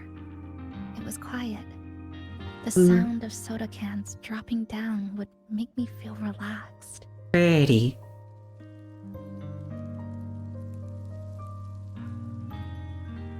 Was life difficult back then? Where I come from, discrimination and prejudice against resonators are part of life. Yeah, wallpaper. School was no exception. Well, it's gossip, the looks, the way people kept their distance, intentional or not. It still got to me. It's been 20 years. Maybe they've gotten more progressive. I tried to stand up for myself. I tried holding it in. Nothing changed. Just when I was close to breaking, I received an acceptance letter.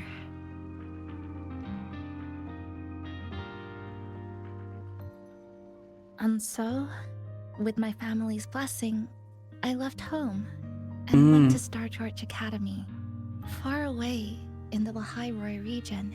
The Star Torch Academy is in Lahairoi. Maybe we'll go there soon. Star Torch Academy. What was it like? I mean, I'm pretty sure we're going to Lahairoi next. True. But maybe we'll see Star Torch Academy. No, it's nothing. It is a multinational school built specifically for resonators, a metropolis of science and research.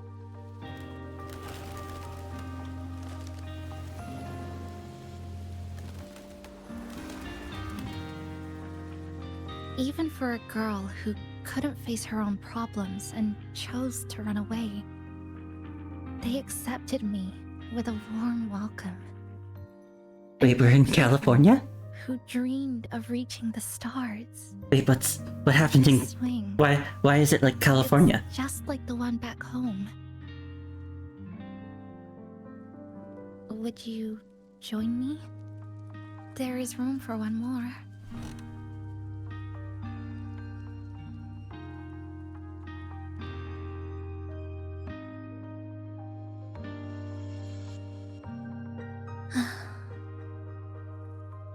Chisa? Oh, the discrimination and prejudice? Does that happen a lot in California?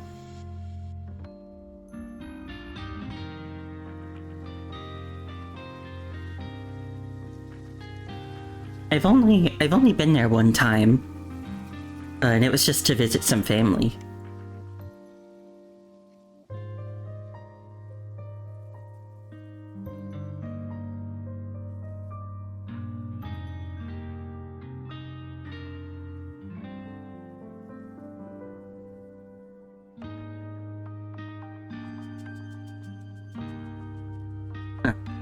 Chisa? Wait.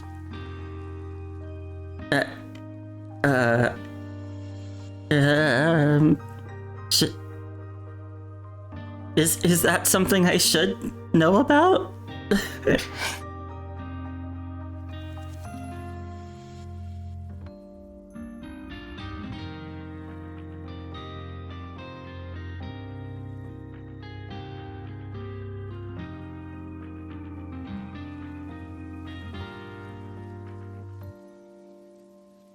I don't know. I mean, yeah, I've only been there.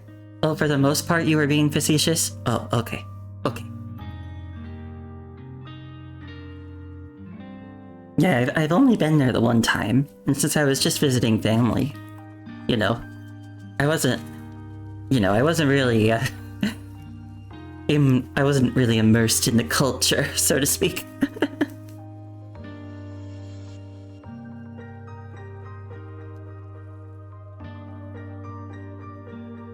But I remember liking it there. At least in terms of, like, climate.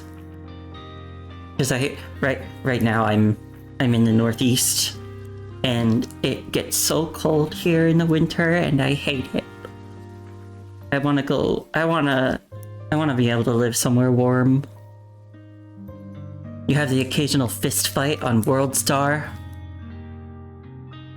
I know... I don't entirely understand that reference, but I've heard of it. Because there's that thing... There's this one, like, kind of meme quiz thing that I enjoy. It's like one of those silly, like, quizzes. And it's... Give me one good reason why I shouldn't punch you in the face. And then there's a bunch of answers. That's the only question on the quiz. And there's a bunch of answers. And you can check as many or as few of them as you want. And then you'll get a result as to whether or not you'll get punched in the face. And one of the reasons not to get punched in the face was nobody's yelled World Star yet. It was basically like Vine, but most of the time it was people beating the crap out of each other. Oh, okay. See, I've known World Star had something to do with fighting, but to be honest, I thought it was like an anime reference. I thought it was an anime reference or something. Clearly, it's not.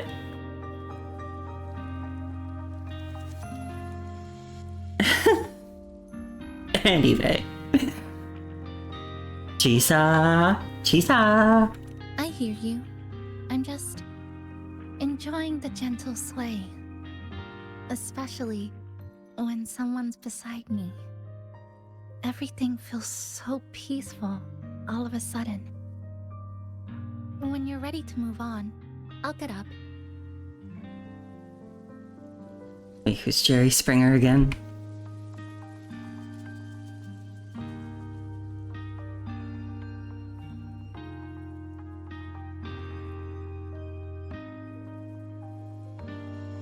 Yeah, You don't have to wait for me. I think I've been on the swing long enough. I don't think I have. I don't think I do know anything about Jerry Springer. Is this like... This is something I do know about. Is this like when you meet someone from California and they're like, you've never been to In-N-Out? Because that did happen to me while I was there.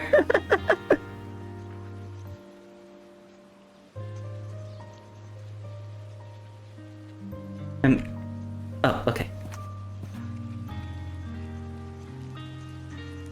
It's the trashy reality TV show where couples with cheating have issues with cheating and people beat the crap out of each other. Blossoms. They weren't blooming like this before.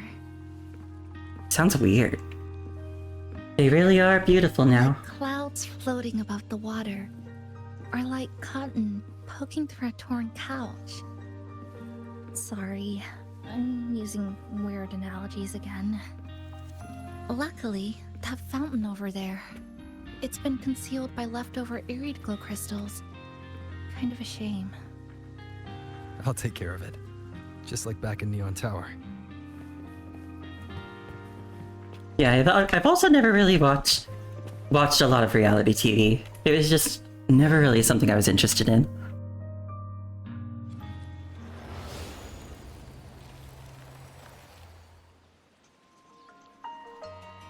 I've always been more of a fantasy, sci-fi, fiction type person.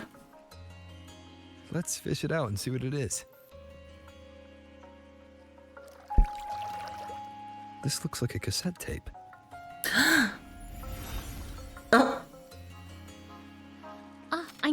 is. Every Star Torch Academy student has a frequency storage cassette like this inside their terminals. What about romance? Well, I guess it's a little complicated. I didn't look at a lot of romance stuff when I was younger. I think because, you know, I was younger and thought that that was for girls. As though any of the other many girly things I was doing didn't already put me way outside the norm on that front. Like watching Winx Club. I loved Winx Club as a kid. But now I read a lot of romance, like manhwa and books and stuff. So yeah, definitely.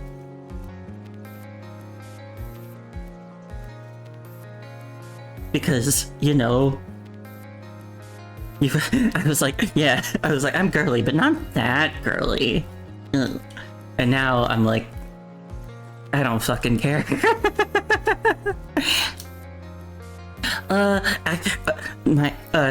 Flora's boyfriend Helia? No, my favorite was Brandon, Stella's boyfriend. I'm not like the other girls. I'm a boy.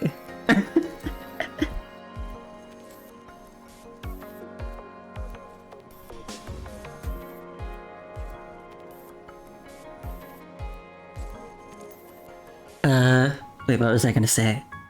Oh yeah, and like sometimes like now I'll just like read like YA, like romance stuff that I thought I would have liked when I was younger, because I'm like, I probably would have liked this when I was younger. I just didn't let myself do it because I thought it would be embarrassing, and so now I'm like, do it anyway, bitch.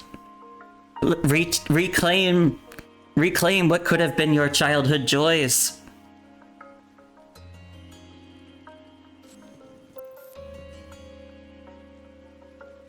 And yeah, I'm reading like a lot of BL manhwa right now.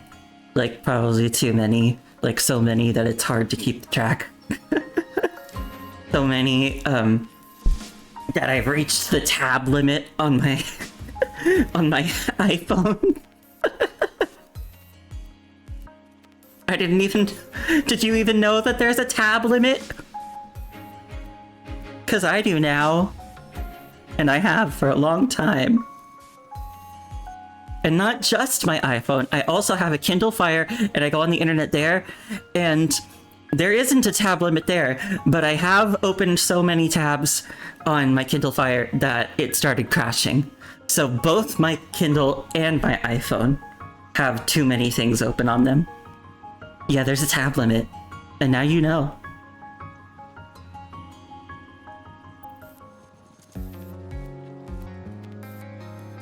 I think it might be like 300. To be fair, not all of those tabs are manhwa, but a lot of them are. And a lot of them I haven't even started yet. I'm just like keeping them there so I can read them another time.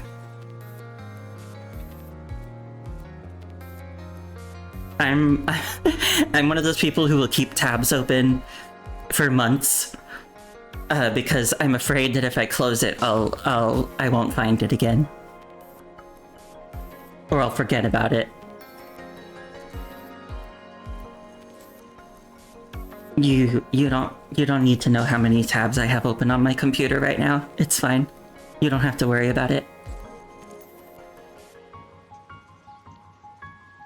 Ever heard of bookmarking? But then you'll just have too many bookmarks.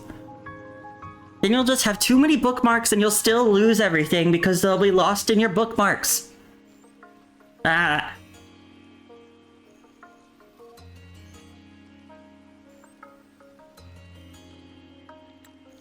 I remember now. Galbrina once told me about them. Yeah, and we listened to one that she had and it was cool. They were given out during the orientation. So she does have a Lahai Roi terminal. If it's a device unique to Lahai Roi, what's it doing here? Yeah, Random castaways often appear inside the Honami Sonoro Sphere. This must be one of those. Too many bookmarks or too many tabs? Why argue over who's fallen further? I'll take this to Namipon. It should be able to help us find where it came from. have a file of it Cherry blossom. and label it calculus homework. It's so beautiful. Honestly, I'd probably just label it BL.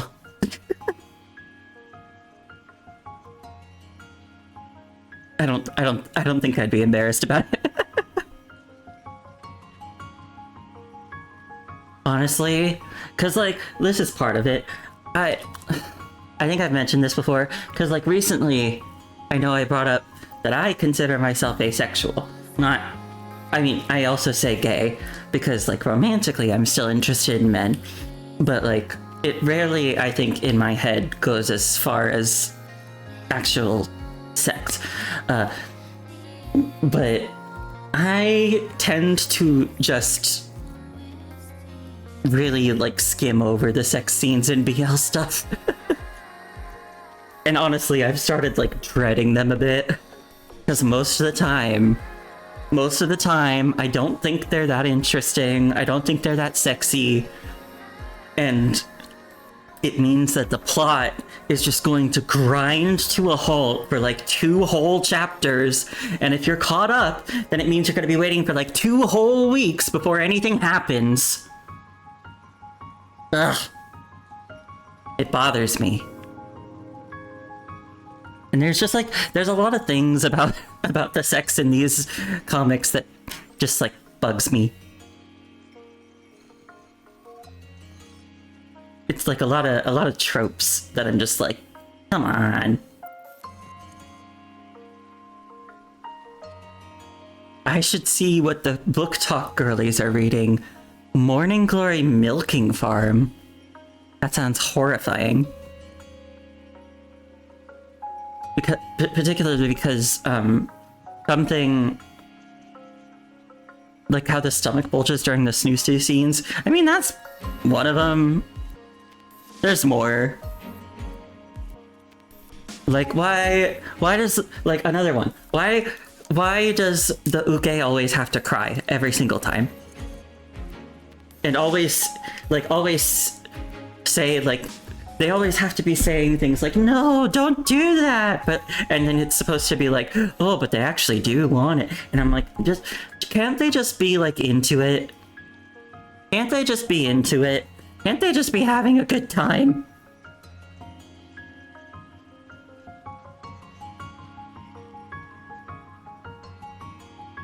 And I think, like, well, some people, yeah, I know, but not for me. And then there's like part of the sort of like uke seme dynamic just I don't really like. Particularly, I feel like a lot of the time, like it's always just like the seme always gets their way. Because it's like they want to have sex, they want to do things, and the uke always folds because they have to. Because even though they're protesting, they just can't say no. I don't know. It bothers me. What if I want a man to simp over me, huh? Huh? What then?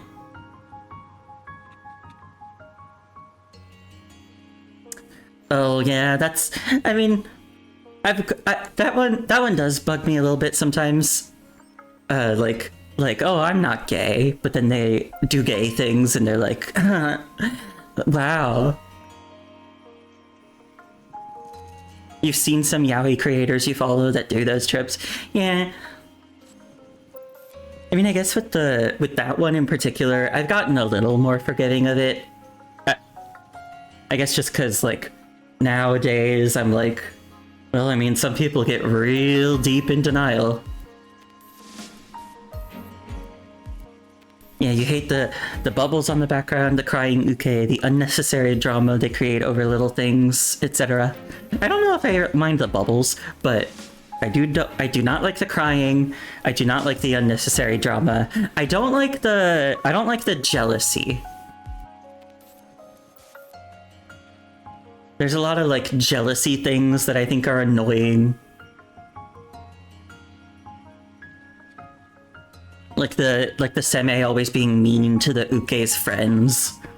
Because they're like, all of them are gonna be into you. That annoys me. Or the typical, I bet your girlfriend doesn't make you feel this good. Yeah, some of the dirty talk turns me off too. Yeah, there are certain things that I have a problem with, but there are also a lot that I still read. Either in spite of their flaws or just because I really enjoy them. Also, possibly controversial opinion. Possibly controversial, I don't entirely know. I'm really not a huge fan of using the terms uke and seme. I use it because it's easier, but I don't know. I guess if I had to summarize why, I think it's just like, how would I put it? I think it's that I don't really like boiling a character down to their sexual position. Basically, who's dominant and submissive. But see, that's also the thing, is that that's not what that means, because it just means top and bottom, but a lot of people think it also means dominant and submissive, but those are not the same thing. There are power bottoms and service tops, I think. I think I'm using those terms right. Sometimes the bottom is the dominant one and the top is the submissive one. Or sometimes they do both. I don't like it. It bothers me. Most people do that with a lot of ships.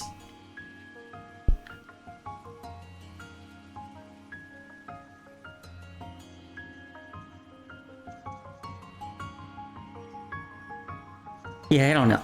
It just gets to me.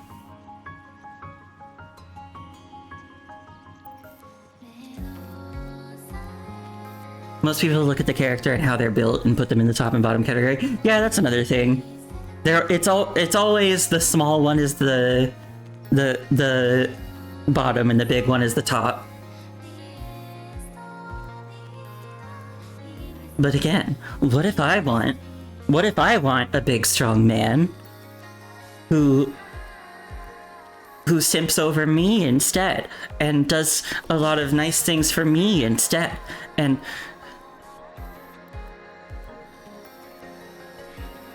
yeah.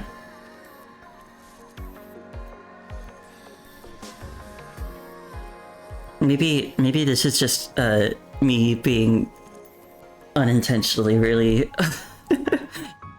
indicative of my own preferences. As a human species, we pigeonhole people regardless on how we say we're trying to steer away from that kind of thing. Yeah. I think it's just important to, I don't know, like, not to be holier than thou, but I think something I try to keep in mind a lot is that regardless of, like, falling under a specific category, like, that doesn't mean you know everything about a person, you know? Like, the way I think of it a lot is, like, there are a lot of people, a lot of men, even now, these days, who think all women think the same way. And I think that's, I mean, I'm sure you all agree, but that's stupid. No. People are varied and different. So, like, even if you fall into one specific category, that doesn't necessarily mean XYZ about you, you know? I try to keep that in mind.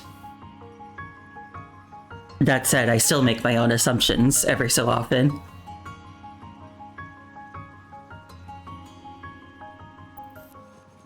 Confirmation bias is a thing. Yeah, you're right. And a lot of people do not particularly care to confront their own confirmation bias, is what I've learned.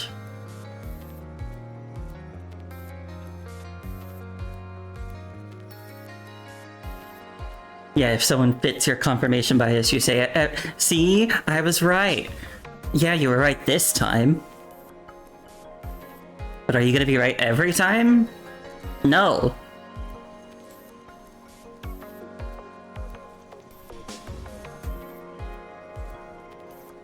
As a matter of fact, I'd say that if you really think that you objectively know something that is true for all individuals within a category, aside from the fact that they are within that category, then I would say you are categorically wrong. But like, yeah, that is one thing. Like, I guess you could say factually that every gay person is gay. One thing I know about every gay person is that they're all gay. And one thing I know about every woman is that they're women. Did you know that? But then we're getting into tautological statements, which I think are fun. But yeah, tautological statements are when you say something that is technically true, but does not actually provide any information. Like, the bush looked like a bush. I like statements like that. Anyway, my point, I guess my point was I read a lot of BL, but I skim the sex scenes a lot. And also, I didn't respond to this just because I was on other topics at the time. But you said, Peach, like, it's okay to be gay with low sexual urges. Yeah, I don't, like, that's, I guess, where it gets a little confusing. Because it's like, you know, am I asexual? Am I gay? But I just have, like, low sex drive? I don't know. It's hard. And it's hard for me to know for sure because I've never really been in that kind of situation. I mean, I've said this before. I've never dated anybody. So I've never gotten the chance to try any of those things. I've never even, like, I've never kissed anybody. I've never even held a guy's hand in, like, a romantic way. And yeah, you get it. It's a very simplistic way of categorizing them.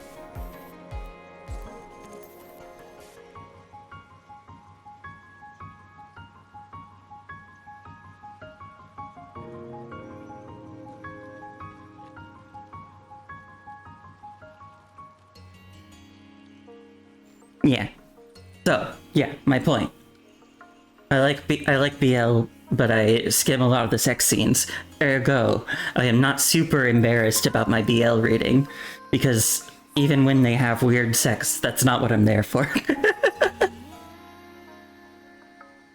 I'm there for the pining, for the tension, for the romance, for the tenderness.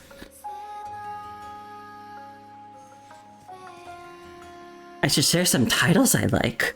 Ooh. Let's think. Ones that I really recommend. One that I've been reading recently that's pretty interesting is called Between the Lines. That one's, I think, well, so that one's off season right now, but I think its third season just started, like, in its original language, but it hasn't been translated yet. So I'm waiting for that. And season 2 ended.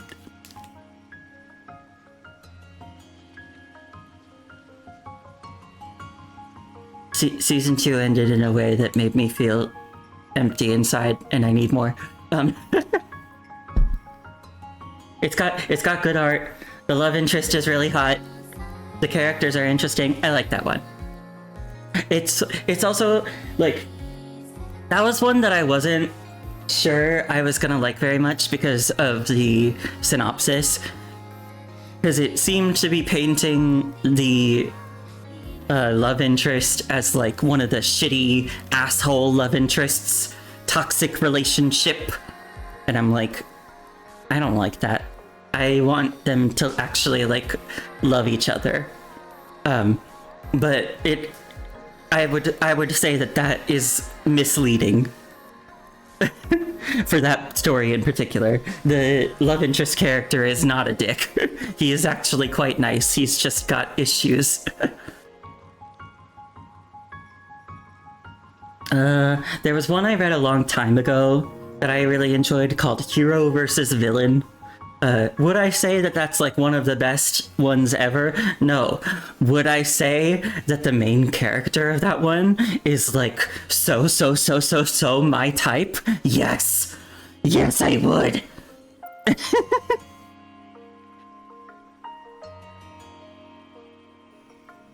The reason he started to write gay romance is because you were fed up with how recycled the romance dynamics are in yaoi. Ooh, yeah. I get that. I get that a lot. I'm actually writing some gay romance now as well, because I've mentioned before I'm also a writer.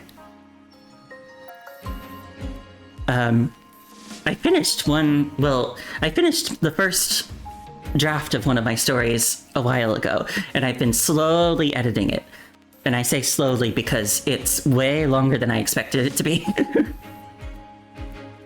I don't understand people like the toxic character that doesn't say what they feel. They like the idea of fixing them.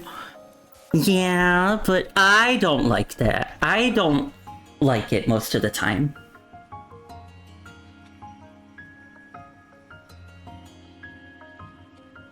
If other people like it, that's fine for them. I don't like it a lot of the time. It's not for me. I want the sweetness. I want the tenderness. I want the pining. I want the tension.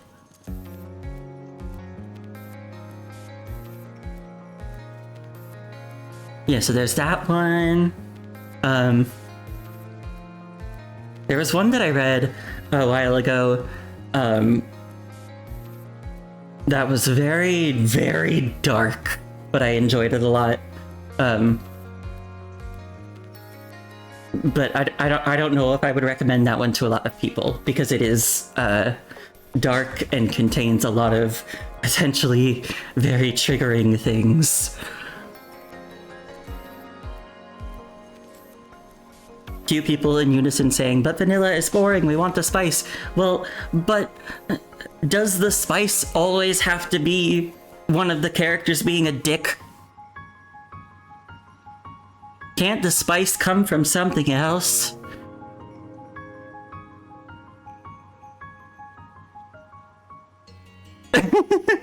You immediately contradicted each other. And also, I want to read more fantasy BL. A lot of them are slice of life, and that's not bad, but I like fantasy stuff. And yeah, forbidden romance. Who doesn't love forbidden love? Who doesn't love two characters who love each other but can't be together because of societal reasons? And then you don't have to have that much conflict within the relationship, because you can have conflict without the relationship. Ah! I have a lot of thoughts. Like you said, read what the book talk girlies are reading. I think I'd be too scared to do that. Oh! This one isn't like a manhwa, but this is a book series that I would definitely recommend if you like gay. The first book in the series is called The Lightning Struck Heart. It's really good, it's gay, and it's really funny. It's really, really funny, but in like kind of a raunchy way. So if you're not into like inappropriate humor, perhaps not. But I really enjoyed it. It was very funny. There was a lot of pining. There was much pining, and I liked that. And the love interest in that one was a knight too, and I liked that. For example, in one of your stories, what keeps it tense is that it's against their religion to have feelings for each other, as well as power dynamics, so it keeps it interesting. Ooh, ooh, ooh, yeah. Oh, you know what other trope I really like is when, kind of also a, like, forbidden love type thing, I guess. I don't know if you'd call it star-crossed lovers, but, like, the trope of when two characters love each other, but, like, circumstances just keep pulling them apart, and so they have to, like, work really hard in order to stay together. Almost like the universe itself is against their love.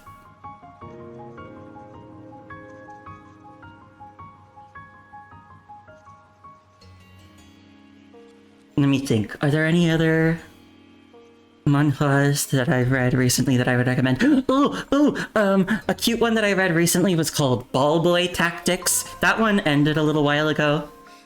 But it was, and it's on the shorter side, and it's not like very complicated, but it's very cute. The main character is really shy, and the love interest character is really hot and nice. That's another thing. I read a lot of the ones where the main character is like shy and has self-esteem issues, because they remind me of myself. It reminds you of this game where the princess wants to marry her knight, but the knight gets killed during their wedding, so she travels back in time to prevent it. But every time she does, the knight dies for a different reason, so she can't marry him in different timelines. What game is that?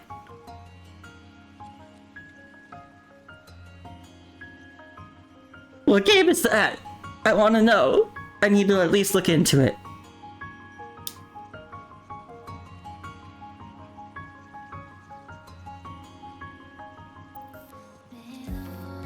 You read a BL manga about a middle-aged guy and a host growing a relationship? Ooh. It's an old PS3 game. Gameplay sucks, but the story was funny and nice. I see. It's wholesome and your first old man yaoi.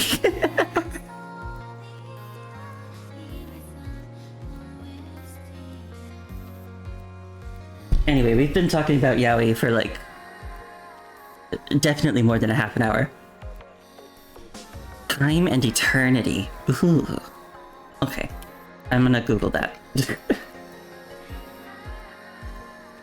But yeah, we've been talking about yaoi for a while now. We got let's get back to wuwa.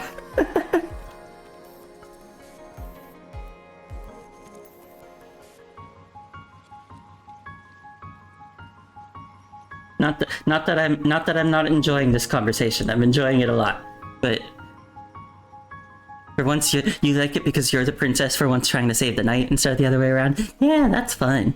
I like that.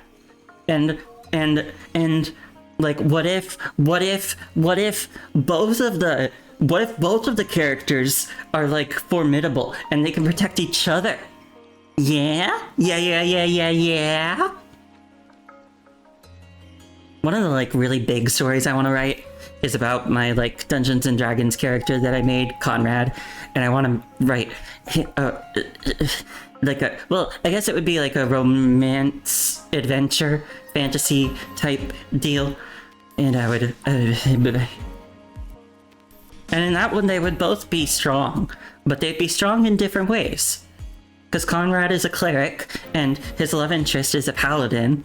So his love interest is like very strong, but Conrad has a lot of very strong magic power, even though he's not physically strong. And he has a lot of mental fortitude. Some people still like the idea of getting the princess treatment. I'll admit I'm one of those. I do like that idea.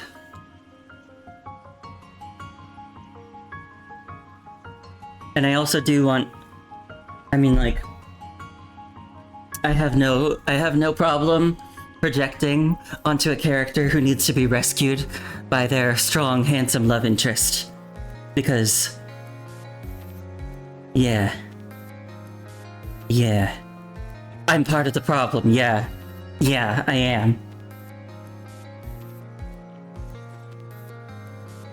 Well, I'll say this. One of the things that I want most in a relationship is to feel safe and protected and cared for. So, like, being rescued falls right in there, you know? Anyway, let's do some more Wuthering Waves.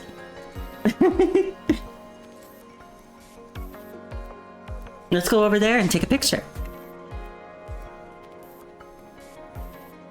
Sure. You and I, together. You like being treated like a princess? It feels nice. Ooh.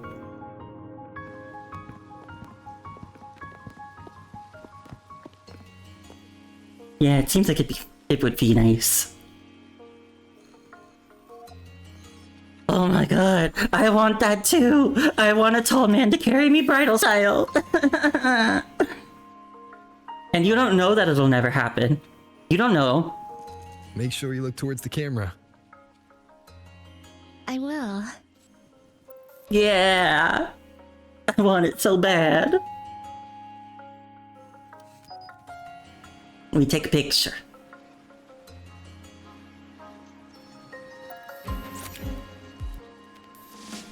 You'd giggle like nuts. Me too. I think I would be blushing so hard. I would be incoherent.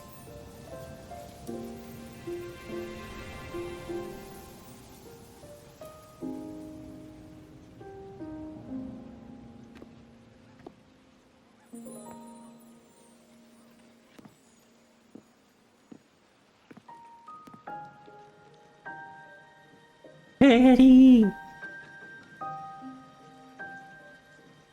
When I was little, my parents once took me to a park full of cherry blossoms for a picnic.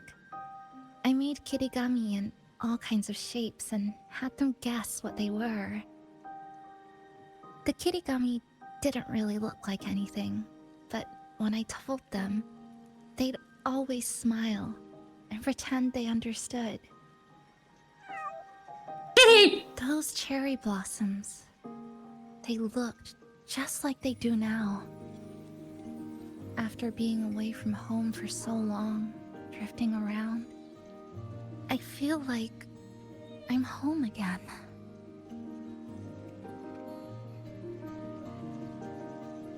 Welcome home, Chisa. The cats are here to say hello. Thank you, Senpai. Huh?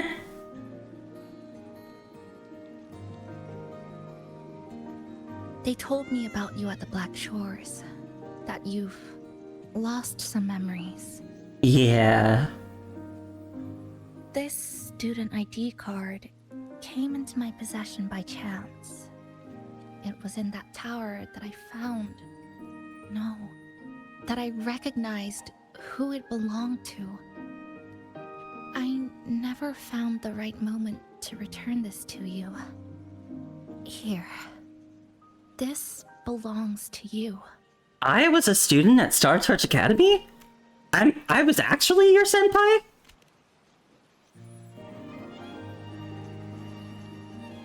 We never met in person at school, but I did read the course selection guide you wrote. What?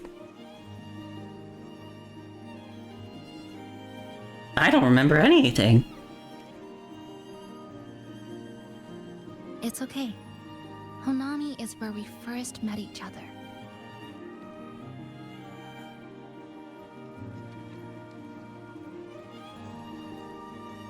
But I've been talking about myself this whole time. Why don't you tell me about your story so far? I'd like to know more about you.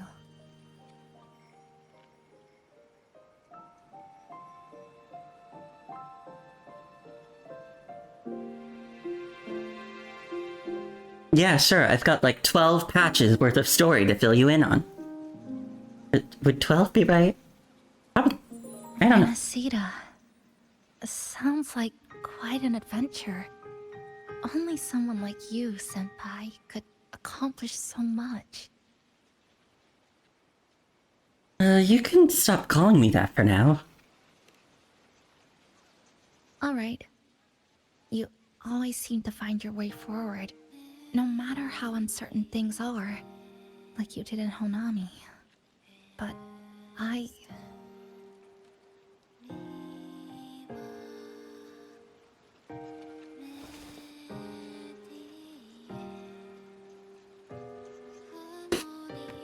what comes next? Should I continue my studies at the academy? Should I go home? Or should I do something else? I still haven't decided. No need to rush your decision. Yeah. You can take your time and stick around here for a while. You have a lot of time to decide. You won't have to face the future alone anymore.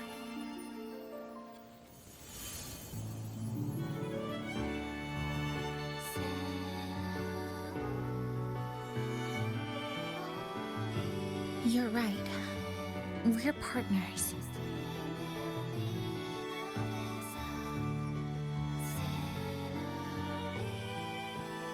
I received a precious gift while traveling with you. The courage to face reality and move on. There's something else I want to give you besides the ID card. I was out of inspiration towards the end, but finally managed to finish it after coming back to Honami and getting some ideas.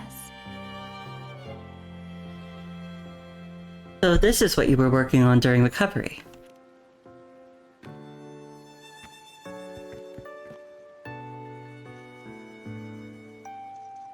Yes, it's a pretty tricky piece, so I ended up using a lot of paper.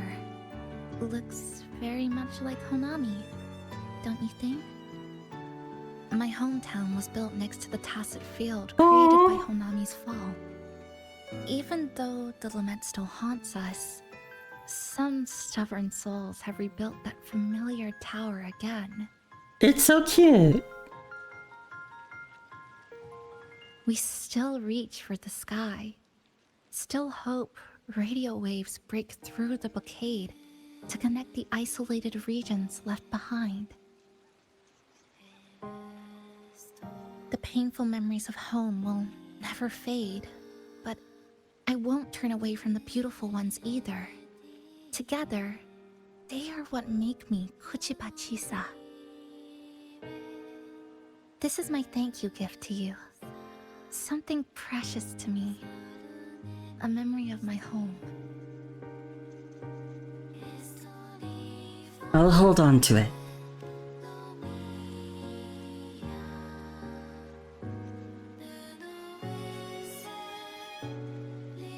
I just remembered. Namipon always said the cafe needed more life. Maybe now is the time to try. Like you said, I have time to stick around for a while, so would it be alright if I invite your friends from the Black Shores here for a party? Yeah!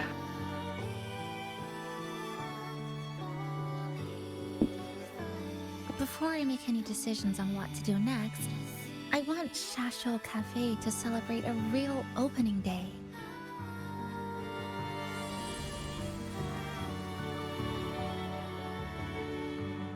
This is another wallpaper moment.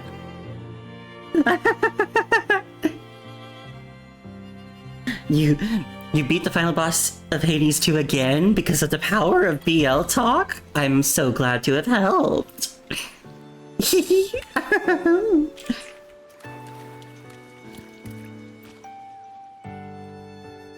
So, do you want to hang around a bit longer, or shall we head back?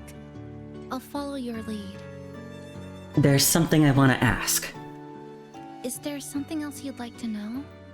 We've got plenty of time. About your overclocking symptoms. Are you worried about me? I'm feeling alright for the time being. Not pretending to be okay, right? Not when I'm with you.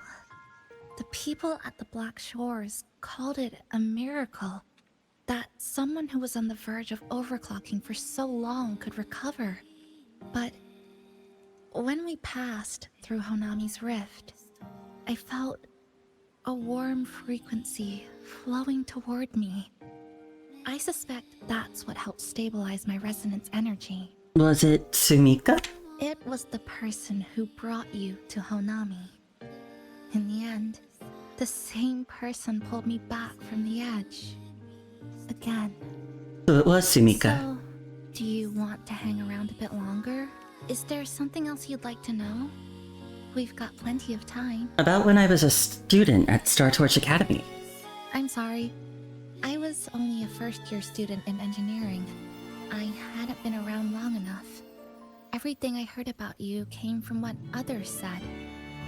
All I really heard was that you were popular. Always had friends around. If I hadn't been caught in the Honami incident, we probably would have never met. So, do you want to hang around a bit longer? Is there something else you'd like to know? We've got plenty of time. About that cassette tape. The ones from Star Torch aren't the average cassettes that you normally see. They are specialized equipment used to store frequencies. One of the instructors described it as a frequency backup storage for the holder. It records the person's very existence. Why make backups of frequencies? It's one of the Academy's safety precautions against the wave-borne phenomenon. That is all that I know. I'm pretty sure I've already read this. Yeah.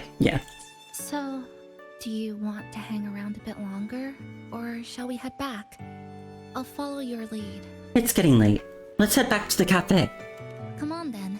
We should spruce the place up a bit to give our friends a warm welcome.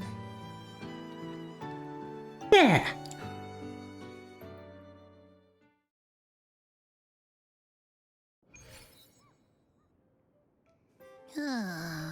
Come to think of it, this is the first time I'm here at this cafe while wide awake. You sure it's not because you've been putting in more nap hours lately? Says who? I got locked out by the Sonoro Sphere right from the start. Remember? I couldn't even get to you. Don't even get me started on all the wacky frequencies that I got mixed in with. You did a great job. Welcome to Shasho Cafe, Abby.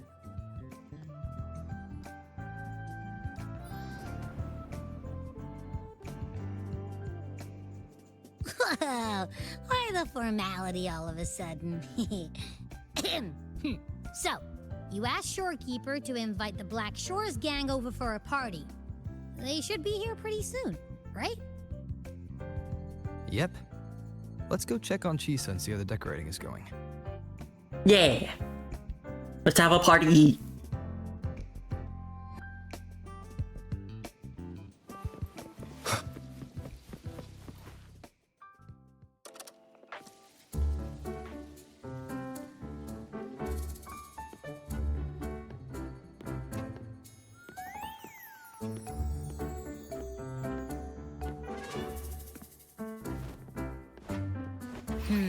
Gotta hand it to ya. I love what you guys did with the place. Feels like a mini festival in here. Oh, you're here. Namipo and I are just making finishing touches to the party.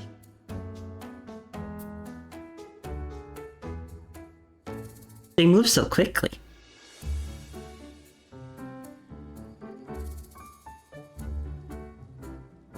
Welcome aboard, Abby. Well, hello there, Chisa. It's nice to see you again. You're all so kind, you know? Say, what you got on the menu? In the cozy cafe, vibrant lights dance on the walls. Soft chimes whisper. Glad to have you aboard again, passenger. Hi, Namiton. She's the acting manager today, and she'll be our host for the opening party.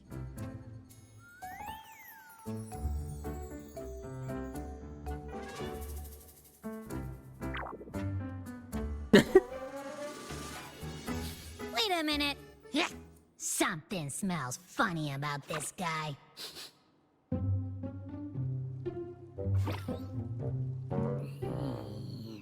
This frequency isn't echo or TD. Feels like it's hiding a whole mixed bag in its fuzzy tummy. It's the guardian of Honami City. You say that, but I don't trust it. Hey! Ain't there a whole lot more of you around here, too?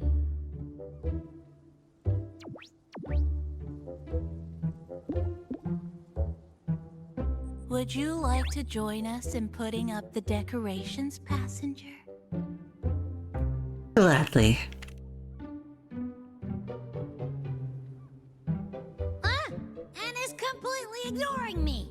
Now it even chats up Rover like they're old buddies or something.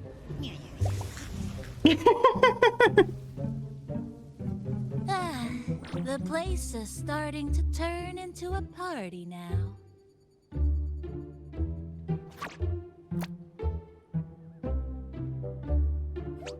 Abby so angry. Is something wrong with your friend? No idea.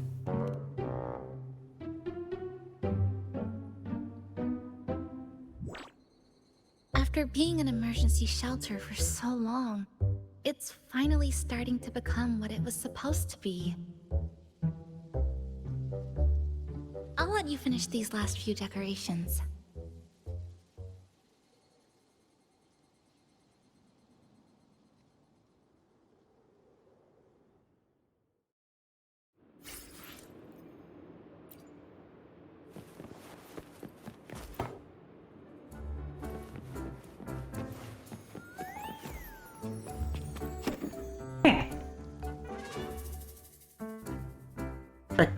Passenger, Chisa was the one who proposed the party.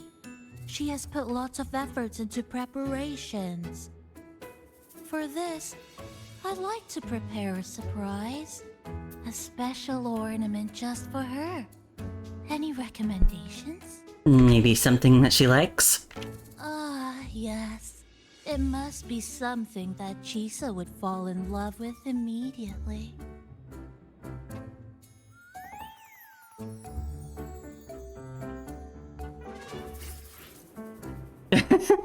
Mysterious standee.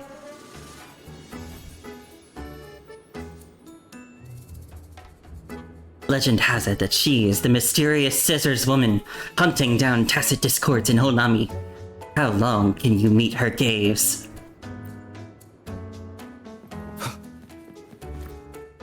Hey Chisa, check this out. What's this? Oh, it's a standee of the cafe's manager. I made it with the lingering frequencies around. Do you like... No. What do you think of it? As stylish as the original. You even included my weapon. Let's leave it here then.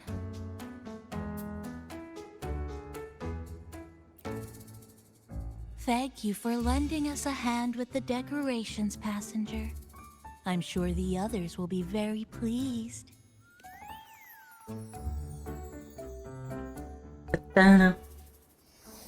Doorkeeper!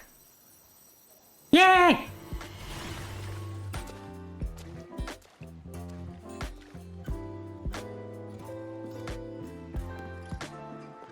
Rover, Chisa, I have arrived as scheduled. I wonder if she's ever been to a party. I see you are all waiting here.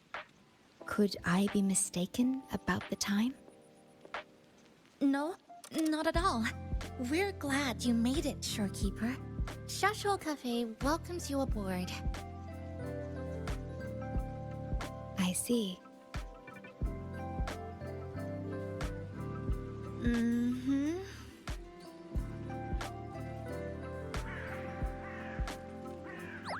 They're both shy. Oh, say something, passenger. This awkward silence is killing me.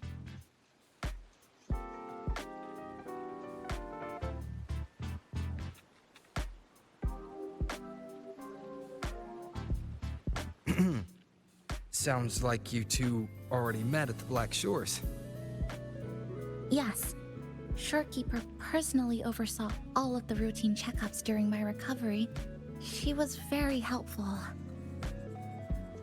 Chisa remained on the verge of overclocking for a prolonged period within a distorted temporal flow. Her case required a full evaluation by the Tethys system. Oh, now it suddenly turned into a conversation about work. Hi, boss! Heard you bought the whole place out. Hi, Bling. She's the manager.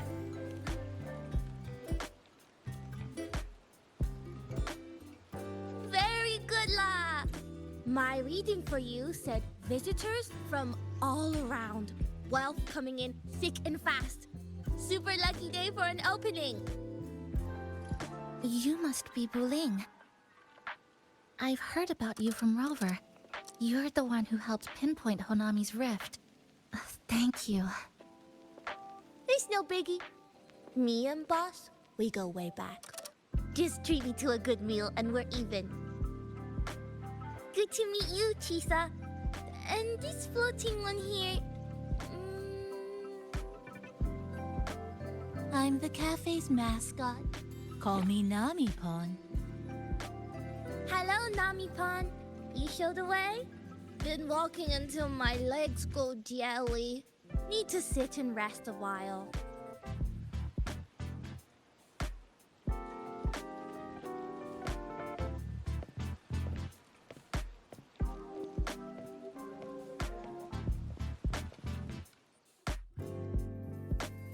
I love Bling. She's so cute. What's the matter? From the guest list you provided, only Encore, Buling, and myself were free to come. The others are either away or currently on assignment. Aww. Encore. She locked herself in her room and insisted on finishing Tethys's assigned homework. Tell her it's time for another holiday. That I tried. Encore kept insisting she finish it, even remarking, "Your time has come, big bad homework." Yeah, that's Encore, all right. Is Encore that little girl with pink hair? I helped her with some math problems over at the Haven of Sprouts once. She's a quick learner. She understood all the formulas I taught her in no time. That explains why she's picking a fight with Tethys. There's still time before the party begins. Why don't we go inside and have a seat?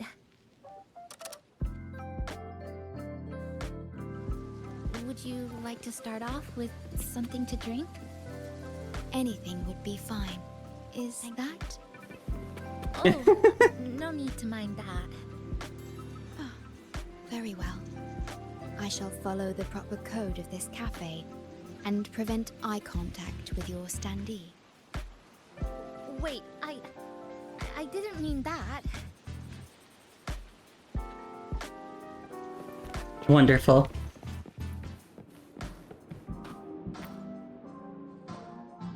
Why not take a seat? It's okay. I'm just admiring the feng shui. Bright and open. Good for drawing in fortune. Hard to find one so lucky. There's no safer place in all of Honami. Speaking of Honami, I actually came to see if any special reverberations were hiding in the city ruins. But after coming here, it's really quiet. You won't find another place like this in the outside world. Is that good or bad? A good thing, of course. It means that lots of people here let go of whatever they were holding on to. Just poof, all gone.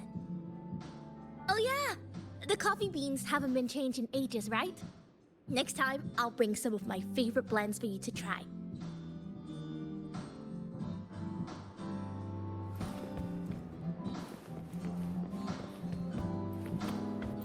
Abby. You know, it must be really rough for you, having your frequency get split into pieces like that. And then clearing your head of all the clicking and buzzing. Oh, they've got little That's fruits. all in the past now. Oh. How's the rice dango? Never mind, it's Dongo. Not bad, actually. Soft and chewy. Well, I guess I shouldn't have judged a Nami palm by its smell. Plus, you've been a big help to my buddy these past few days. I'll come give you a hand after I'm done with this dango. Oh, that's lovely. We'll take all the help we can get. The mascots are talking.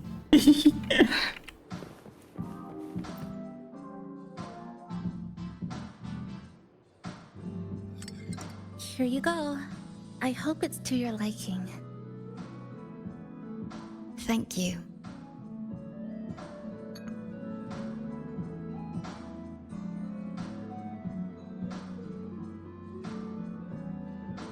It's a bit bitter, but nothing I can't bear. How does it compare to the strong tea you had before?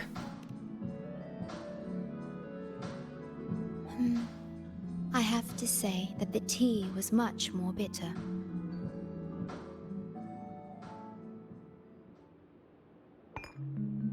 Now then, Rover, Chisa, the Black Shores has conducted another investigation on Startorch Academy, the school that you both once attended.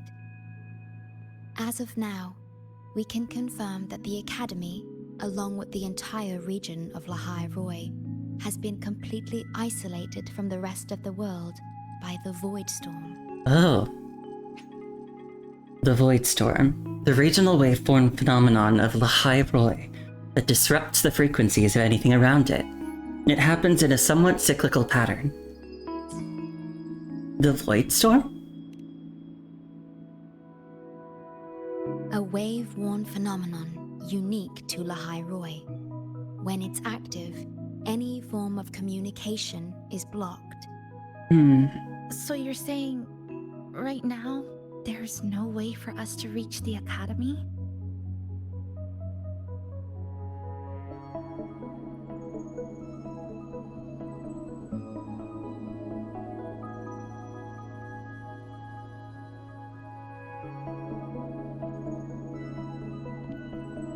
Oh, you're all here. How come I wasn't invited to the party? I thought you couldn't make it.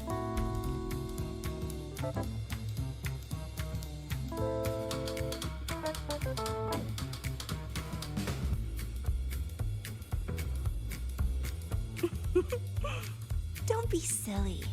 Seeing you is always my #1 priority. Camellia, shouldn't you be on a mission? Got it done early. And I would have finished it even sooner if someone had told me a city popped up off the coast of the Black Shores.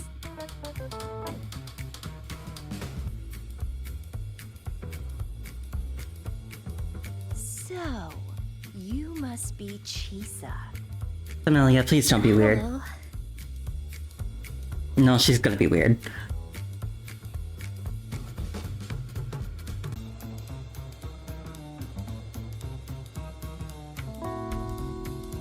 I saw the report on Honami. Ugh, it's such a shame I wasn't there for the excitement.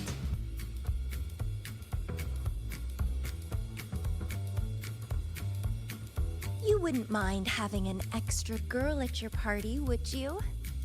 I'd like to make up for all the fun I missed.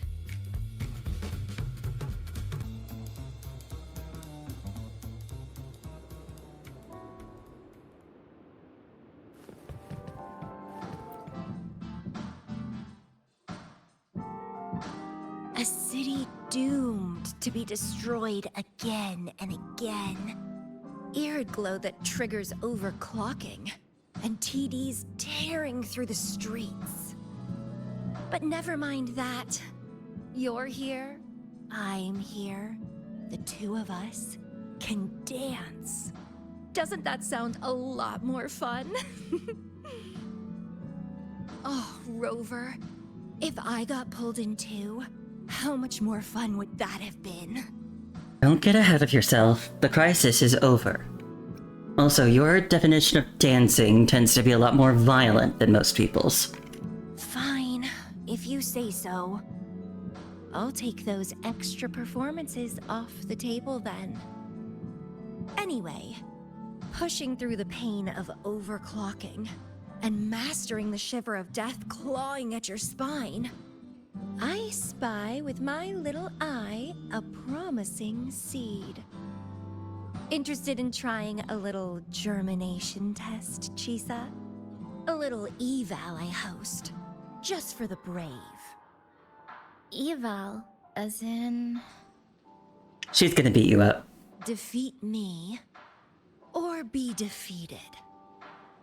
Is this some kind of tradition in the Black Shores? No, it's just her. Relax, dearie.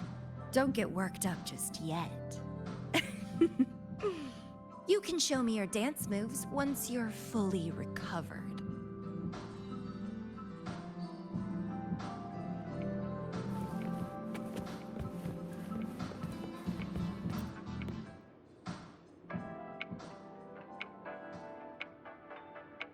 We have a special guest with us today. Well, hello to all the lovely listeners Alto. of the Pioneer Podcast. It's your old pal, Alto. Glad to have you, Mr. Alto. Why don't you start us off with the Lilyland incident? It all happened during the Troop of Fools' big tour. Tickets were already pretty cheap, but scalpers hogged them all and were ripping off unsuspecting fans. Not the first time they've done something like this, actually. After Brent, the head of the troupe, found out about it, he put on a disguise one night and snuck into their hideout. Retrieved all the tickets and bills as evidence right under their noses. And why didn't I get to see that? Bye-bye, scalpers! Brent offered free tickets to all the fans that came to watch their play. Such a happy ending. Well, it sounds awfully like Brent did most of the work, Mr. Alto. So what exactly was your role in all of this?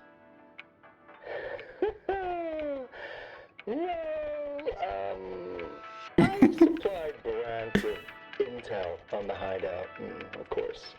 I was undercover, and it all happened right in front of me. Yeah, you did, sure. So this radio can receive signals from outside of Honami now. That's pretty crazy. Being able to receive radio frequencies from what's basically another world. Or I guess another dimension of reality? Everyone's here, and the food and drinks are almost ready. Shall we start the party? Let me just make sure. Yeah. Are they talking about something else now, or...? You know, Okay, yeah, same as before. Ah, I didn't mean to hit... Okay. Everyone's here, and the food and drinks are almost ready. Shall we start the party? Let's get this party started.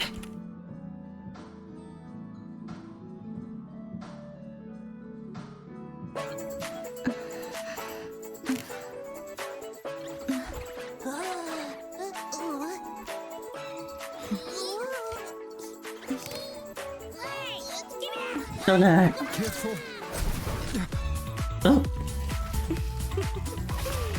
Photo time's over. Do the honors, acting manager.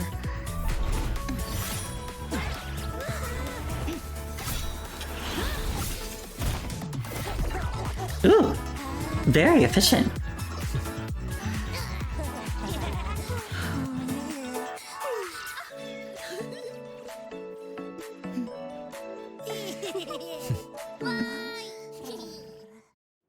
Oh, that was cute.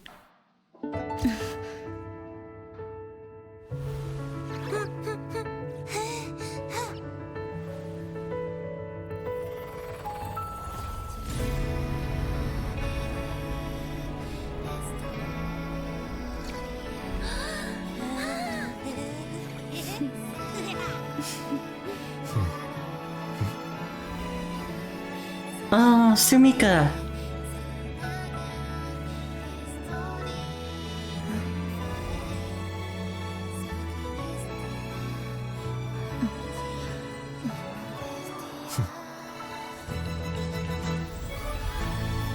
In this Honami summer night, I wish for the moments spent with friends to last forever.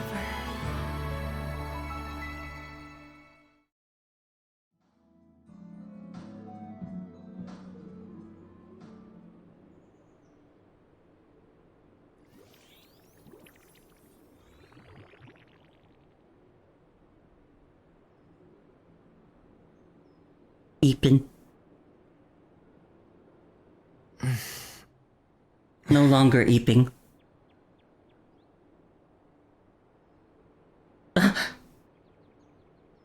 My hand was fading away. You're awake, dear passenger.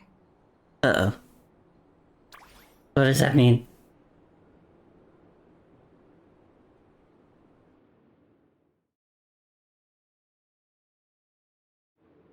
Did I fall asleep? Yes, you did. Everyone had a fantastic time last night. After saying goodbye to your friends, you got tired and decided to take a rest in the cafe. I did? The only thing I remember is what happened right before watching the meteor shower. What's the matter? Did you not sleep well? Where's Chisa? Wait, was Abby right? Is Nami Pone bad? Chisa. Chisa woke up before you. She tiptoed out for some fresh air. Said she didn't want to bother you.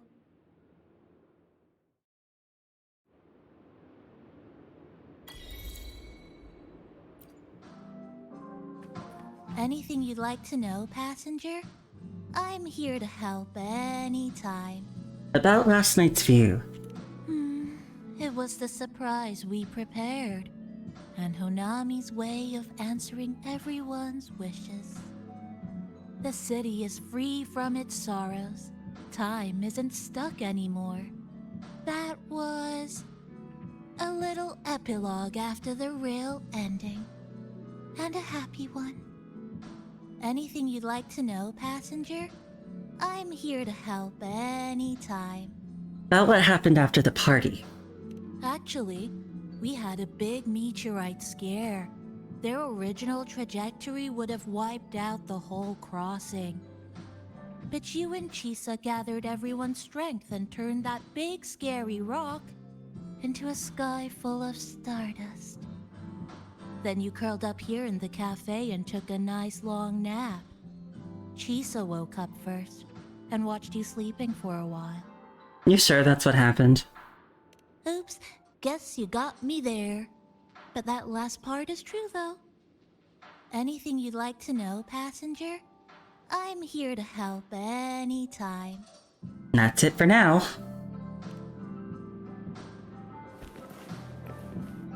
Where's Chisa? Is she... Can I still not go upstairs? Okay, so she's not there. I can find her standee. Oh, there she is.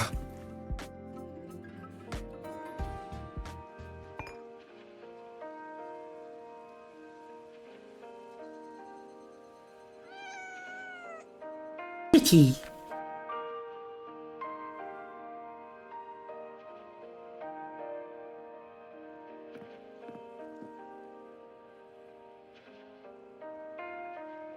Good morning, Rover. Good morning, Chisa.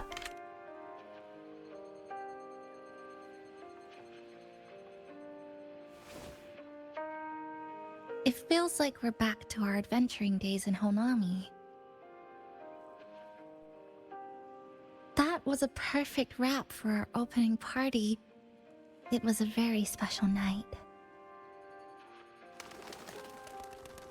A fitting conclusion for everything that's happened over the past 2 months. A celebration for the cafe's opening, and a commemoration for meeting new friends. Even if we were to say farewell now, I wouldn't have any regrets. So you've made a decision?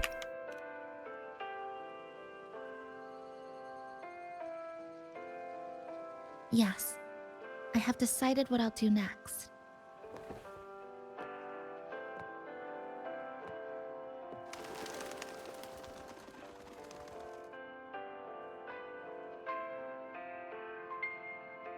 I will return home first and find my parents. After that, Star Torch Academy to complete my studies. Neither will be easy, but I will overcome whatever stands in my way. Just like how we did together in that tower.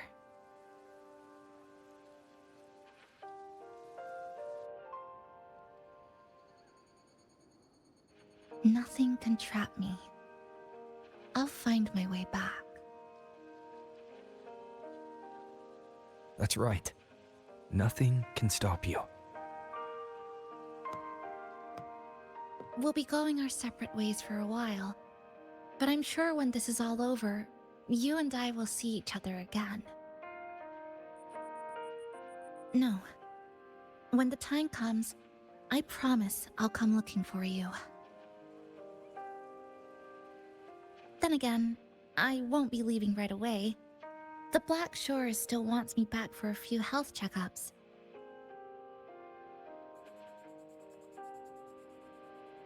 What do you say I join the Black Shores during this time, just like Camellia suggested? That one was a joke. Now comes the real part.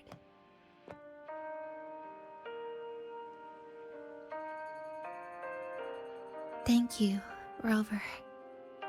Thank you for everything you've done for me. No problem.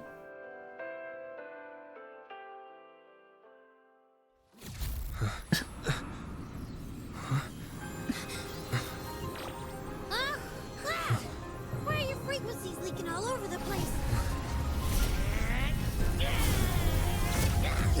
Huh? It's like someone's pulling them out. Is that... Star Torch Academy? Well...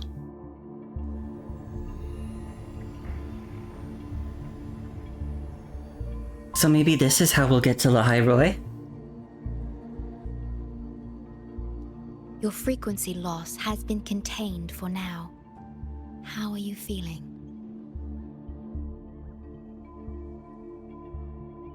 Much better.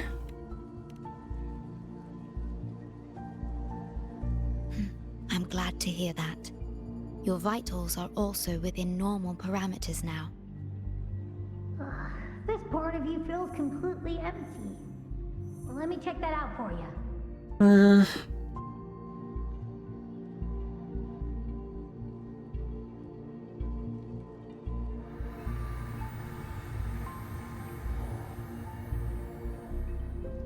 The connection between your frequency and the rift has been cut off. You are out of immediate danger. What was trying to siphon my frequency? We are unable to confirm at this time, but frequency signatures identical to the Void Storm were detected in the rift's proximity. The most likely scenario is that this rift is acting as a conduit between here and the Lahai-Roi region, which is also where your frequency was drawn to. Lahai-Roi is where it all started. Guess we'll need to pay the place a visit to find out the actual cause. The Void Storm at Star Torch was what brought me to Hanami in the first place. Now it's the other way around. Do you suppose this rift can take us straight to Lahai-Roi? Maybe. We should probably make sure it's safe, though. Is that a viable option? Theoretically, yes. However, the frequencies inside the rift are highly unstable, and you are likely to lose your way without proper navigation. I'm afraid now is not the appropriate time.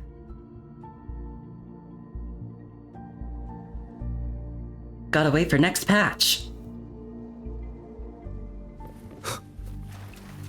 Oh, so this is where the radio went. What's with all the noise it's making?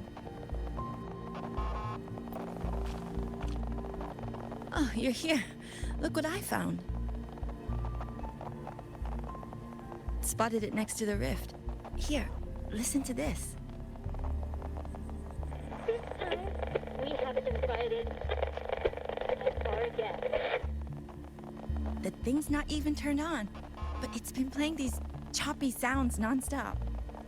Oh, I see the problem here. Try adjusting its receiver, passenger.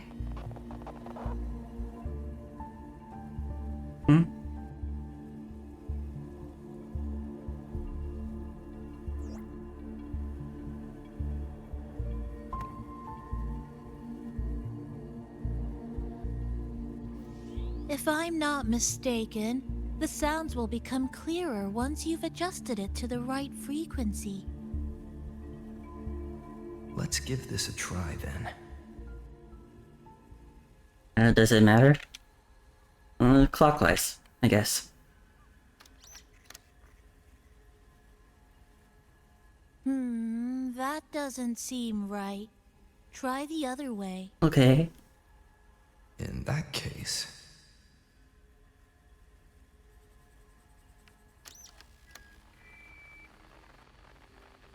Ho ho ho, there you go.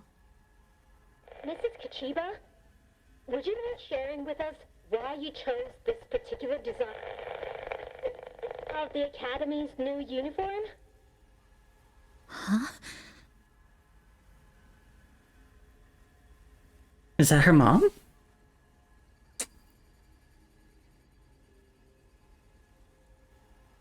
The inspiration came from, well, my daughter. She once made a cutout of this pattern from some old fabric at home. Very interesting. It really captures the Academy's spirit. If it's this uniform, I thought, my little Chisa would love to wear it.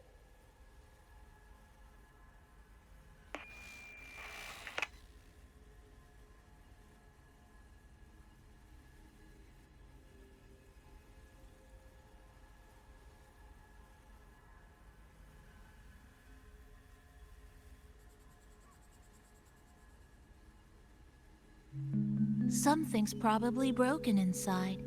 I'll take a look.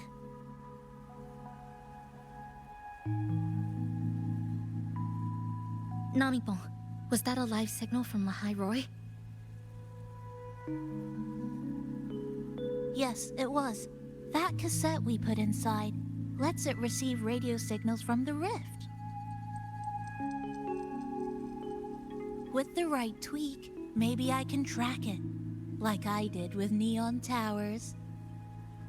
It sounded like the Academy's radio talk show. But why did I hear my mother? Does that mean she's at Star Torch? Why is she there? Is she looking for me?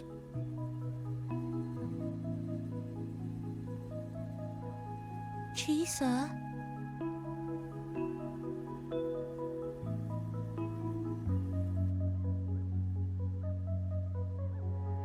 Chisa will need some time to process everything.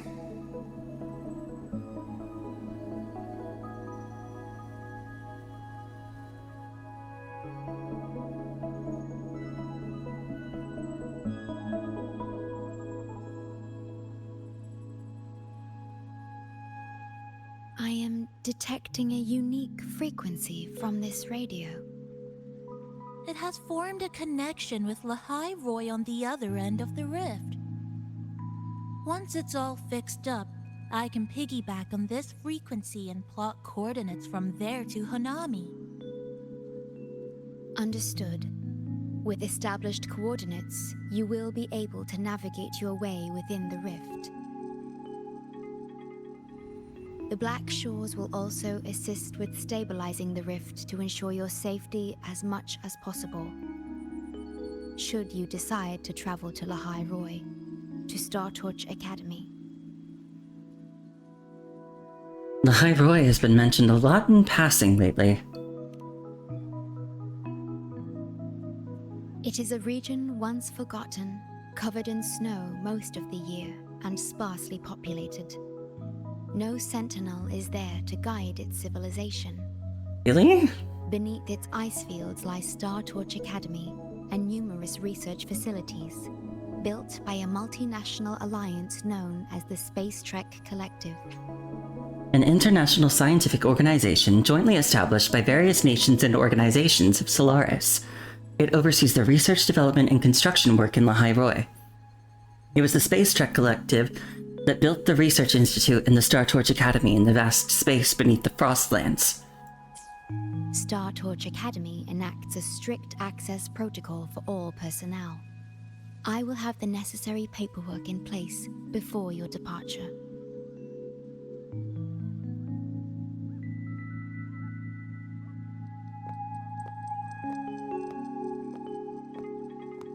Looks like I need to make changes to my plans. I want to go back to Star Torch Academy. My family is there, and so are my instructors and classmates. The future may be uncertain, but I know what I have to do.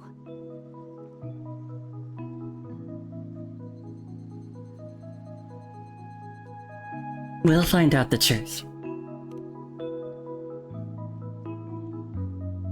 Now, we wait, and then we get through this together.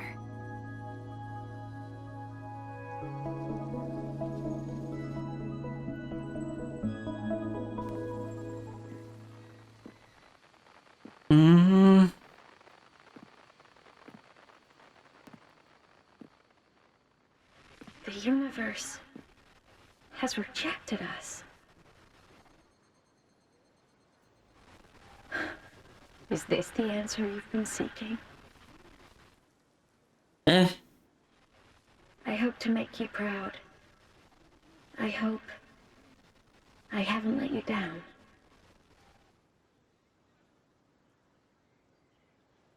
Who was that?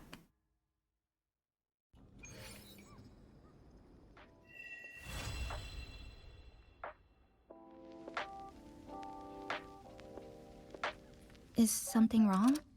Why did you turn back? I heard a voice on the radio just now. A voice from the radio?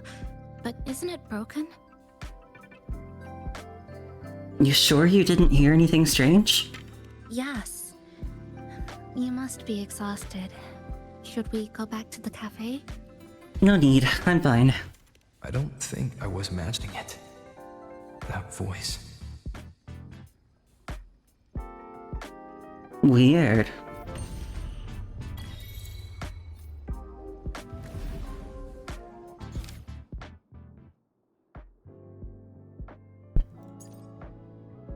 Okay. Looks like we're done then.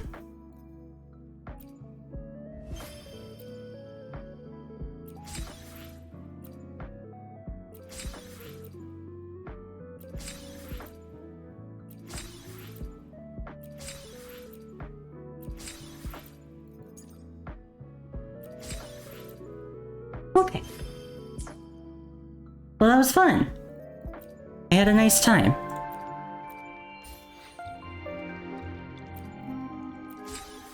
I hope everybody else tuning in had a nice time too. I'm really excited to explore this place a little bit more. It was so pretty.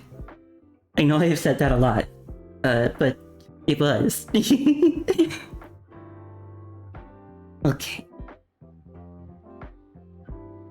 Okay, so I think next time I'm going to stream will be on Sunday, I think. There's one more thing in the new Punishing Grey Raven update that I want to do. The explorable Babylonia has finally arrived, and I want to do my first little experience of it on stream. I can't do tomorrow night, but I can probably do Sunday night, so hopefully I'll do that. Thanks again to everybody for coming along. I had a really nice time.